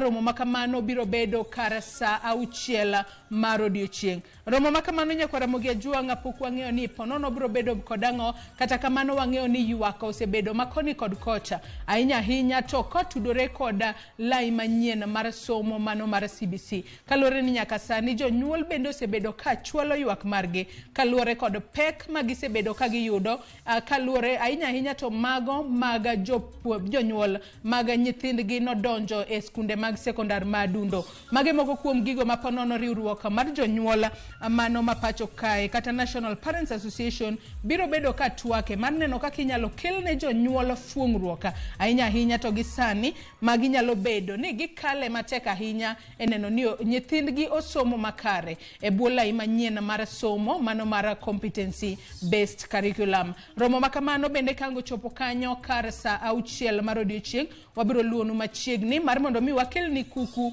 kaachiel kod tiendgi mar ng'isi ni jonyuol ochopo kacha mar lalruok e wi ang'o, to bende mano biro konyo e bero sectors mopogore opogore pacho ka e yo machalo nade.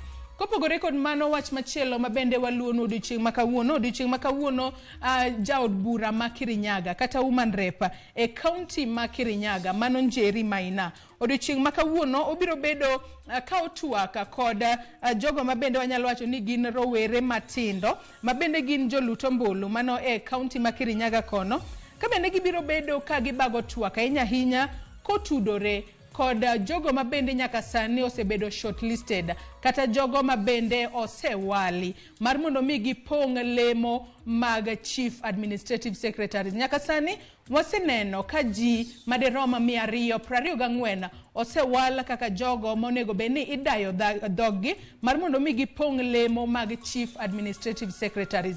Nyaka sani wang'eyo ni ji 22 kende ema hapgi nyalo lwar mar mondo mi gipong' lemo makamago mag chief administrative secretaries. Emomiyo odiochieng' ma kawuono jaod bura ma Kirinyaga kata women rep ma Kirinyaga mano Njeri Maina odiochieng' ma kawuono gibiro bago romo makamano kata obiro bago romo mare kod rawere mano romo ma bende biro bedo oko mar apise go mag bunge mano county hall kata oko mar apise mag bunge ma bende ochimore kanyo kod county hall mar mondo mi ponono gilalre ma kaluore kod jogo ma bende nyaka sani osewal mar mondo mi opong' lemo mag CAS. Nyaka sani waseneno jo siasa mopogore opogore ma bende nitiere listino ma bende nosego chapa mar jogo ma olap dhogi ndonga ne lemo go mag chief administrative secretary.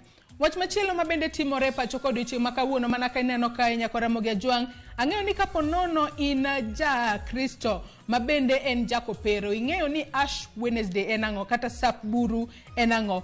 Odiochieng' ma kawuono en chakruok mar ndalo 40 mago mag tweyo ahinya ne jo Kristo magin jokopere. Mana kaka ineno nyakwara Mogejo, jofwambo magwa e county ma Kisumu okinyi ma kawuono oyuoro achiel kachiel mano e kanisa mar St. Teresa's Catholic Church mayudore Kibuye mano e county ma Kisumu. Mana kaka ineno kanyo mano Archbishop mano e county ma Kisumu mano Morris Muhatia Makumba mabende otelo ne misa makamano mar sap buru e county ma Kisumu odiochieng' ma kawuono. Mana ka ineno kanyo iketo ne jo Kristo mopogore opogore ranyisi mar msalaba e pat wigi. Mano kaluwore no odiochieng' ma kawuono ma en odiochieng' mar Sap Buru kata Ash Wednesday en chakruok mar ndalo 40 mag tweyo ne jokopere. Aka bende Sap Buru biro mano motelo ne mago nyasi mag Pasaka, ka bende ndalo mag 40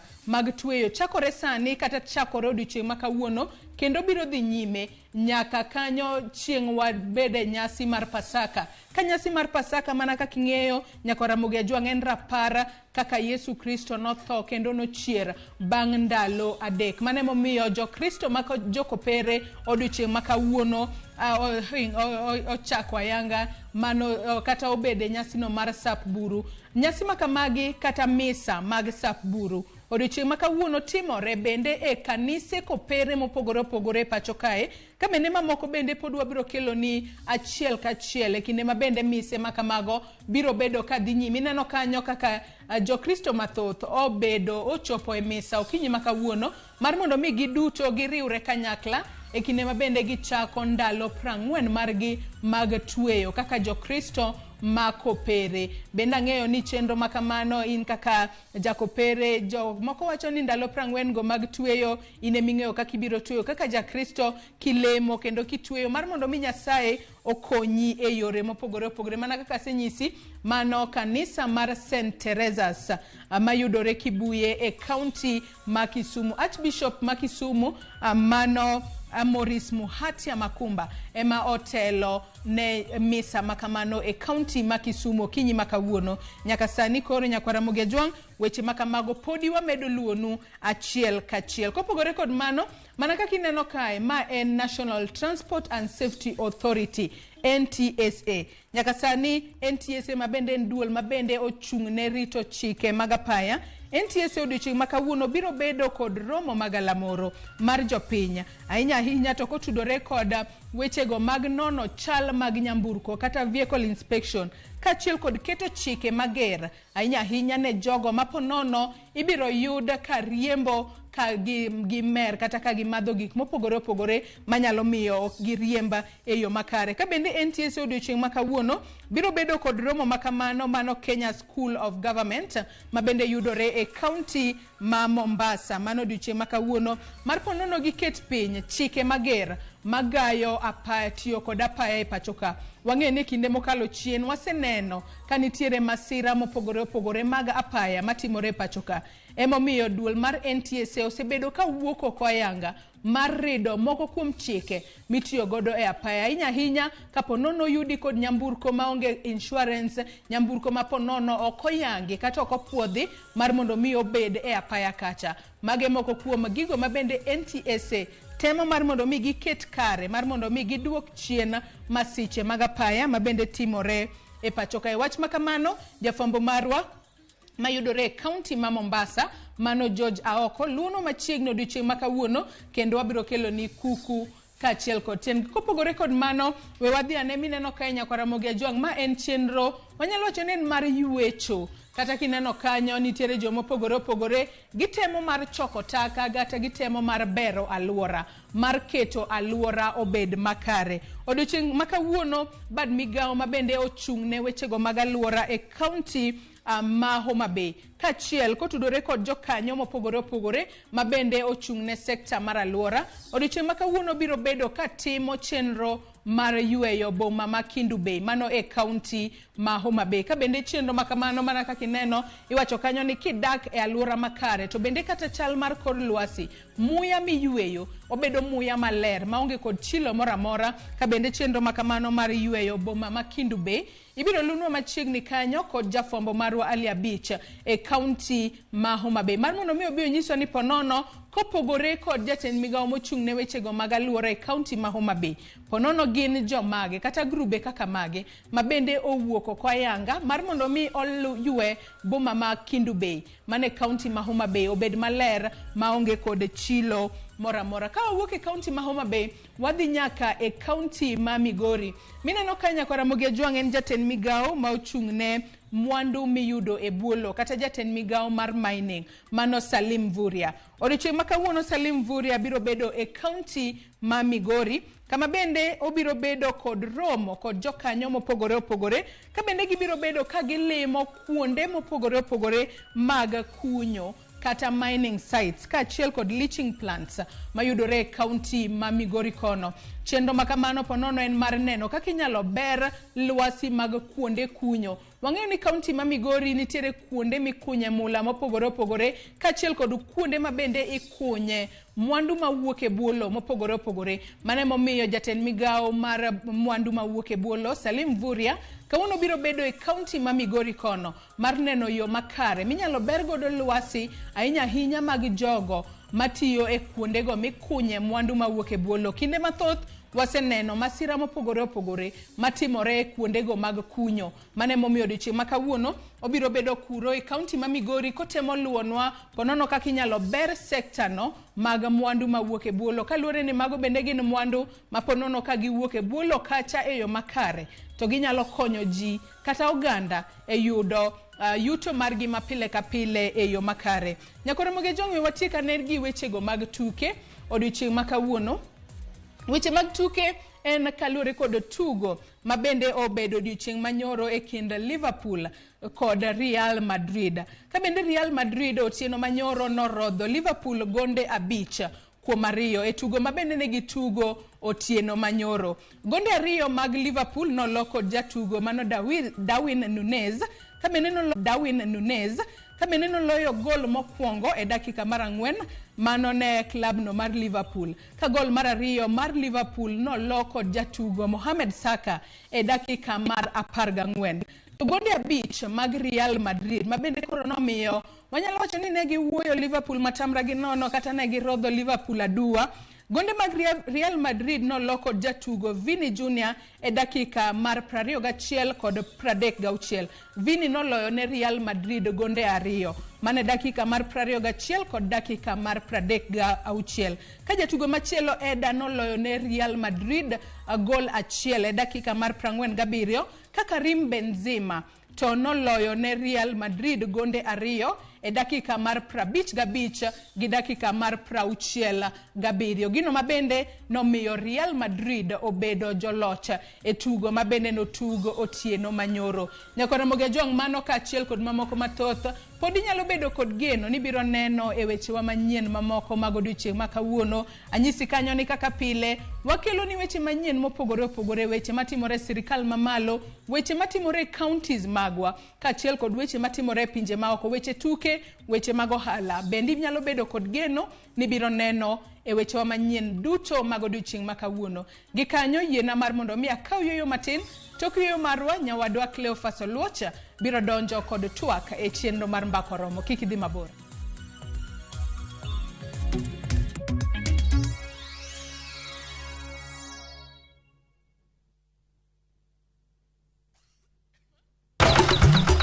E odiochieng' mar 8 Nyasaye nong'iyo piny moneno ni ber koketo jarit e paradiso mare mane piny ka. Emomiyo Nyasaye nochweyo japur. Chakore achaka gi kodhi achiel mopidho gi hera matin. Gweth mar koth kendo bang'e oti ka okelo chiemo ma wachamo. Donge wanyalo loso puodho maber ma wacham chiemo mawuok kama ler kendo kama mor. Riwri gi alori nyaka Black e chenro mar pur gi ohala. Chieng' tich adek ka tich adek, saa 1 gi dakika 45 mar otieno. Mana e Ramogi TV.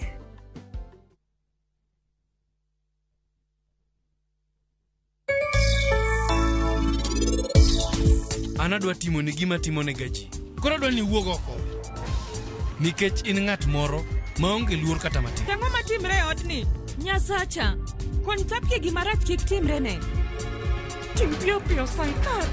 Kamano bihan biro yudi kae. Be iseyudo tapki? Dawe. Chunya moro wachona ni en mana ka. Nitie ng'at mogole kae kapok wachopo. Buka to Airtel Money. Dial *334#. Set your 4-digit PIN and confirm. Set your security question. Airtel Money is now activated. Sasa uko set. You to Airtel to Airtel for free.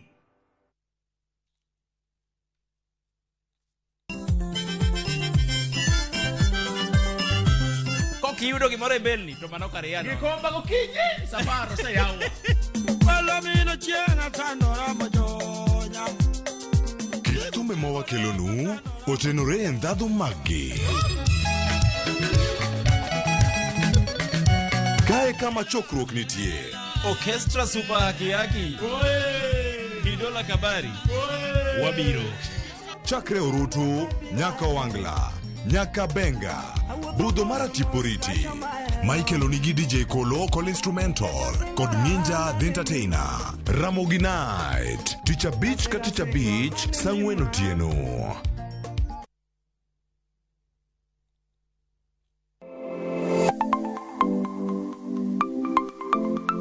Ramogi Juanga, ng'ato ka ng'ato inyuolo kod pok mare makende. Hero mara mar okapu nochakre chon. Nafwenyo ni mae gima hero timo, mae gima lwetega nyalo loso. Ramogi TV koro mi pok mopogore opogore manyalo loko ngimani. Nitie gima iluongo ni giving back to the community. Like iga moantie ni asepuonjo ji ariyo nono. Parni chenro mar pok opogore nyaka Ramogi Juanga biro ni chieng' tich ang'wen ka tich ang'wen. Chakre saa 2 nyaka saa 3 mar okinyi. Kod an Sharon Ong'ao. Kik bai.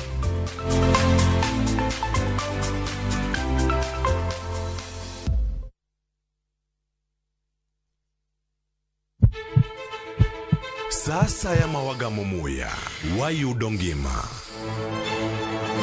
Sasa ya mawayudo rieko, wareso ngima ng'ato. Dr. Satiriosus onego beni lorore, foramen oval onego beni lorore. Penj laktar, kelo ng'eyo matut. Gero ganda gi puonj, mok inyal yudo kumora amora mag weche thieth. Diwacho ni gima ko yud chon, tinyalo thiedhe ma ng'ato chang chuth. Kabisa. Or ote machuok gi penjo, moluore gi weche thieth. Tudri kodwa e nambani. Kata inyalo ywa tole nambani.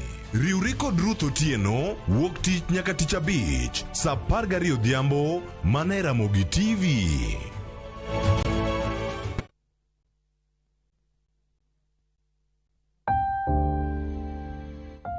Onego wachung' kachiel gi jowetewa e kinde kuyo. Kilalo ng'ato miero, to diher mar lando tho kod liel mare. Ramogi TV biro chung' kodi e miyo jalno miero kopo maber. Inyalo gocho e namba 011 09 22 773 kata 085 40 38 Be inyalo oro ote e email obituaries@royalmedia.co.ke.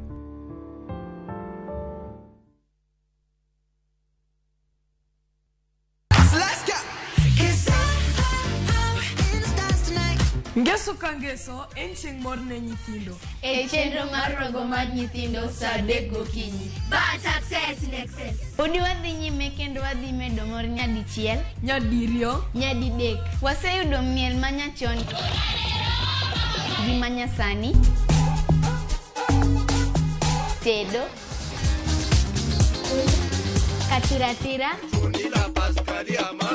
tugo gi gik moko mang'eny mabeyo beyo. Wayud mor gi ilo kaka rogo mar nyithindo. Kikelo ni kod Lox Ponde, Sally Kosgei Odhiambo, to gi Josephine Achieng'. Rogo mar nyithindo, ngeso saa 3 mar okinyi, to ibonwa e Jumapil saa 8, mana e Ramogi TV.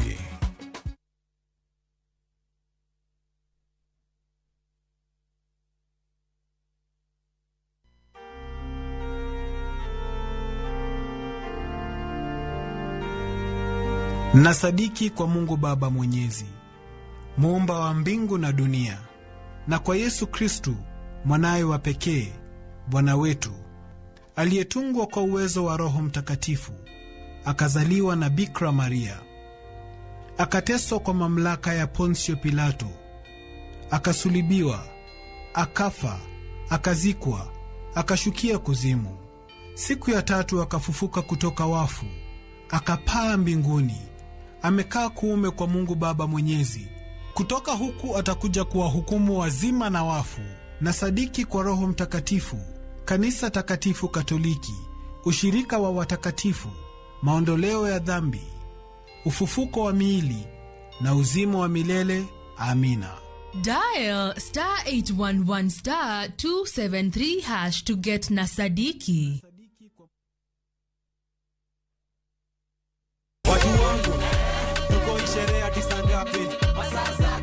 Another super sato mawarro umekae ndiye cheno mimi ngonifu mdagmor Ramogi TV. Tunasema kwamba hakuna kulala. Okay, nendwa. Unasema tupige sherehe kwa plot kwani iko nini? Neno ni shemar morlilo kuma itire no kako. Kalma sana kwa mzongo kando. Koma vitu nanirea. Ngani lin Ramogi Nyarnyakach. Ngani kolo instrumental. Etum dagmor. Gesu kangesu sangwen tieno. Mana Ramogi TV.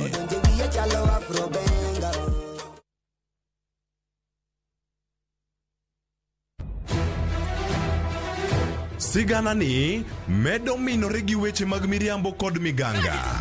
Gimora mora ne mar miriambo. Mano barua mar miriambo. Gimana pando okibiyudo.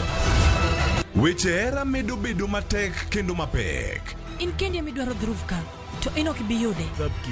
Aheri gi chunya te. Kata kamano, joma oherore ok nyal pando heragino. Adiera ni mana machiegni. Abro riembi od mikenda. Abiro kai mondo chul kuoro. In ni wuontre wunda kai to koro sani in idwa riembo. Ewi magi duto, nyaka joot achiel chung kanyakla. Nyithinda bo bedo kamoro achiel kendo. Tapki, wuok tich nyaka ngeso, saa 2:15, mana Ramogi TV. Kik bai.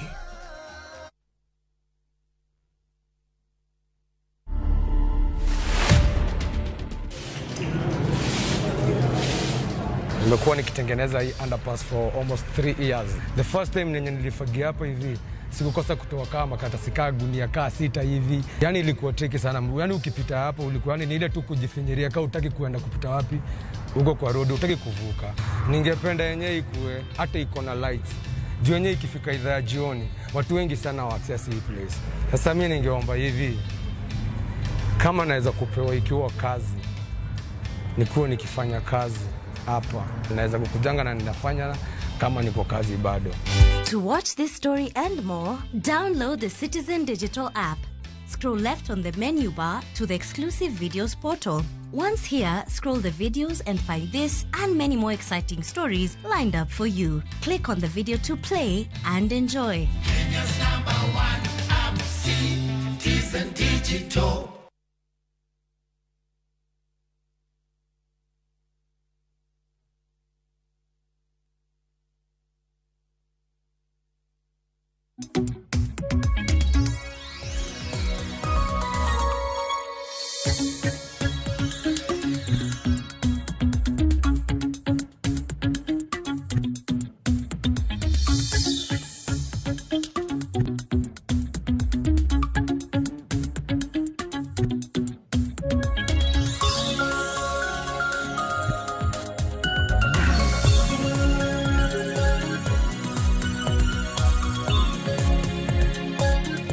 Nyakora Ramogi Jwango ya urokino machiegni ma en Ramogi TV chenro mabiro ni sani chenro mar mbako romano sichako kata koda chal mar fwambo kinyuma kawuono wan gi mor ni mar wada twa kodi gigo machiegni kodi wacho ga ni kinde ka kinde kata ka waketo gik moko mbuiwa ni karang'o mabiro lose weche mag dongruok to walose pile kata bed mage mopogore mantiere kinyuma kawuono wan gi mor ni mar koro da puonjre weche mag pith mopogore ta enya mago machiegni kodi mago matimore counties makalugi moko bende matimore counties mamoko nyaka mago mantiere e hoho mar Okak.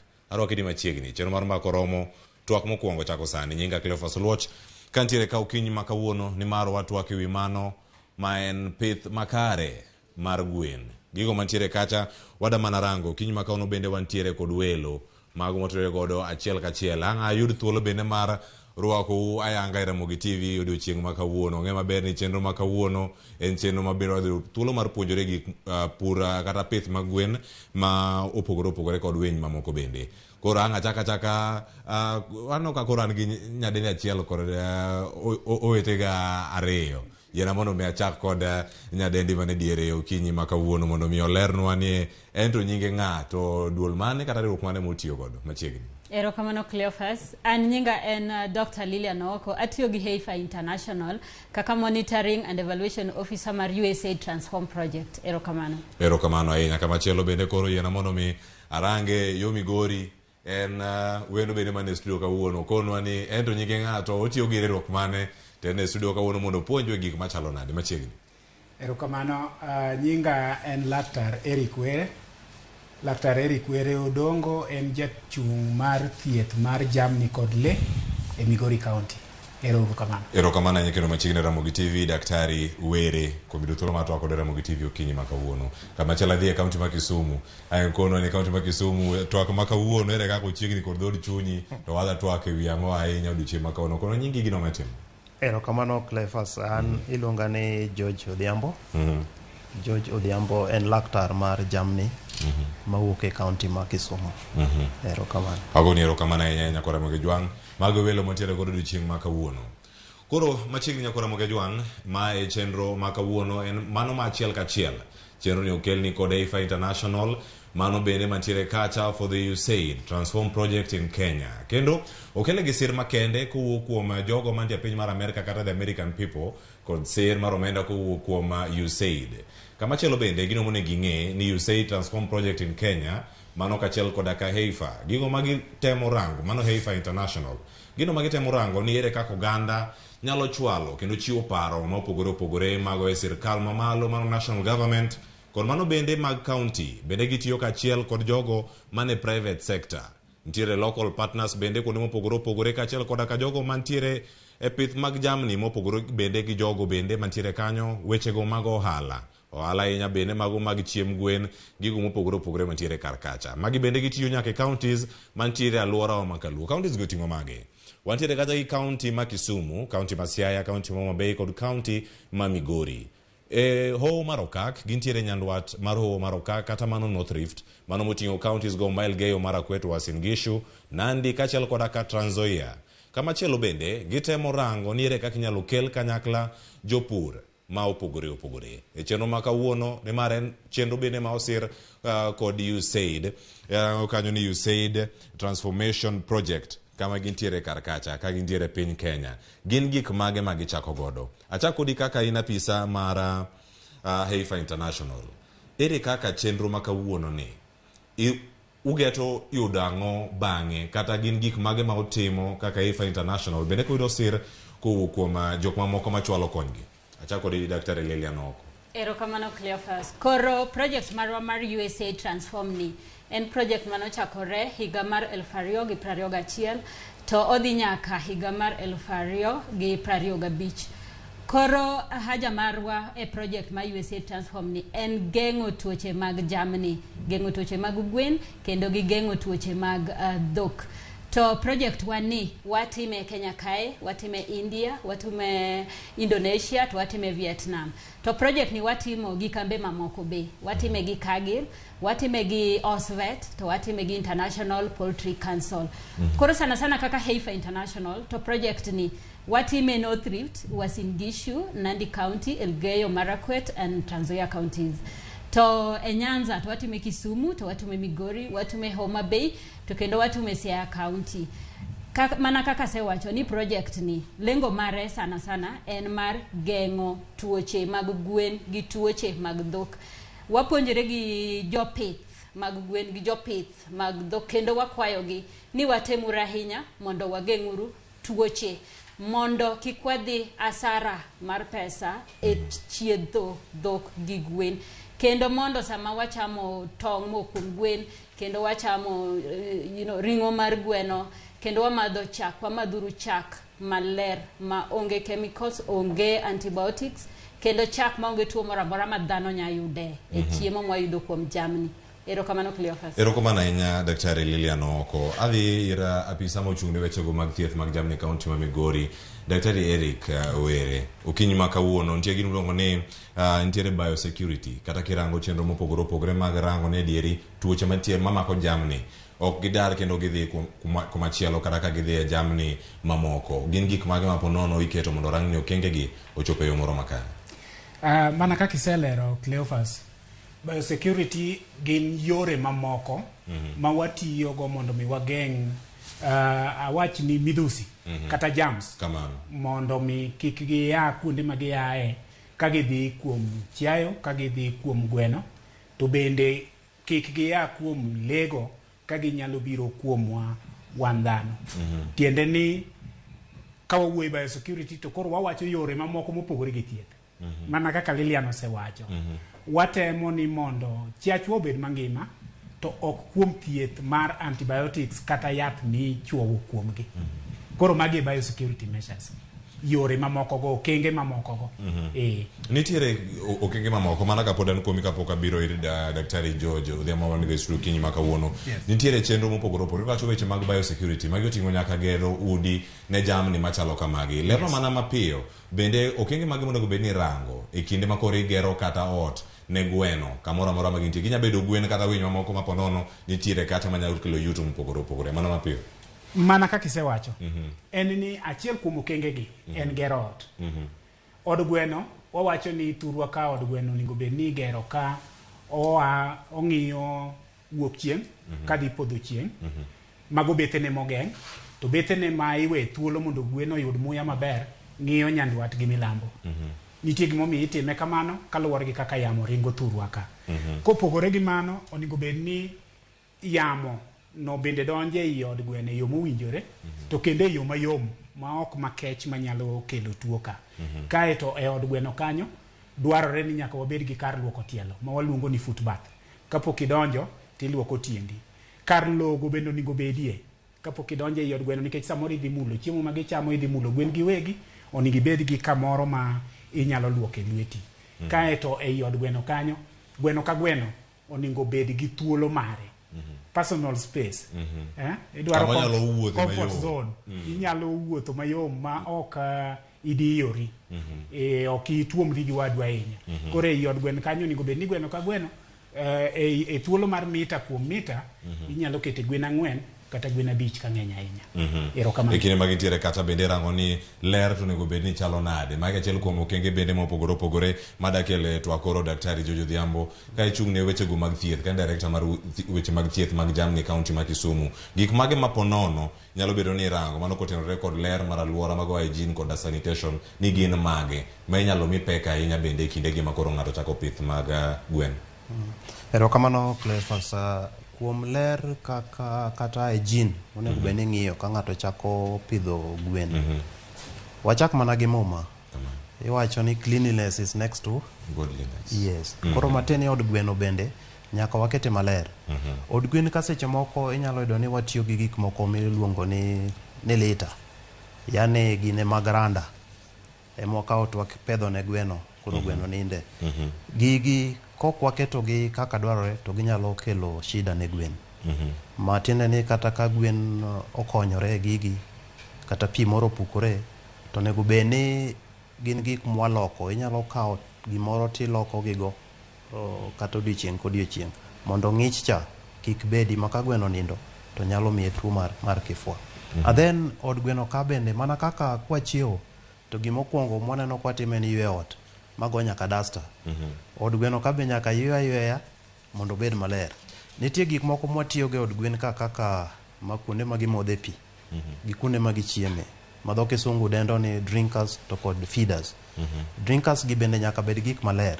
Kapok oket pi iye, kapok oket chiemo iye, nyaka bed oluoke maber, motuo maber, koro kiketo ne gik makamagi.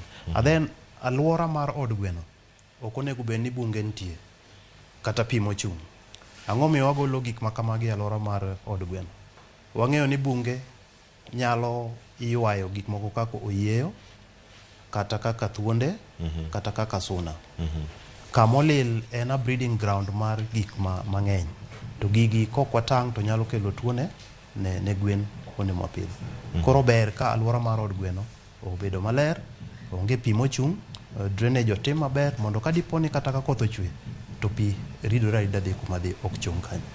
Yes. Mano ka gin weche go mag ler kendo nywako gi kata nitie gigo mapono ni nyalo bedo ni tiyo godo, nyalo bedo kata nitie muya mawuok kata mapono nyalo bedo ni olil kata gigo ma uchido mantiere e ute mag gwen machalo kamagi. Gik magi monego bende rango mondo in bende kaka jal matiyo kacha arita kata ritruok mari bende oketo kang' mamalo. Very good.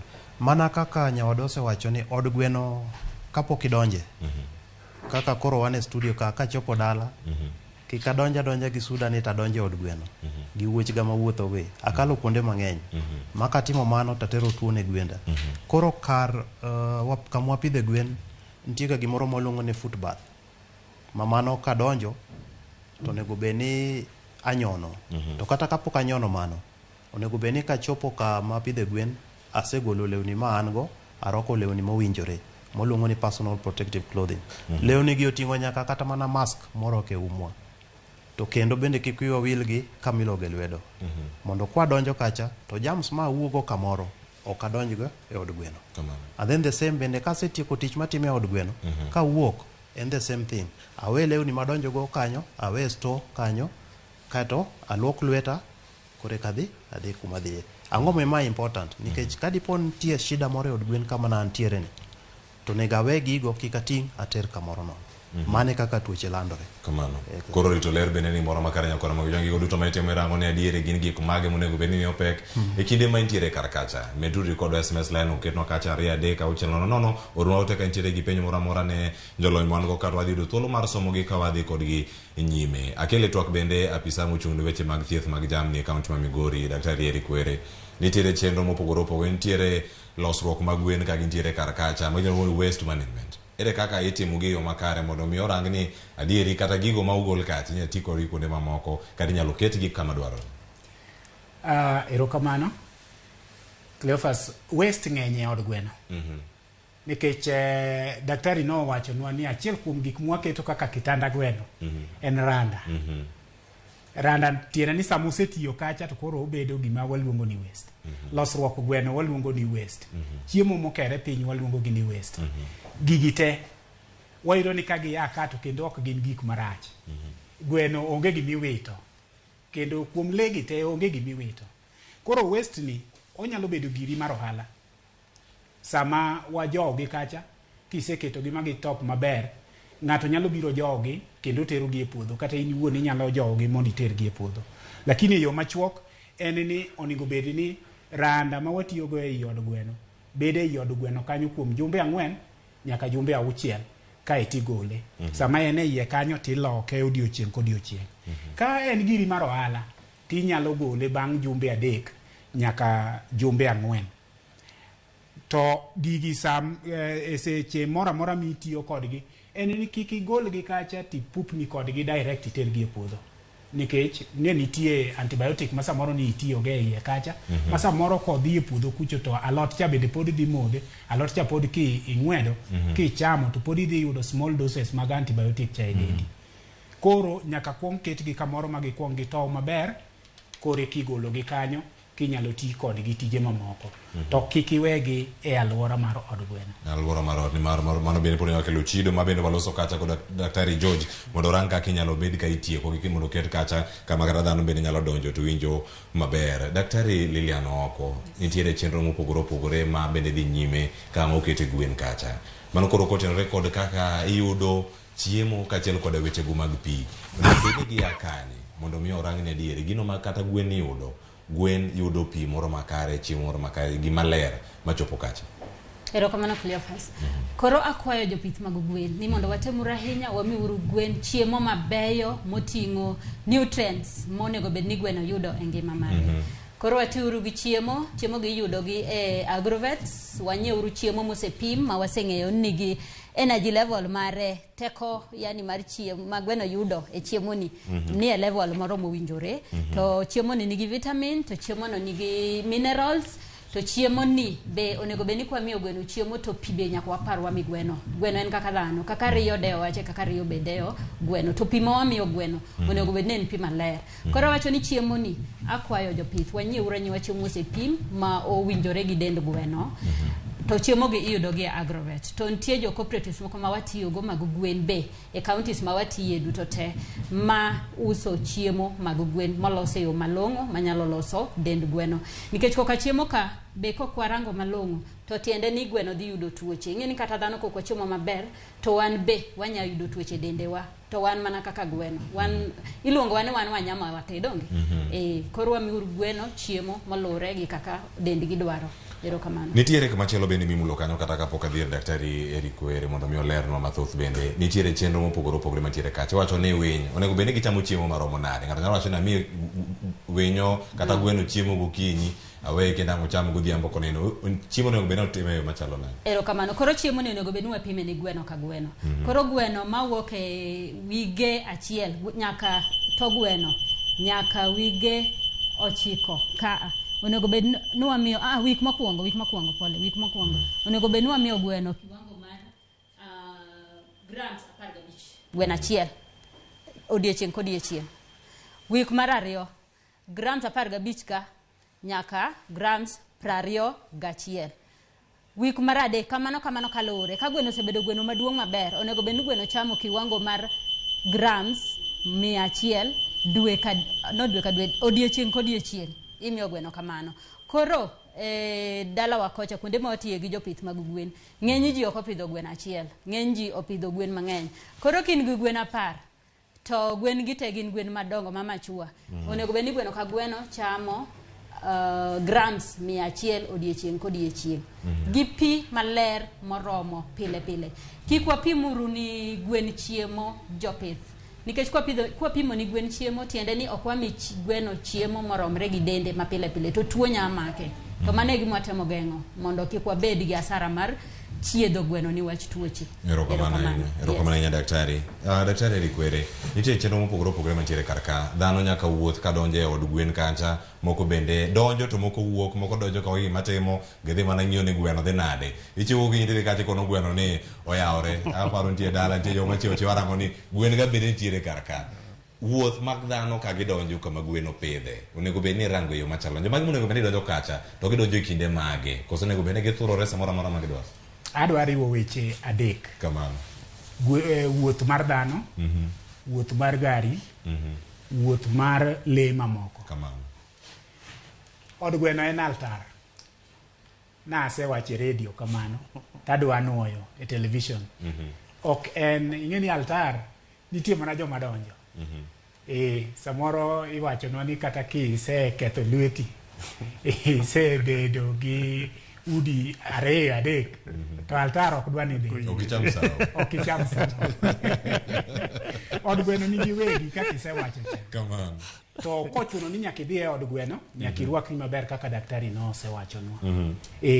Koro wuodh dhano onego bed ni rumo gi kamoro. Od gweno kata ka e dala kacha kigero od gweno gere kama ji mang'eny ok nyal dhiye.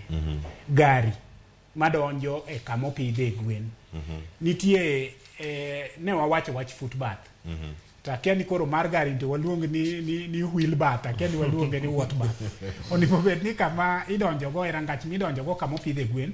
Onego bed ni nitie kama oketie pi malach makata tie gari madonjo kacha. Onego bed ni nyumore kanyo. Kaeto sama gari ni odonjo ok onego bi ka gima en e ndara oko kucho. Kama opidhe gweno onego chal gi kama skul nitiere kata kama osiptal nitiere. Ma joma riembo geche ong'eyo ni ok oyienegi goyo hon kama chalo kamano. Kigo hon kama opidhe gweno idhi kelo achiedh nade ne gweno. Ji mang'eny kia ni gweno bende achiedh nade mako stress. Mano ko yudo koko mang'eny. Oyudo koko, oyudo wach moro ma ok wach ma pile pile. Timore kata gi wuodh dhano mane wawacho cha. Ka ji odonjo kamoro nikech samoro wakaw ni iyie ne nyithi skul to dhi kama ipidhe gweno. Ka gineno gweno moro maber ne gidhi go ye koko no kende. Ka gin gwen manyuolo tong' ka kinyi chiew tiyudo kata malo mar tong' mane ginyuolo odok piny. Koro mane mamiyo wageng'o wuodh ji, wageng'o wuodh dhano. Mogik kuom le mamoko. Gweno kama ipidhe gweno onego bed abeda ni en kar gweno kende. Gweno ok onego riw gi le mamoko gi. Nikech ginyalo gamore tuoche kindgi giwegi to bende wuodh le mamoko gi nyalo kelo achiedh nade ne gweno. Koro kamopidhie gweno onego bed ni dhano ok nyal dhi adhiya yo mayot, geche kadonjo to nitie kama gigike, le mamoko bende nitie kaka onego bed ni gigik. Erokamano Cleophas. Mano nyiso ni gweno ok diriw ga tudo, kata gweno ok diriw kata gi awendo moro kamoro amora ma gintiere. Gweno ka en gweno to beda beda kende kaka gweno. Wawacho ni gin winy gite, lakini tuoche gi to opogore. Kata mana rageng' mar dendgi opogore. Iyudo kaka awendo miwacho ni. Awendo ing'eni mondo mi tuo maki ok en tich mayot ahinya. Kendo tuoche mang'eny mamako gweno ok mak awendo. To kata kiwacho atudo, sauti ma duol ma tudo golo gi duol ma gweno golo, especially sama gitimo gik mopogore opogore, ibiro yudo ka duondego opogore opogore. Koro duondegi nyalo kelo achiedh nade ne gwen. Koro kipidho gwen, keta gwen kargi, keta winy mamoko gi kuondegi, unless ni gin gik mipidho mana mar neno. To sani ka watudore gi USAID, gi Heifer International e Transform Project, to watimo pur kata pith mar ohala. Koro kitimo pith mar ohala to kik obed girsho. Obed gimi timo mar ohala, tim gik mowinjore mondo mi iyud ohala kuom tich mitimo. Aya, mani gima mantiere kanya kora mondo jang mondo mi wapuonjre wabed kod ng'eyo ni gik mage matimo. Wacho ni ohala ni be kitimo onego bed ni timo mondo yud yuto makare ne luwore gi puonj ma bende yudo okinyi ma kawuono ka wantiere kod jolony ma bende konowa mana gigi duto kaka itimogi, kaka inyalo bero chenro mopogore opogore ka ipuro kendo ka ipidho winy kata gwen kamoro amora ma intiere kar kacha. Gino ma daktari Eric Were wacho, daktari George Odhiambo, inya mana leronwa iwacho wechego mag ritruok mag del, mago gik mantie kacha manya bedo ni gin wechego mag immunity mag gwen mantie kacha, kata ka ponono ni tuo make bentie chanjo minyalo miye mago mag vaccine mopogore opogore. Chal mar ngima mag gwen onego bed ni gin nade e kinde gi ma kata ng'ata kao chako paro mar pidho gwen makamagi? Erokamano Cleophas. Kuom ngima mar gwen, gimokwongo monego wang'i en kaka wamiyo gi chiemo. Nikech kichiemo maber to dendi bende ne gi kinga moro mar geng'o tuoche mang'eny. To kwawe mano, wadhi ondamo mar ariyo ma en chanjo. Ma koro en kinga mimiyo mimiyo gweno mondo tuoche kik donj kuome. Chanjo mag gwen gin aina mopogore opogore. Nitie moko michako go odiochieng' mokwongo sama oto tong' cha. Mamano itimo mana kumigologi miluongo ni hatcheries mar licensed or registered hatcheries. Ema gitime chanjo mokwongo. Kaeto moko bende chak biro koseibedo kata mana juma achiel kendo ichak imiye mopogore. Koro chanjo gi gina kamano nyaka ang' ichope week mar odiochieng' mar 18 bende nitie chanjo mimiyo gweno. Koro chanjo wan go mopogore opogore to mimiyogi e ndalo mopogore opogore. Koro ber chanjo gi ni en ogeng'o tuo mondo koro kata kadiponi by bad luck tuo moro donjo, at least asara ok bed mamalo. Inya paro ni kata corona manyo biro ni, at least ni kanomiwa chanjo ok ochuno ni obro prevent obro geng'o tuo 100%. En mana ni o reduce effects mag tuo. Koro chanjo no important kuom jo pith gwen, wa make sure ni watimo gima kamano. To kiwe mano bende nitiere gima luongo ni miyo gwen yath njokni. Mama gima onego bed ni japith timo bang' dweche 3 ka dweche 3. Nitie yedhe ma inyalo tigo ka giyudo advice koa kuom jomolony mar thieth jamni. To kodi bende nitie ni kadiponi hai marach tuo odonjo ni e od gweno. Gima onego gitim ni en gwen ma tuo osemako pog gi ketgi kando. Kaeto gwen ma tuo pok omako bende iwe yorgi. Kaeto koro itimo gima iluongo ni monitoring. Ma pok tuo mako ing'iyo gi kaka ngima gi gin. Kaeto ma tuo osemako to koro i-manage gi kaka tuo osemako gi. Sets ariyo go opogore kaka itimogi. Nikech gima beda daher wacho ne jowinjowa ma jopith ni korka chanjo kae samoro tuo odonjo ni e farm. To wan ga gi period moro ma kawo kapok ranyisi oneno. Koro sama tuo osedonjo ni nyaka wabed motang' ahinya gi chanjo nikech samoro gweno osegamo virusi mar tuo to en mana ni pod ok onyiso, ok ogolo ranyisi. Koro ka dipo ni iringo mimiye vaccine, itimone vaccination, then samoro gini di explode. Koro mae kama koro dwani ka dipo ni nitie tuo modonjo ni e farm, dwar jolony mondo omiyi kony madwarore. Erokamano. E kinde gi magintiere kar kae wacho ni kata ka tuo ma kamagi osechopo, nitie moko bende madonjo ka gi kacha ma ponono yedhe nyalo bedo ni igonegi, ponono kinyalo medonwa gi kar kanyo kaeto irang'nwa ne ni kinde ma ng'ato neno ka gwen meke tuo kata yudo hinyruok mopogore opogore, noko gitim ang'o, jomagi monego bed ni gigochonegi. Nitie gigi machalo kute ma ponono nyalo donjo e udi mag gwen kacha, kata pest gi kata weeds ma ponono nyalo bedo kar kacha. Penjo bende nitiere kar ka ng'orangi ni jogi penjo wa e yo machalo nade, to sani lerno mana kacha e kinde ma pest ma kamagi oneno, okenge mage monego kaw, onego luong jok machalo nade, mana mapiyo kaeta nga winj gima daktari Lilian. Erokamano Cleophas, iwacho wach mar pests. Pest gi sana sana gwen ing'eno gigi ohero makogi, kikun gi gik machal kamano. Nitie kaka onego bed ni warito od gwen gi yedhe monego bed ni wagoye mondo mi gik ma kamagi kik mak gwen. To gima daher wacho ne jowinjowa ni sama gwen osebedo matuo, wan gi jolony manyalo konyogi e wach thieth, the animal health service providers. Gin e kiwango mopogore opogore.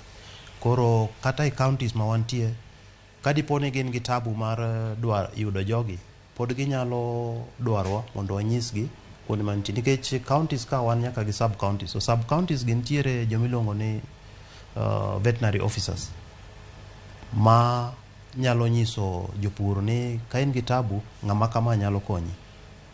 Koro mage joma onego bed ni jotich tiyogo, to kik wadhi adhiya ni aneno gwenda ka tuo taseringe agrovet anyiewo antibiotic akelo amiye. Ibiro nyiewo antibiotic to ng'e ni gwendi ni tang'o matimo. Kaeto antibiotic mitiyogo marach ni chak duogo kendo in ema duogo hinyi. Kamano.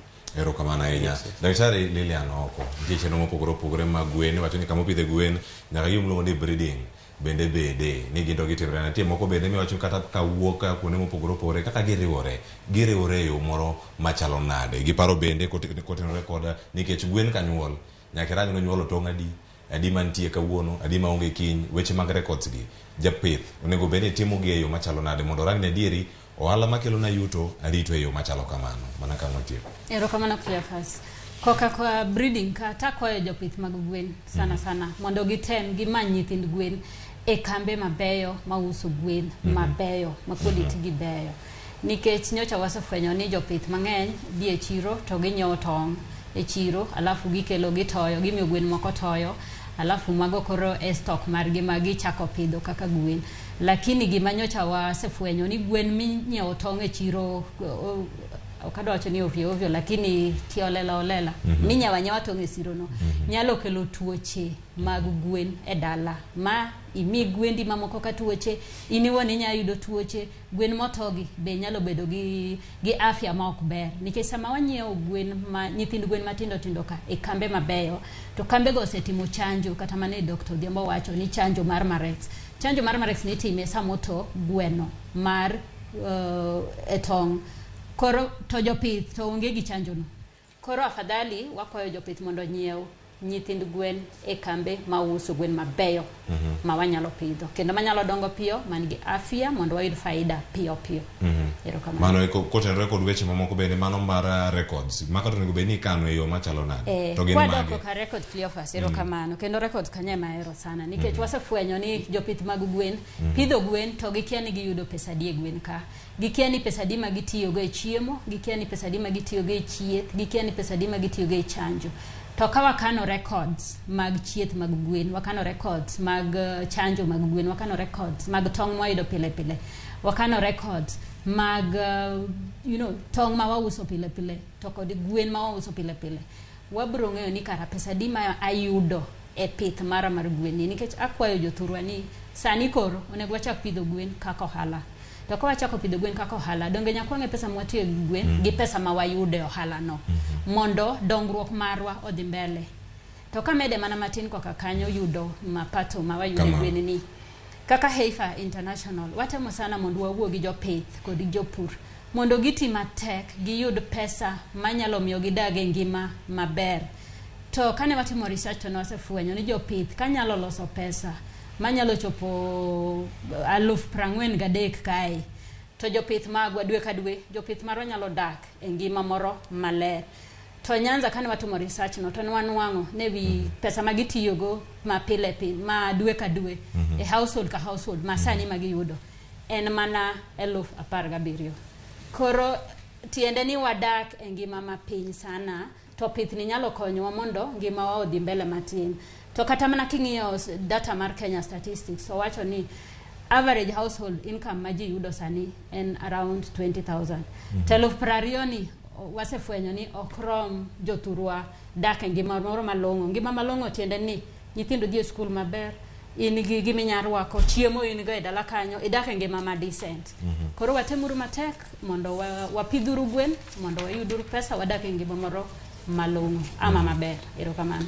E kinde gi nitiere gik mathoth ahinya mantiere kar kae. Ulero gi yo makare ahinya kendo en moro mar somo gik mopogore opogore ka wantiere kar kae. Kendo nyaka sani kwa wacho ni chenro machalo kamae mano USAID Transform Project mabende nitiere kar kae kokelo chenro ma kama bende kokalo kuom Heifer International kaachiel kod riwruok ma counties ma opogore opogore mawinjo kata tiyo ma county osebedo kata katimo kawuok e county ma Migori, Kisumu, Mabei, kirango county ma Siaya, Elgeyo Marakwet nitiere mano bende mar Uasin Gishu county kaachiel kod ka county mamoko mantiere kanyo Trans Nzoia bende nitie kar kanyo. Kirango gi kama gikego duto ageno ni okinyi ma kawuono nitie gino ma isomo mawuok kar kacha. Nitiere ote mantiere kae kowuok kuom joneno mag Ramogi TV. Wanegi ane sani kaka gigolo paro mopogore opogore kapok watieko chenro. Ka nitie penjo moro amora ang' waduoko gi mana mapiyo piyo ka watieko chenro kinyi ma kawuono.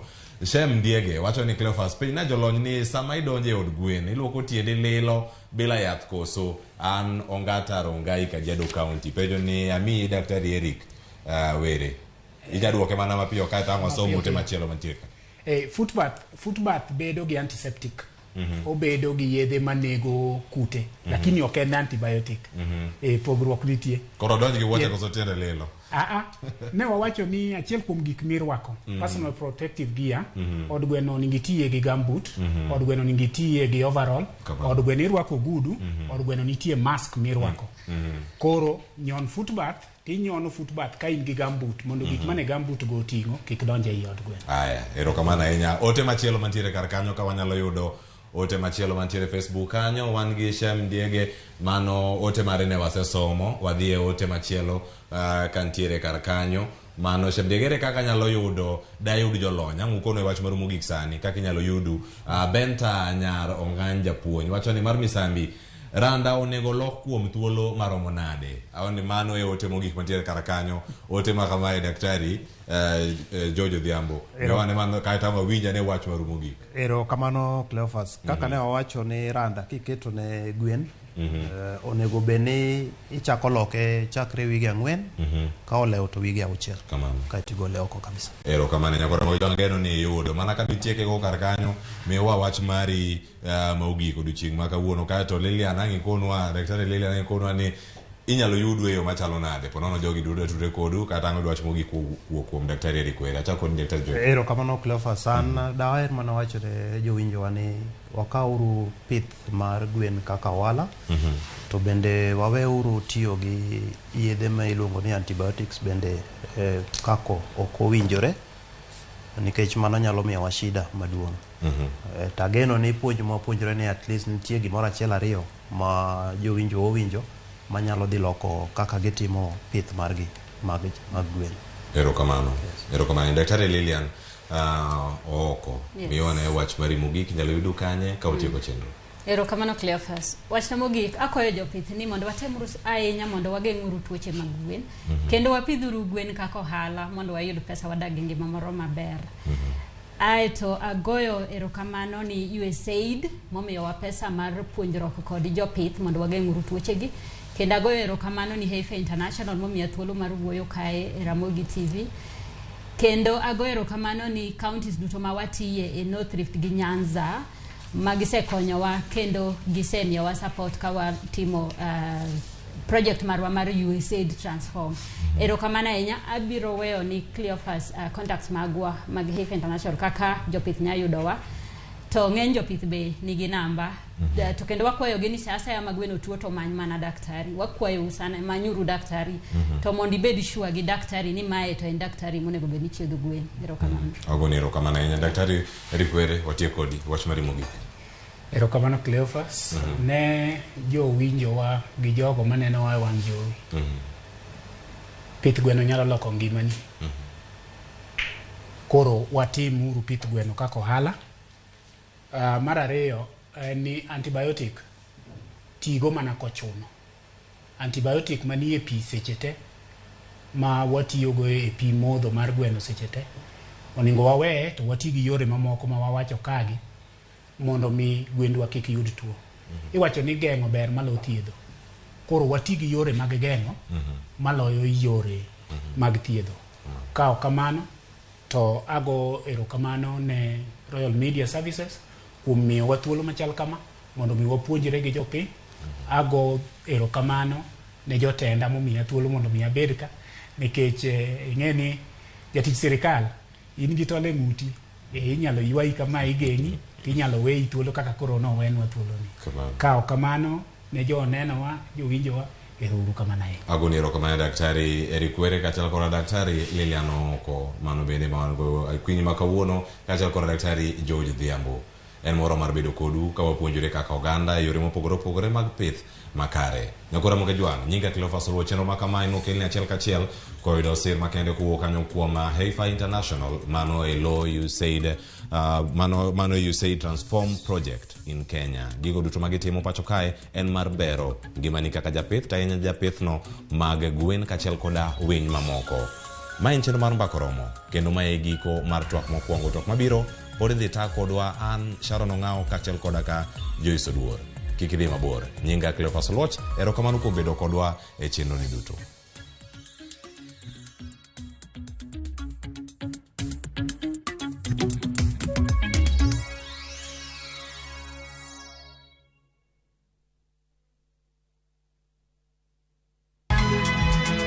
Nyakwa Ramogi. Wachaka ni giweche matimore sa. Gige dongruok en gigo eko ma en hakini, ok en gime miyo gi mich. Buch jopiny. Adier gima dhi mbele sani, Trevor dhano kech nego. Alo, bera inya udhi nade? Wadhi maber Musa, pinjari penjo mipni godono mar senator. Tich adek ka tich adek, tudri gi jalendo Trevor Ombija, janding opanga jonyakach dendo nombija taya, nyakwar guok kocha pesa. Sadek otieno, mane Ramogi TV. Kik bai. Raundi ya tindi kotika rabotaka imenyasai maiga. Hosori enyira naende embauke gima. Wa? Biore. Ngasai mbia na chorete. Hagi nombogo boli mbai wana ina boli ga. Hozima da gati ya kuchi. Karo masachi hoteli yeye. Na rarochi. Ombogo tabwatire baka. Ngitate muntagochi. Otaite somoni yaku. Asenge njutata kitiposoku. Kulende kende tige komutanga kulenda enibo amune mate yaye. Ayo muntako ire kiaraiga. Engo kunere. Tengera ege ticha. Egosori enyake gima. Yaruliko aseviu sasa bono.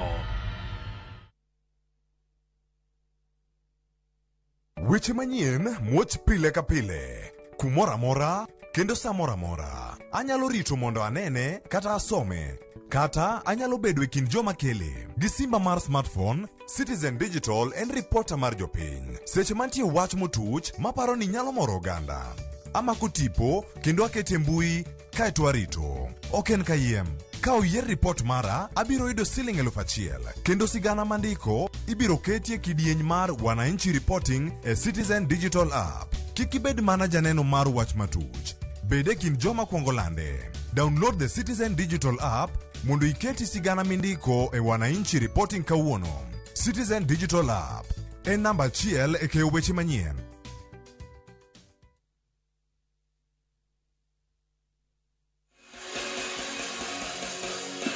Shout yes!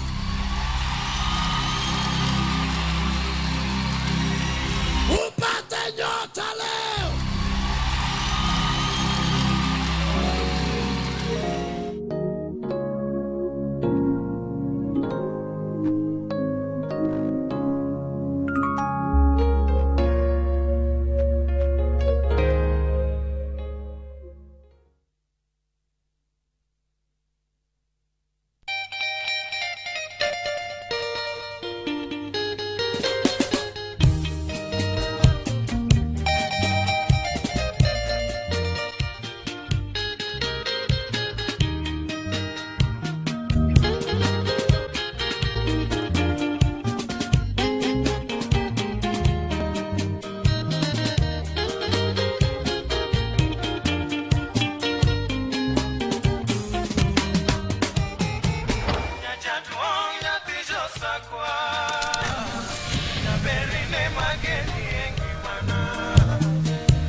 Radio Ramogi, Cartoon Jaluo. Radio Ramogi.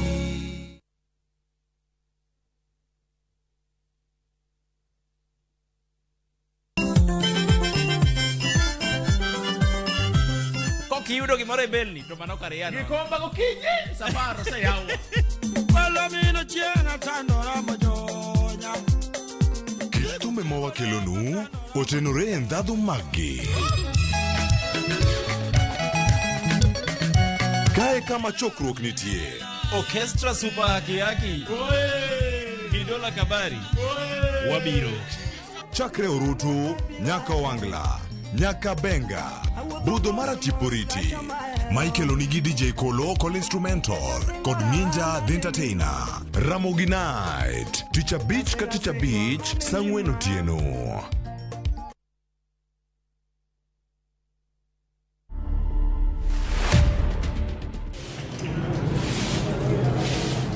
Nimekuwa nikitengeneza hii underpass for almost 3 years. The first time nilifagia hapo hivi, sikukosa kutoa kama kata sikaa gunia kaa 6 hivi. Yani ilikuwa tricky sana. Yani ukipita hapo ulikuwa ni ile tu kujifinyiria kama utaki kuenda kupita wapi uko kwa road, utaki kuvuka. Ningependa yenyewe ikuwe hata iko na lights. Juu yenyewe ikifika idhaa jioni, watu wengi sana wa access hii place. Sasa mimi ningeomba hivi, kama naweza kupewa ikiwa kazi, nikuwe nikifanya kazi hapa, naweza kukujanga na ninafanya kama niko kazi bado. To watch this story and more, download the Citizen Digital app. Scroll left on the menu bar to the exclusive videos portal. Once here, scroll the videos and find this and many more exciting stories lined up for you. Click on the video to play and enjoy. Kenya's #1 app, Citizen Digital.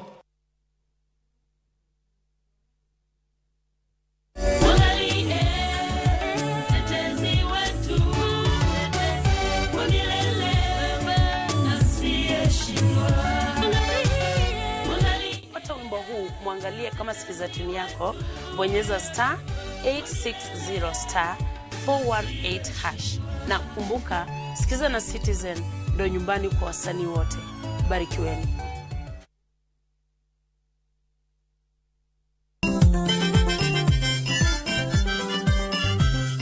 Kiyudo gimoro e belni to mano kare yano. Gikomba gokinyi safaro sa yawa. Palomino chiena tandora mojonya. Thumbe mawakelonu otenore e ndhadhu maggi.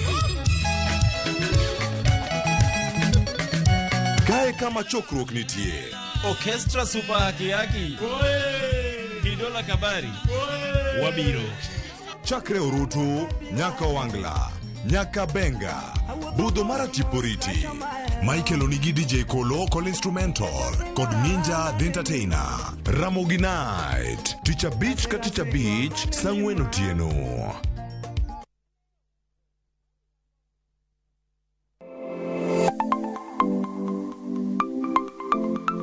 Ramogi Juanga, ng'ato ka ng'ato inyuolo kod pok mare makende.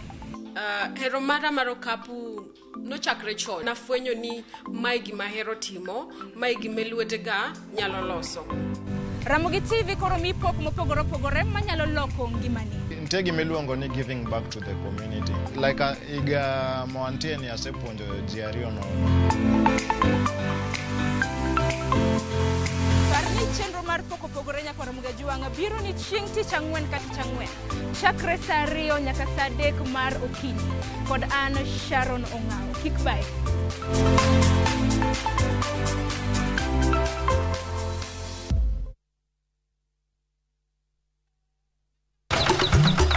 Odiochieng' maraboro, Nyasaye nong'iyo piny moneno ni ber koketo jarit e paradiso mare mane piny ka. Emomiyo Nyasaye nochweyo japur. Chakore achaka gi kodhi achiel mopidho gi hera matin. Gweth mar koth, kendo bang'e oti ka okelo chiemo ma wachamo. Donge wanyalo loso puodho maber ma wacham chiemo mawuok kama ler kendo kama mor. Riwri gi Alori nyaka Black e chenro mar pur gi ohala. Chieng' tich adek ka tich adek, saa 1:45 mar otieno. Mana e Ramogi TV.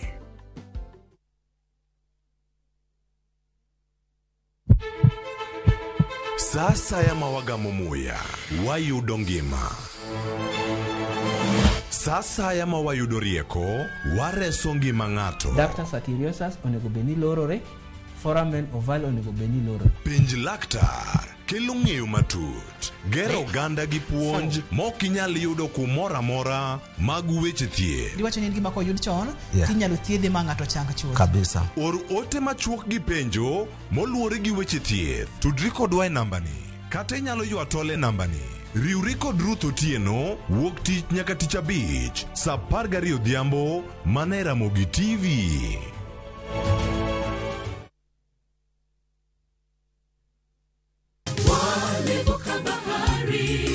Injili kelo mor, Injili kelo kwe chunywa. Kendo Injili nyayo ngima. Kendo ma okwe ng'ato nono. Chung kod wende mag pako Nyasaye. Ngeso ka ngeso gokinyi e Injili ngima. Kama wayudo e chiem chuny kod gweth koa kuom jotich Nyasaye mopogore opogore. Nyasaye e gimoro amora midwaro, onge gimoro kendo.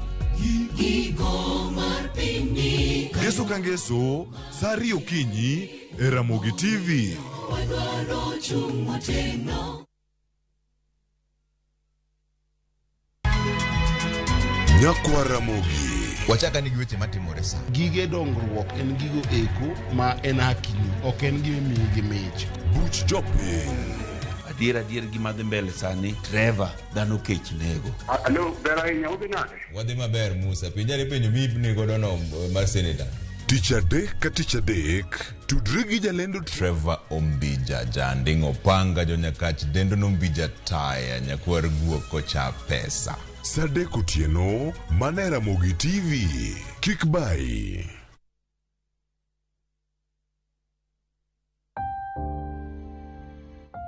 Onego wachung' kachiel gi jowetewa e kinde kuyo. Kilalo ng'ato miero, to diher mar lando tho kod liel mare.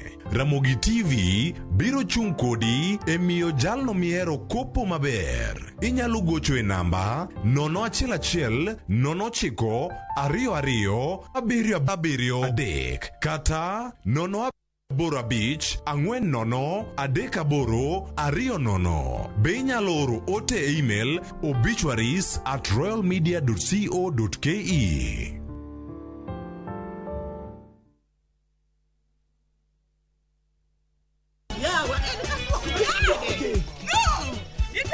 E piny mamor ting'o loch. Can you handle pressure?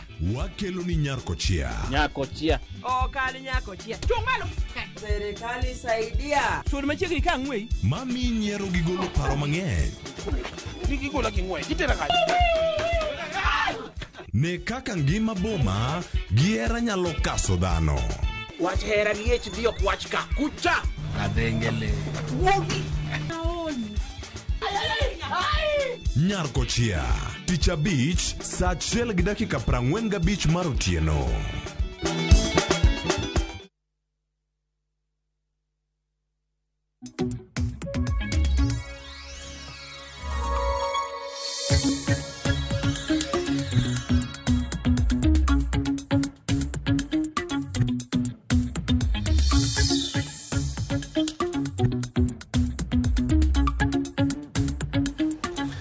Nyakoromoge juang machiegni ma twak marario mar mbako romo kama chwale mana kama intiere kacha. E kinde ma koth chwe, iwacho ni chiemo jabedo mang'eny. E kinde ma chieng' rieny, oro bende medo bedo, to chiemo bedo manok.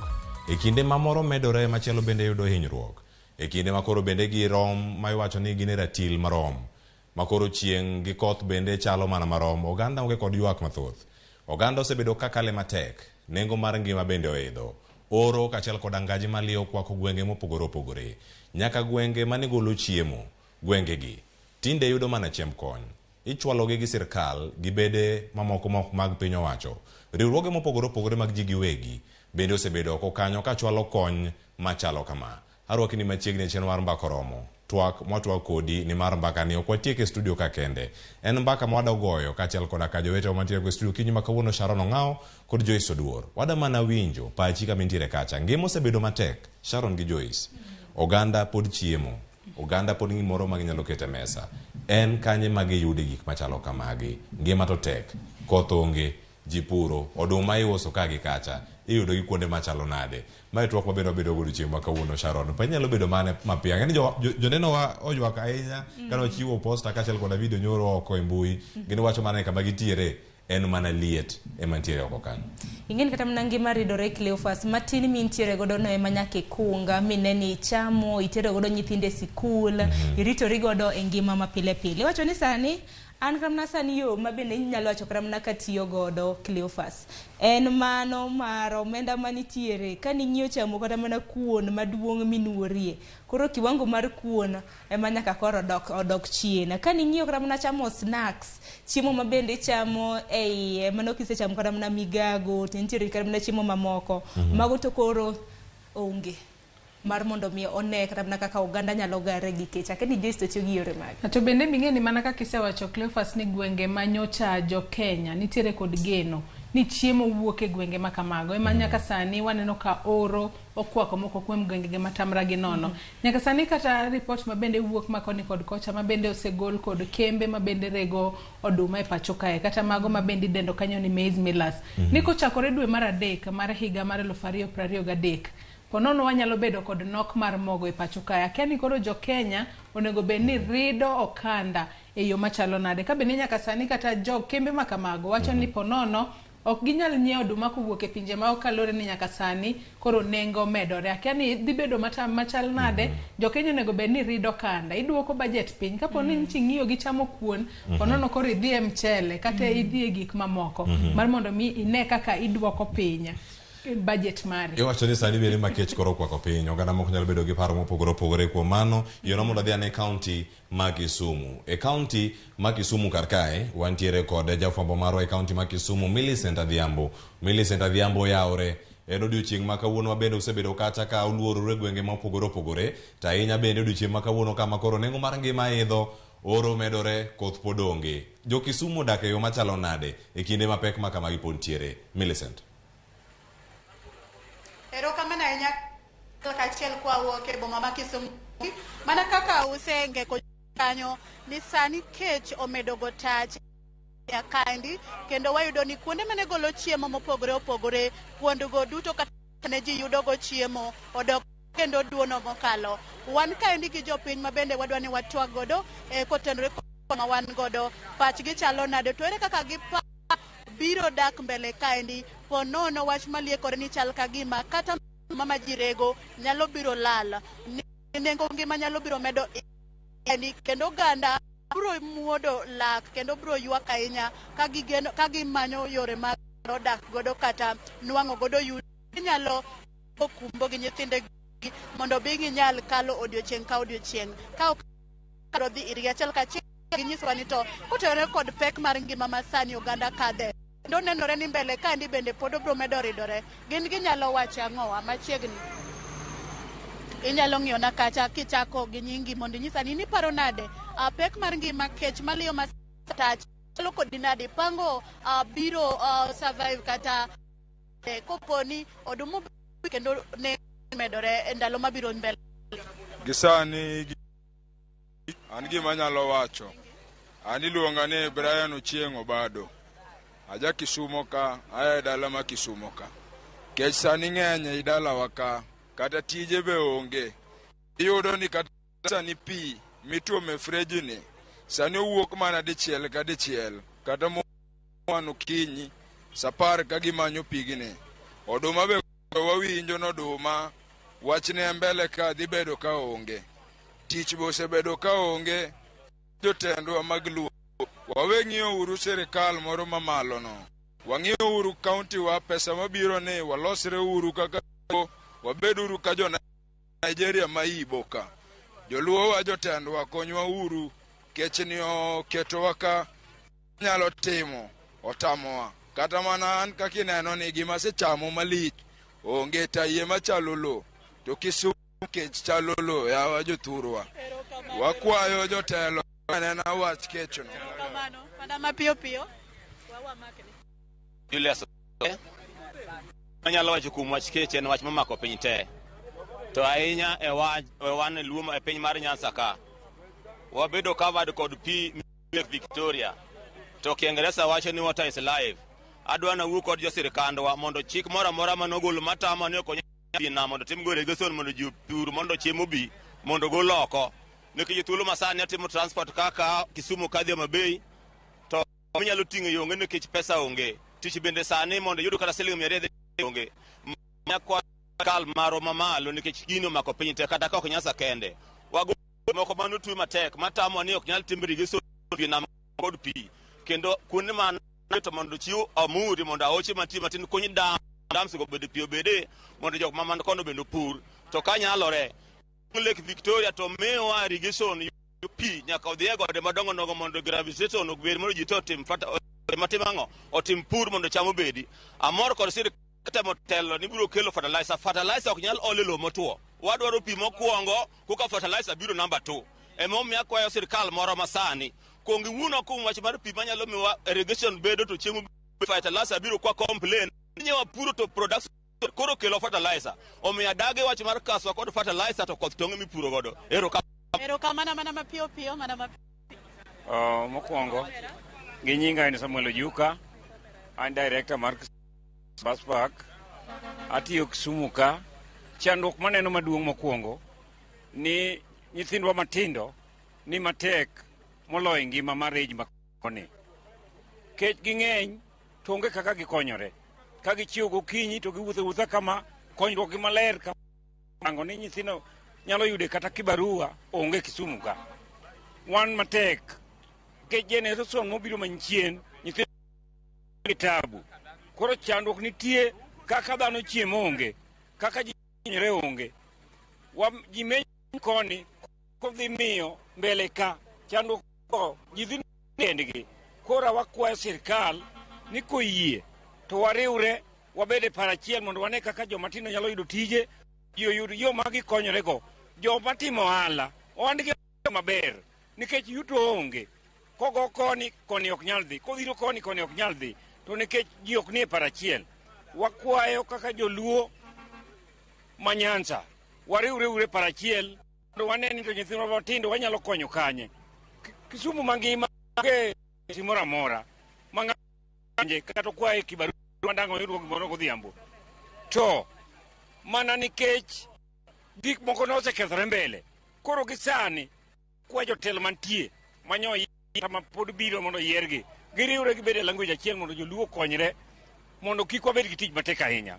kamano mana mapiyo machiegni aya an gi nyinge ga iluongo ne Professor Uko Modi mar Bus Park University aja taxi ma Bus Park ka apil mana ne county government ma Kisumu ni mondo kedno environment maber mar ohala sani ohala tek e Bus Park ka waonge gi ke mana ne kech ohala waonge gode Bus Park ka tije motie Bus Park kuonde gi tinde wachal mana jok mawuok ni biro tito kwa chal joma tiyo kech liu Kisumu ka jothuro makata an munena kama kunjorani adenyo manyimbicha we mana ne jirani odak na godo ani akoro ni no abiro omo ire ka piny ber jothurwa kora kwayo ni mokuongi ma government otim ong'inwa yore moko mwanyalo yudo goro pes moko matindo mag ohala dipo kokonyo wa kech makayo wani waonge pesa ohala jothurwa an Millicent Akonje joanda swekra ma Kisumu ka kech to neko kendo kochopeni to dhi nego ganda mang'eny kwayo wani ne en ni ka Kisumu County waka onge industry to wategeme ohala kaka an joanda swekra kosebedo kodwa maber kaluwore ni askache laowa to mama ket gimoro mondo mi ousi mondo ang'o timre maber adier tumopangore maber wayudo kaka wanyadok e ot ijuok bijuogowa pesa dok e county but chakre nyaka ne riembwa sani ijuok no malong'o ng'e mang'eyo ni tayare kata professor ong'eyo ni kaka ne revenue collection timore lime opogore gi sani en very low kejini ne kech nyithindo ma below 20 years gin gionge tich kaka ne gisewe sikul gionge tich koro gimodong' negi pickpocketing ama imayi adhara koro wakwayo maduong' korewre county government mondo ne to koka ma iluongo ni disaster is awaiting disaster hunger disaster is at waiting. Yeah.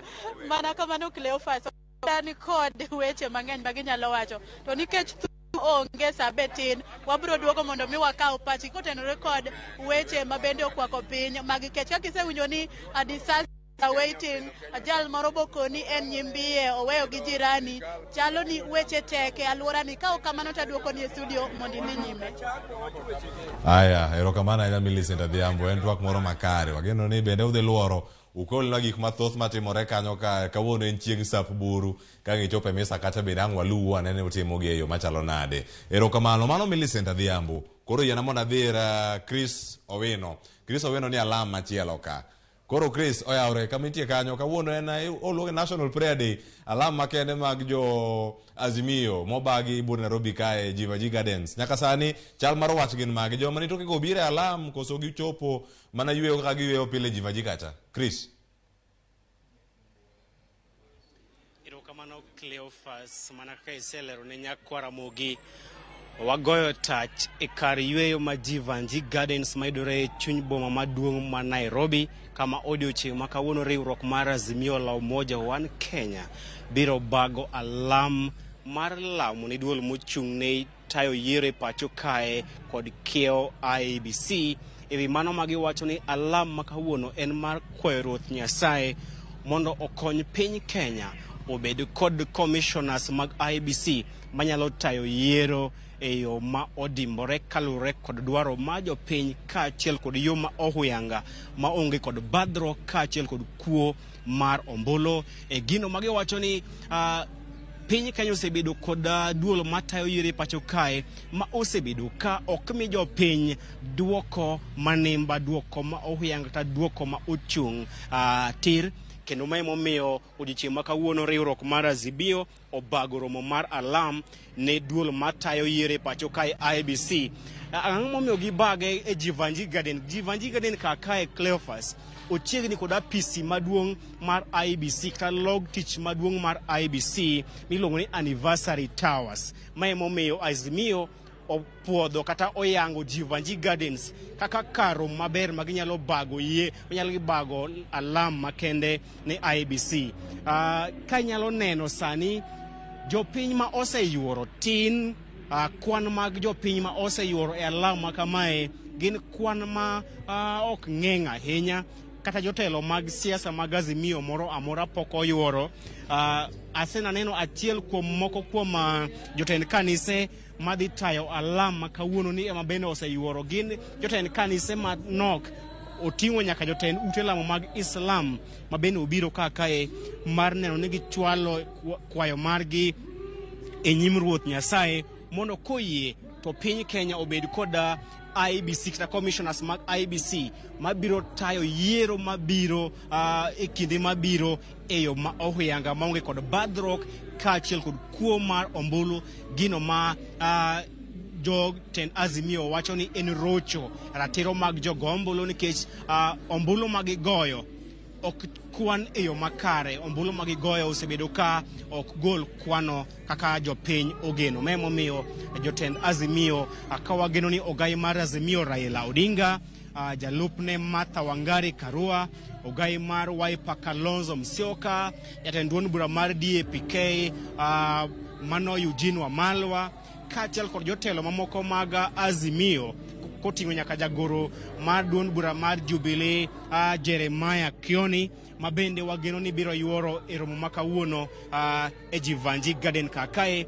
Kata kamano gima waseyudo en ni jotend Azimio kata ler ma waseyudo en ni ok gibi goyo siasa e alam ma kawuono ka giwacho ni alam ma kawuono en mana mar weche mag lamo ne IEBC kende ma ok rwako weche mag siasa. Koro wabiro neno ka bende gidhi chopo singo mar koso goyo siasa e alam ma kawuono ni kose odhina bedo weche mag josiasa. Kiwaseneno kinde mokalo romo mag siasa kata lomo mag alam miluongo kod josiasa gi gikone tigoyo ga siasa. Koro waketo wang'wa ka mar neno ni jotelo mag Azimio mage mabiro yuoro to bende gidhi chopo singo mar koso goyo siasa e alam ma kawuono. Magi wabiro miyo jopiny e weche mago manyien mag saa achiel kod saa adek otieno e Ramogi TV. Cleophas. Agoni erokamano ahinya Crispin Owino. Wagoni erokamano mar chenro no bende waluwe achiel kachiel bende saa 7 mondo mi wabed kod ng'eyo ni gik mage matimore kar kacha. Crispin Owino nitiere jivaji koro sanya kwa Ramogi Jong yuna mondo mi wadhi ane kaunti ma Mombasa. Joja oko nitiere kar ka. Joja oko oyawre Mombasa chiyo nade pek mar gima ni bende ni kacha to nyaka sani gidak e yo machalo nade kech ma koro kwako piny ni Mombasa kanyo wacho nade. Erokamano ahinya Cleopas Oluoch, awinji maber ahinya kowuok e kaunti ma Mombasa. Kawuono ago touch od bura mar Jomvu kuma adwa ng'iene atna wuothane e dukni mopogore opogore. Awinja ni to jopiny wacho ang'o korka pek mar ngima, to adier makende en ni jopiny ywak gikoni staple food ma en oduma kata mogo gikoni gineno gichich ni nyalo bedo ni osechako dok chien kata nengo ne osechako dhi malo, omiyo luoro margi ni mbele kaendi samoro ok onyal bedo maber ahinya, to chutho kaluwore gi nengo gik mamoko mabende opogore. To kar mantiere ni antiere gi achiel kuom onagi kadwa no nyisa ni nyinge ni to en ng'awa, to nyisa ni to wach pek mar ngima ni oneno kadhi kode nade nyaka kawuono. Chaka gi nyingi to nyisa ni ngima ineno kadhi kodi nade e gweng' ni. An iluonga ni Moses Odhiambo Luoch.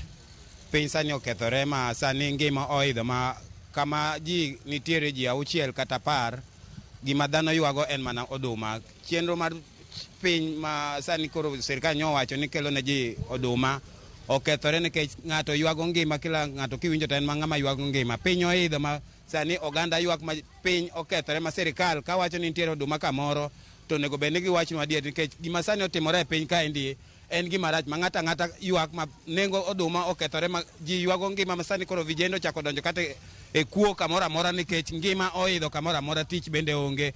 Sani kapo nono nitiere kamoro ma ng'ato nyalo wacho ni ngima nitiere maber to opogore gi kama sani wantiere ni, nikech ng'ata ng'ata ywago ngima ma koro kama sirikal oketowa en kama koro nyiso ni wadhi ikore wawegi kapo nono nitiere kama sirikal nyalo konyowa.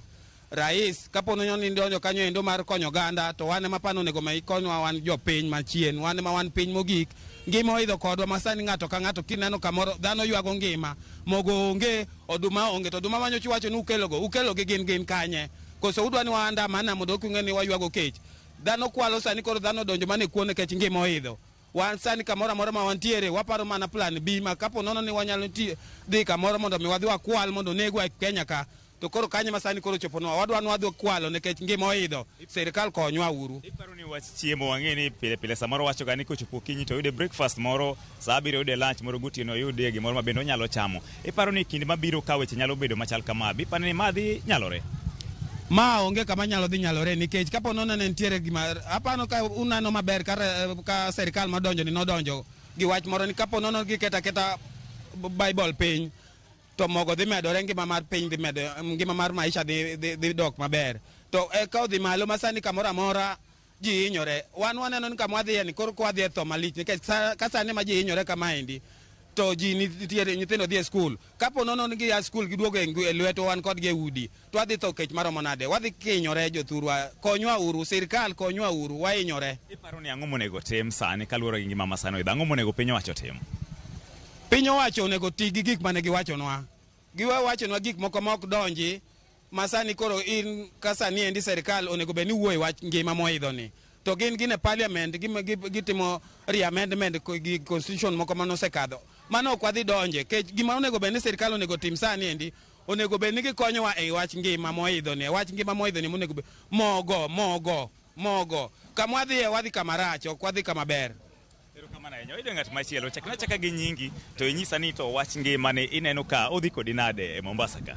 Nyinga Orolo Odhiambo, ana ja Migori kocha, dala en yo Kadem kocha. Ngima Mombasa kae monyuolwa wan. Ngima osebedo matek nyaka ne nyuolwa pok naneno machalo kama. Nek sirikal ni kano donjo nowacho ni ka giketa mo ma piny ni tap te kaka maisha dhi dok piny. Te maisha osemedore matek makata nyocha be chakwa winjo ni pod idwa ket jo kas mano pingo chon ni kas ne gima ne onge katiba chon. To sani kendo chakwa winjo ni jo kas kendo iduoko. Mane ni sirikal neno ni gin gi pesa kar mondo ging'i kaka jopiny nyalo chiemo mokwongo. Mogo mano nyiso ni koket mo mapiny to mogo beche dhi dok chien. Mogo pod koidho malo. Sani kata bank rate bancha wakaw golon 7.5. Sani odhi nyaka 8.2. Koro sani ngima oidho matek ma wan wakia kata gima sirikal konyowago. Kodhi kama tineno ka dhano dhi timore nade? Waneno ka kata king'iyo Mombasa ka dong vijende sani osechako donje kuo. Makata nyocha ko negu moro ka kwalo mondo sani ji kwalo nyaka vibendni mag alot. Ngima tek motamo nyaka vijende kata magweng' ka. Onge tich, onge gimoro amora. Wasandore, ji hinyore. Serikal one kaka nyalo konyowa. Ka ok ginyal to giwuog miyowa jok manyalo telonwa obede sirikandni. Erokamano ahinya jatend. Mana kaka iwinjo janeno mar Ramogi TV mago mana pach moko kuom jodak e gweng' ma Jomvu ka giywak ni ngimani kata gin be gineno ka onyorogi mambele kae gikoni ok gine kaka dhi timore koponi lokruok ok obedo. George Aoko, Ramogi TV, Mombasa. Erokamano ahinya George Aoko kani Mombasa otwako dhiyo makare ngima pek ne ji te Mombasa kata bende wawinje. Koro yeno wadhi e kaunti ma Homa Bay wantiere kae kod Ali Abich. Okono nene nyaka sani gik mage matimore ka achiel kachiel. Ali Abich, chieng' aneno ka rieny, maen achiel kuom gigo ma jopiny oywak ahinya e Facebook wakata ni piny tek chieng' rieny kendo gik mang'eny timore. Kech bende bedo mana kecho, kech ni okwako counties duto nyaka sani kama ji ntiere. Jo kaunti ma Homa Bay bende giwinjo kej ni to koso chieng' kende manitie. Nyaka sani chal mar wach en mane kaunti ma Homa Bay. Ali. Erokamano Cleophas Oluoch, wabiro achiel kachiel kawuok e kaunti ma Homa Bay kaendi. Mana kaka iwacho nende okalo kod twak mwadhigo nyime Ramogi TV mbako romo kwang'iyo kech masani koro kwako piny. Cleophas ok mana Homa Bay ka ok odong' chien kendo jopiny osebedo ka golo ng'ur margi kaluwore kod ngima matek kod kech ma bende okwako thoth gwenge ma Homa Bay kaendi kaluwore kod oro masani ochuo chieng' mane ochakore ka dwe mar 11 kendo nyaka sani pod oro dhi nyime kendo thoth gwenge ma Homa Bay kaendi Cleophas en ni otuo kendo jopiny kod chandruok mopore kaluwore kod kaka ginyalo yudo chenro magi mapile mangima kaachiel kod kata mana jamni bende samoro sani ndi okoso gigo eko maginyalo yudo maginyalo chamo kata pige magimodho bende sani jopiny wuotho ka gilawo pi ma neno ni jamgi oyudo konyruok mapile ka pile. Ka kamano sama wan ko e twak kaendi an ka kod mokwongo jopiny kaachiel kod jopur kaunti ma Homa Bay kaendi mwadagogo mbaka kaluwore kod pek mar ngima kaachiel kod kech masani koro okwako piny ma bende Homa Bay kaunti kaendi bende jopiny osebedo ka golo ywak mare kaluwore kod ngima ma oidho malo kendo kech masani koro kayo jopiny kaluwore kod oro ma bende ochuo chieng' ma bende jopiny nyalo sani koro koso gigo eko ma ginyalo yudo ma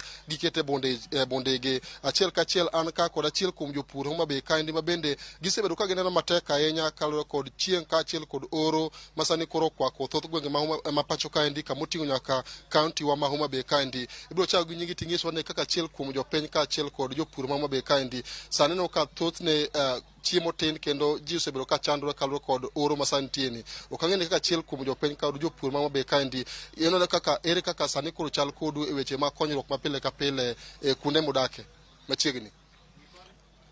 An John Akoko, an jakarachuonyo to gi sani an jakom ma Homa Bay County Cooperative Union. E sechegi wasebet ka waneno matek e Homa Bay County ka wadhi e sub counties mag Homa Bay wanong'o ka pek ng'eny kaka rachuonyo mae en kuma liet ng'eny. Nyoro ni ne rachuonyo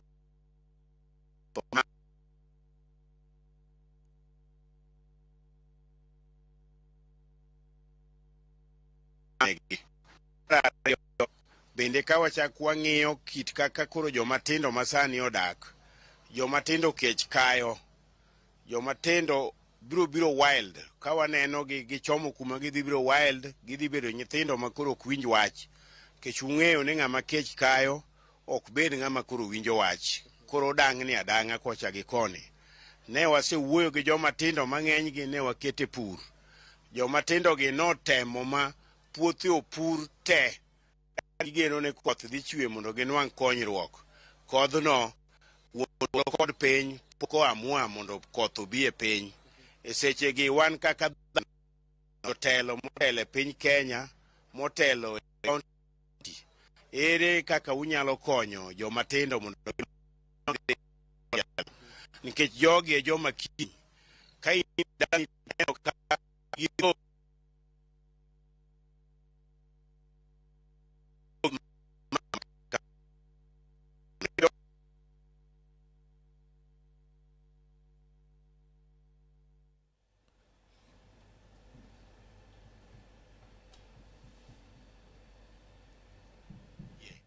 e seche ma wan go kagi kata dhok mane jopiny kwaye gweng'. Dhok dhi tho te nikech puothe ne ji opuro, nikech ji ong'e ni pur ema iyudo godo chiemo. Koro puothe opur te ma piny odong' adong'a lo, kore ka pi be onge. Kidhi e kaunti ma Homa Bay wa ka, wachandore e wach mar pi be, ma pi no waonge godo machiegni. Kade ber wakwayo ni kaunti ong'iye kata kaka dwa yud pi ma ka kech kayo joma tindo to digi modhi. Tuoche bo biro sani mang'eny mamako wa nikech pi. Mondo mi ukonywa, miwa uru pi mondo wayud pi. Kapok amiyo ng'ama chielo, iwacho ni un kaka jogo eko ma nie sekta mar pur userwako ojende matindo modonjo e chenro mar pur, ma en achiel kuom gino ero manyalo konyo e riembo keche pacho kaendi. Ukang'e ni sani thoth jopur ikore mar loso puothegi ka giiko komo. Ukang'e ni bende piny owacho ma Homa Bay kaunti kaendi uneno koseketo ikruok makare ma ka koth go piny to yudo kaka unyalo yudo kothe kaachiel kod mbolea mondo chenro mar pur kik bed kod ng'ikruok manyalo konyo e gayo kech. Piny owacho ma Homa Bay osebedo gi chenro margi.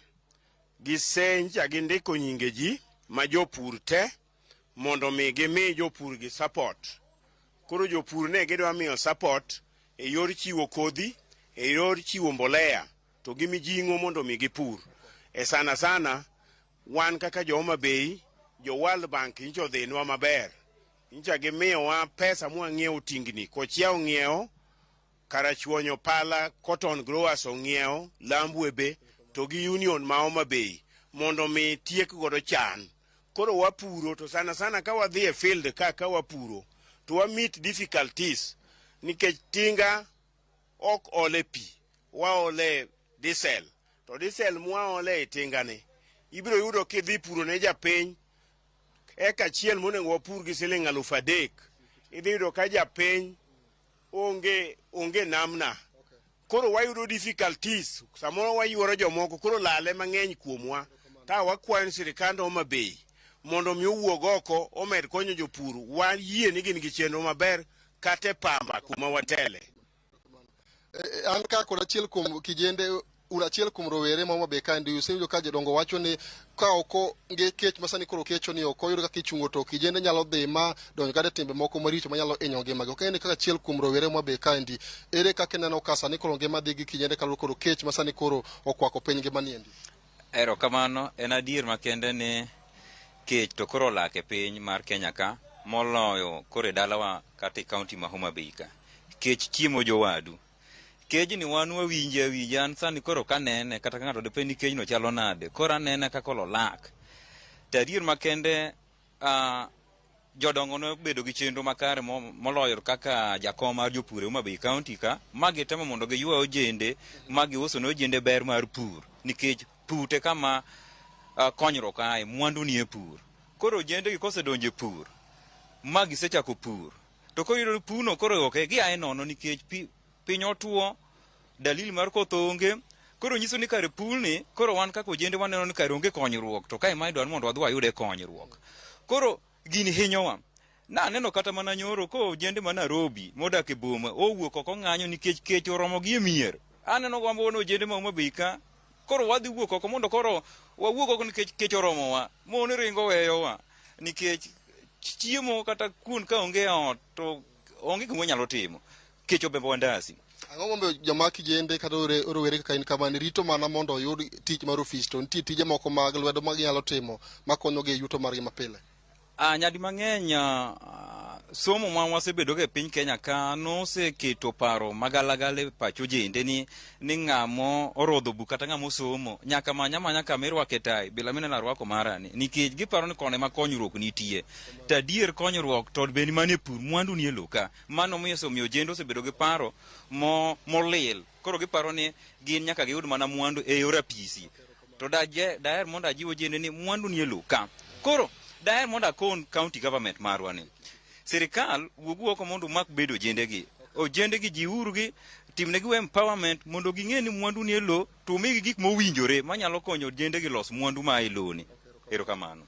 Erokamano ahinya Cleophas. Mano mana moko kuom paro ma jodak e kaunti ma Homa Bay kaendi nigo kaluwore kod twak mwadhigo nyime. Kiwinjo ka thoth gi golo ywak margi kage wacho ni Homa Bay kaendi bende kech masani koro kecho e Kenya kaendi ok oweyo chien kendo gidwa ni mondo piny owacho mar kaunti okedane okenge makare mar biro jiwo chenro mar pur mondo chiemo obed moromo masani koro ok nyal keto ji mabedo go chandruok e sama gidhi nyime kod chenro mag tich pile ka pile kaunti kaendi Cleophas. Erokamano Ali Abich kuom leronwa wachno e yo moro makare. Mano kawuok kanye kaunti ma Homa Bay nyakora Ramogi Jwang' Mbakoro muntiere kane wasingo ni gigi duto watimogi mana e yo moro makare. Ka watwa kodi wawinjo paro e kaunti ma Kisumu, kaunti ma Nairobi ka weche mag siasa madhi nyime, kaachiel koda weche matimore e kaunti ma Mombasa sani bende koro wawinjo kacha matimore e kaunti ma Homa Bay. En morwa kinde duto. Ote chalo nade? Lin Odongo wacho ni owadwa odong' mana matin to ngima warumo.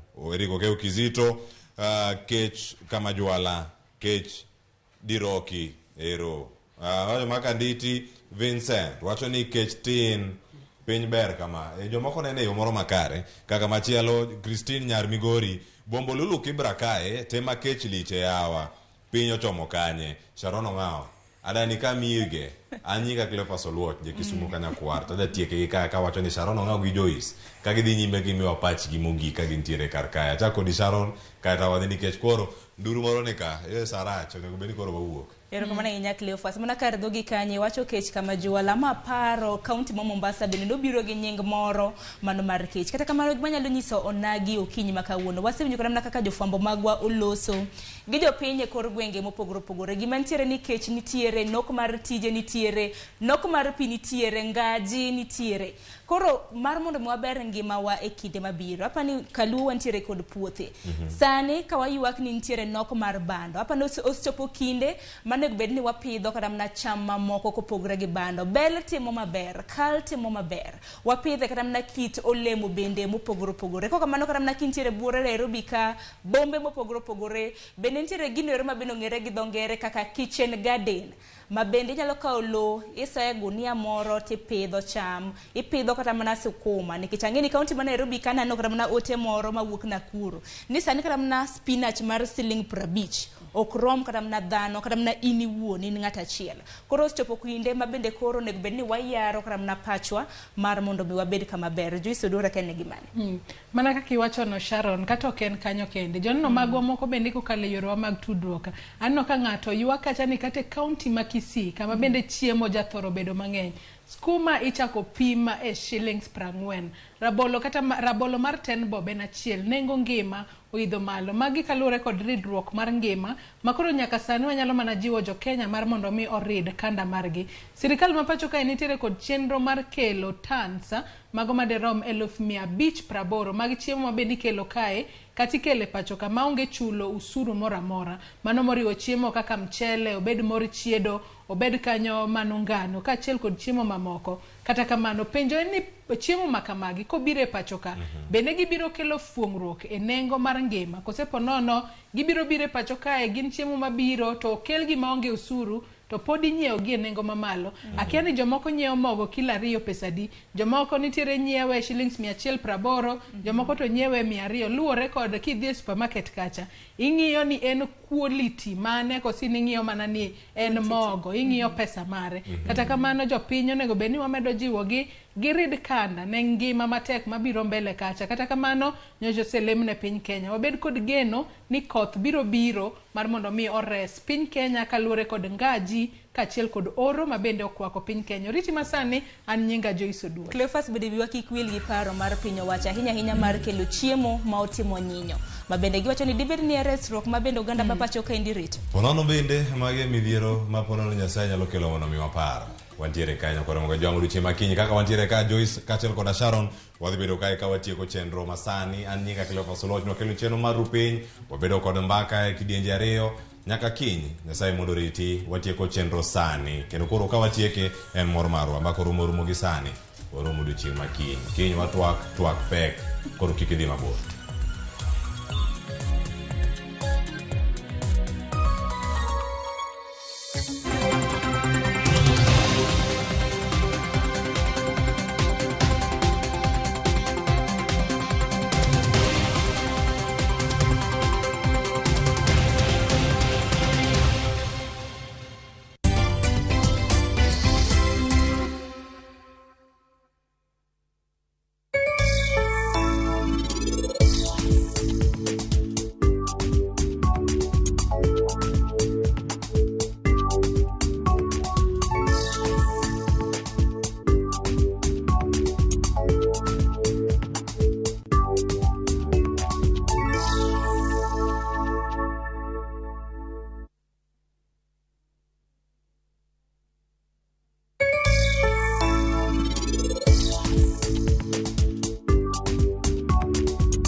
osebedo kalokore, keto mwandu bende osekao yore manyasani. To ginang'o manyaka ing'e kapok ichako ohala? Kuonde mage minyalo kete mwandu?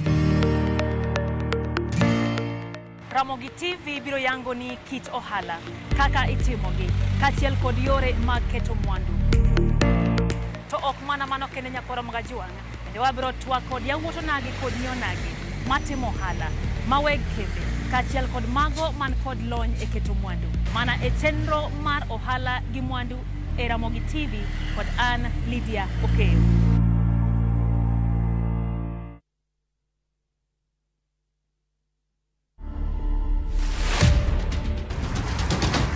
I got into the national team in 2005 in the 15th aside first, my first ever tour with the 15th aside. After that, I was called up to the 7th team. I always knew that, of course, they will reach a point that I will have to stop, and I've always said that I will know, and my body will definitely tell me. Baggage with it, I just decided, let me just call it and move on to other things. Of course, the kids are happy now. They know that Diesel will always be around, breaking the try scoring record that was there when I started playing the game. I think just getting to that 231 mark when I broke the long-standing record, I think that will always stick with me.